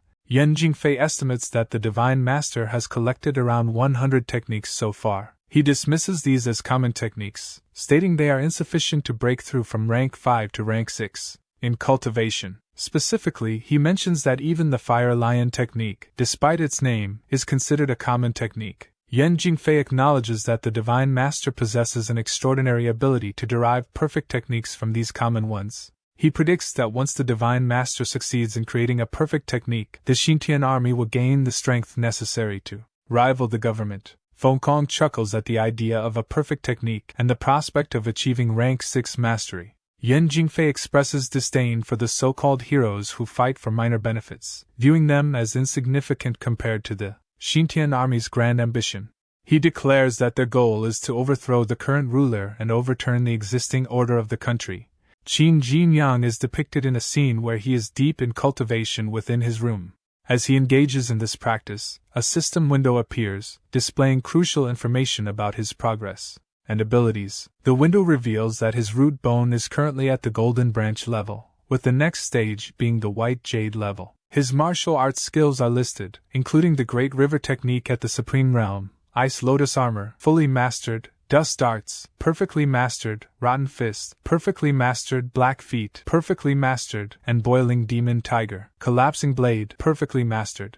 Additionally, his potential points are detailed to be at an impressive 41,524. Qin Jinyang reflects on recent events, acknowledging the significance of the canal and saving lives during a flash flood. He marvels at the surprise of being rewarded with numerous potential points by the system. Despite his achievements, he remains focused on his cultivation journey, noting that his dantian is now filled with spiritual qi at 100%, leaving only the challenge of reaching the bell-tolling stage. However, he understands the importance of patience, realizing that rushing could impede his progress. He plans to finish reading the remaining sections of the Fire Lion technique before attempting a breakthrough to rank 3, aware that doing so will reveal his true root bone and restrict further reading. Concerned about the limited efficacy of the spiritual green jade and the potential waste of spiritual qi, he resolves to make the most of his remaining time before rank 3. Having rested throughout the night, he feels ready to tackle the tasks ahead with determination. Wenqing and Feng Kong are depicted in an intimate moment, sitting together on a tree. Feng Kong expresses his desire to have many children with Wenqing after they marry, suggesting they have 10 boys. Wenqing, curious about his preference, questions why he only wants boys and if he favors them over girls. Feng Kong's response reveals his affection for Wenqing, explaining that he desires her to be the only girl in his life. This declaration causes Wenqing to blush. Seizing the opportunity, Feng Kong attempts to kiss her, thinking that Wenqing is easily swayed by his affection. As Feng Kong attempts to kiss Wenqing, he mistakenly kisses someone's hand instead. To their surprise, it's the hand of Qin Jinyang, who interrupts their intimate moment. Wenqing, visibly annoyed by the interruption, expresses her frustration with Qin Jinyang, accusing him of frequently interfering with their interactions. In response, Qin Jinyang reassures her that he wasn't sent by Mr. Su and simply has a few questions for Feng Kong. He then poses a hypothetical scenario to Feng Kong. If his mother and Wenqing were both in danger of drowning, and he could only save one, who would he choose? Feng Kong is left to ponder this difficult question. Qin Jinyang, observing Feng Kong's struggle with the initial question, reflects on the complexity of such moral dilemmas, even in modern times. He challenges Feng Kong's ability to answer such a difficult question. Sensing Fenkong's discomfort, Qin Jinyang swiftly moves on to another hypothetical scenario, asking Fenkong to consider a situation where Wenqing faces obstructed labor, and only one can be saved, Wenqing or the baby. Without hesitation, Fenkong declares that he would choose to save Wenqing. However, Qin Jinyang presents yet another scenario, this time involving Fenkong's mother. He asks Fenkong to imagine a situation where his mother jumps into the water and threatens him to keep the baby. Fenkong is extremely agitated and confused by a challenging question, expressing his frustration with an expletive. Wenqing, nearby, sighs in response to the situation. Overcome with anger, Fenkong shouts that he cannot tolerate the situation any longer and declares his intent to kill Qin Jinyang. Qin Jinyang responds by challenging Fenkong, suggesting that killing him to avoid the difficult questions would demonstrate a lack of true love for Wenqing. Fenkong eventually puts down his sword and exclaims in anger. Later, Qin Jinyang, lying on the roof of his house, reflects on Fenkong's persistence. Despite numerous attempts to interfere, Qin Jinyang notes that Fenkong continues to pursue Su Wenqing, causing him to question whether Fenkong's feelings for her are genuine. Just then, someone calls out Qin Jinyang's name. It turns out to be Konghe. Konghe informs Qin Jinyang that he has become responsible for a branch after joining the upper hall, and thus does not have time for drinking. He explains that he has come to deliver a promised item, the blood of the ancient dragon, a treasure intended to improve root bone. Qin Jinyang remarks that so much time has passed since the promise that he had almost forgotten about it. Konghe apologizes for the delay, noting that the treasure is useless for martial artists at rank 1 and above and thus useless for Qin Jinyang, who is now at rank 2. He suggests that Qin Jinyang might be able to sell it for money, especially since the Helan Grange is recruiting new disciples. Qin Jinyang thanked Konghe and mentioned that the blood of the ancient dragon is actually very useful to him, inviting Konghe to drink with him. Konghe declined, citing a lack of time. Later that night, Qin Jinyang asked Gao Hu if he understood the plan. Gao Hu enthusiastically responded that a dark and windy night was perfect for their task and asked for the name of the person they needed to teach a lesson. Qin Jinyang slapped Gao Hu and questioned if he had listened carefully, indicating Gao Hu misunderstood the instructions. Konghe remarked on how quickly time passes and noted that the annual recruitment at the Grange was happening the next day. He mentioned that this year's new disciples would not be assigned to the original lower 3 halls, as Mr. Su had established a new hall named Iron Hall. Qin Jinyang commented that this addition would make it 4 lower halls in total. Shortly after, in Mr. Su's study, Mr. Su praised Jinyang for his efforts, acknowledging that Wenqing had advanced her cultivation by at least 3 years with his help. Qin Jinyang modestly responded to Mr. Su's praise, saying it was the least he could do. Mr. Su then informed him that he was expected to stay at the Grange for another 2 months to assist Wenqing with her cultivation. After this period, Jinyang would be rewarded with the most prosperous branch at the foot of the mountain. Jinyang expressed his gratitude. Mr. Su then introduced Tia Jiang, the leader of the newly established Iron Hall, noting that they might have met before. Qin Jinyang recognized Tia Jiang and mentioned that he remembered him from the day Miaodonga was arrested, asking if Tia was from the penalty hall. Tia Jiang, confused, denied being involved in Miaodonga's arrest. Mr. Su then informed them both that they had been gathered for an important task. They would be the examiners for the next day's recruitment. The following day, at the recruitment site, Tia Jiang announced the start of the recruitment test and instructed the participants to enter the Wanjun cave in an orderly manner. Qin Jinyang thought to himself that he had hoped to recruit several promising talents for his master, but realized that these new disciples would directly join the Iron Hall instead. Tia Jiang then turned to Jinyang and suggested they enter the cave, to which Jinyang agreed. Inside the cave, as the examination began, some participants struggled to stay conscious while others immediately fainted. Tia Jiang shouted for those who couldn't hold on to be taken out of the cave, and the disciples promptly obeyed his order. Qin Jinyang expressed his disappointment in this year's candidates, noting that they collapsed as soon as the pressure was applied. Tia Jiang agreed and asked about the level of Jinyang's root bone when he took the entrance test. Jinyang replied that he only had a high-rank ironwood level root bone at that time. Tia Jiang was shocked by this and commented, while laughing, that Jinyang must be very talented. Internally, Tia Jiang wondered how someone with an ironwood level root bone could have joined the upper hall. Tia Jiang suddenly remembered what Mr. Su had told him earlier, that Jinyang had another task of helping Wenqing with her cultivation and that the test should not delay him. Tia Jiang had assured Mr. Su that there would be no problem. Realizing this now, Tia Jiang thought to himself how foolish he was for not noticing earlier. He understood that Jinyang's quick advancement to the upper hall was likely due to his close relationship with Mr. Su's daughter, Wenqing, and decided that he must not offend him. To curry favor, Tia Jiang tapped Jinyang on the shoulder to get his attention and whispered that if Jinyang wanted to pull a few strings for anyone, he was welcome to do so. Qin Jinyang is pondering why Tia Jiang seems so concerned about him. He wonders if Tia Jiang has ulterior motives or if he wants something from him. Tia Jiang then mentions that 2 candidates have displayed silvery flower-level root bones. Tia Jiang remark, however, admits that he is not familiar with these candidates and has never heard of them before. Qin Jinyang then clarifies that he is indeed paying special attention to 2 candidates who have successfully passed the test on their own merit. Tia Jiang seeks confirmation and asks if Qin Jinyang is referring to these 2 specific candidates. While Qin Jinyang and Tia Jiang are discussing the candidates with exceptional root bones, a messenger interrupts them. The messenger informs Qin Jinyang that Mr. Su has something urgent to discuss with him. Upon hearing this, the messenger whispers a message about Wenqing to Qin Jinyang. Qin Jinyang acknowledges this quietly within. Turning to Tia Jiang, Qin Jinyang informs him that Mr. Su has assigned him an urgent task that requires his immediate attention. He expresses his trust in Tia Jiang by stating that he will have to leave the test to him.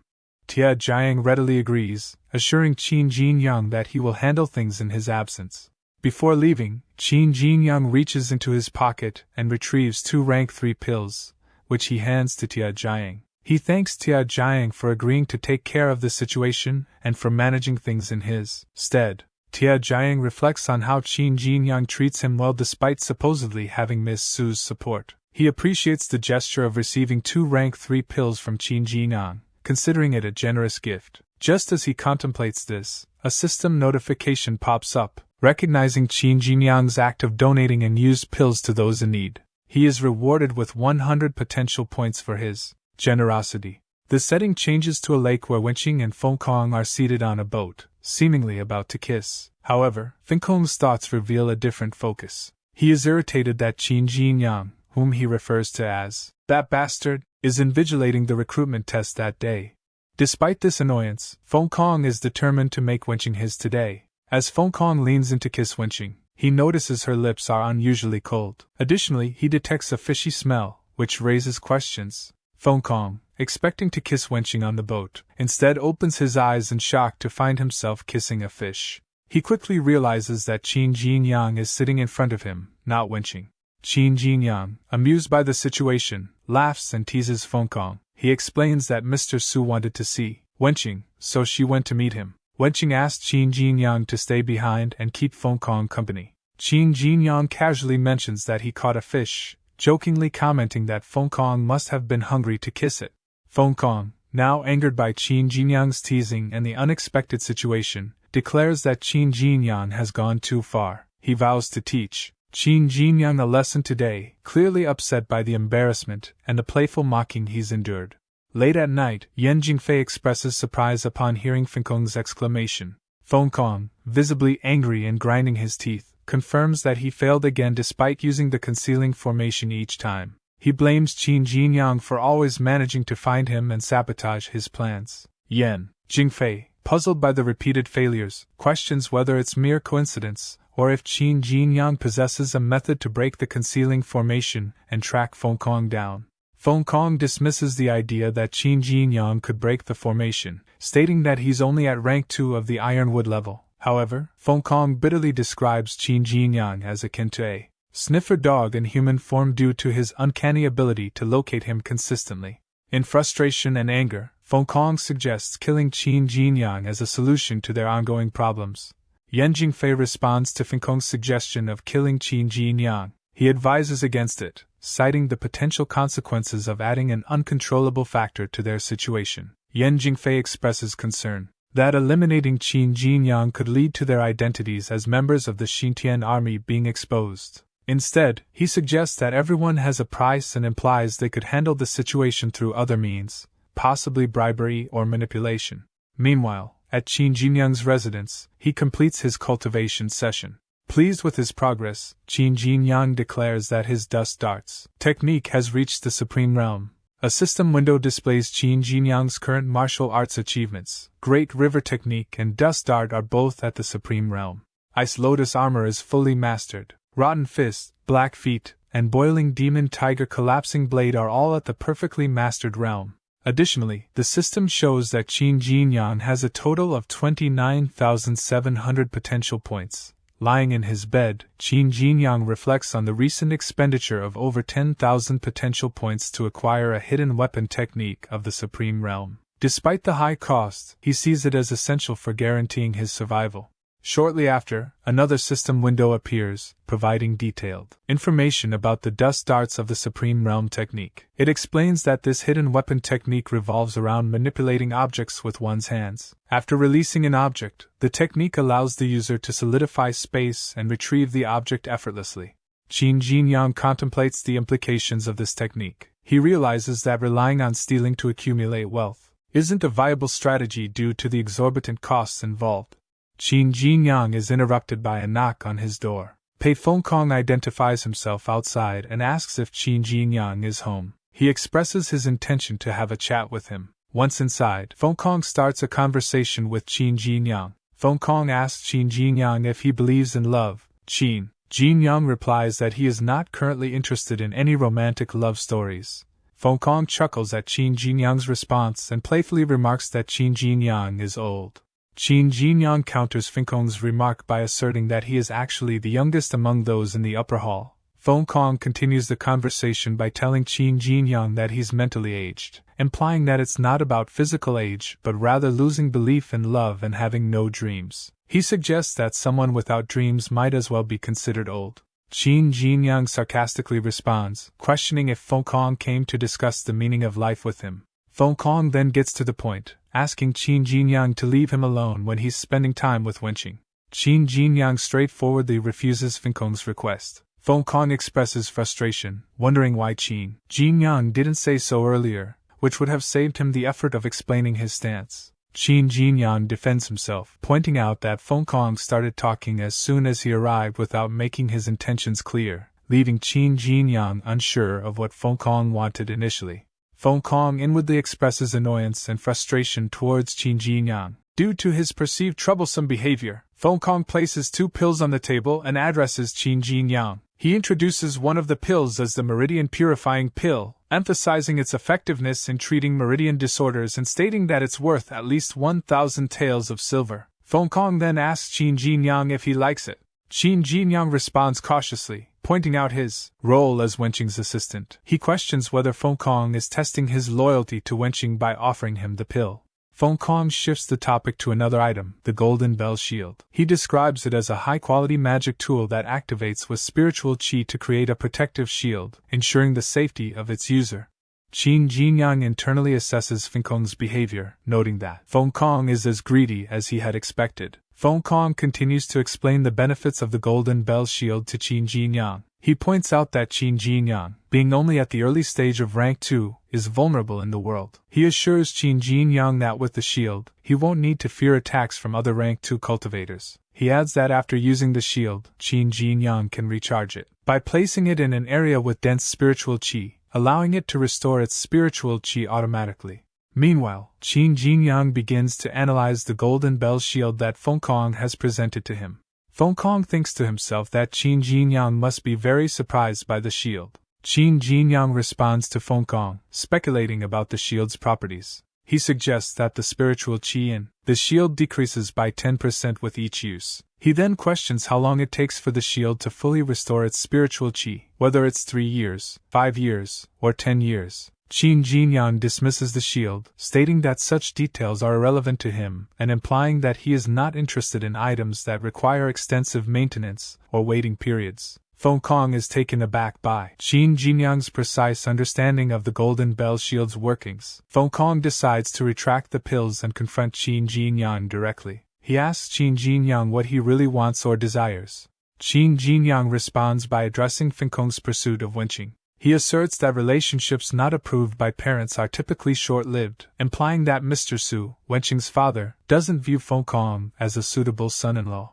Feng Kong counters Qin Jinyang's loyalty-based argument, stating that material wealth forms the foundation of life, prioritizing financial gain over loyalty or relationships. While he talks, Qin Jinyang uses a space distortion technique to retrieve a wooden box from Feng Kong's pocket without Feng Kong noticing. Feng Kong continues his argument, telling Qin Jinyang that opportunities to make money are rare and more valuable than chances to display loyalty. Qin Jinyang firmly tells Feng Kong not to try to persuade him. He declares that he will not allow any romantic involvement between Feng Kong and Wenqing to occur, asserting his determination that no one can stop him from this decision. Internally, Qin Jinyang reflects on his recent mastery of the collecting technique. He sees an opportunity to practice and refine this skill soon after mastering it. A system window suddenly pops up, informing Qin Jinyang that he has successfully mastered the concealing formation. It prompts him to consider holding firmly to the technique and making good use of the magic tool associated with it. Misinterpreting the system prompt, Qin Jinyang initially mistakes it for information about the Golden Bell Shield. He wonders what the concealing formation is and why he is seeing this notification.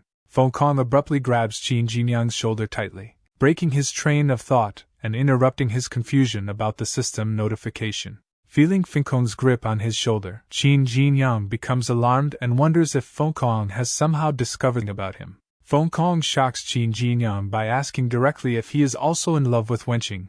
This marks the conclusion of the 1 to 20 part of this manhwa. The 21st part will be uploaded after there were at least 3 to 4 chapters of this manhwa released, so remember to like and subscribe to the channel for future update. Leave comments to share your experience. Looking forward to seeing you in the next video.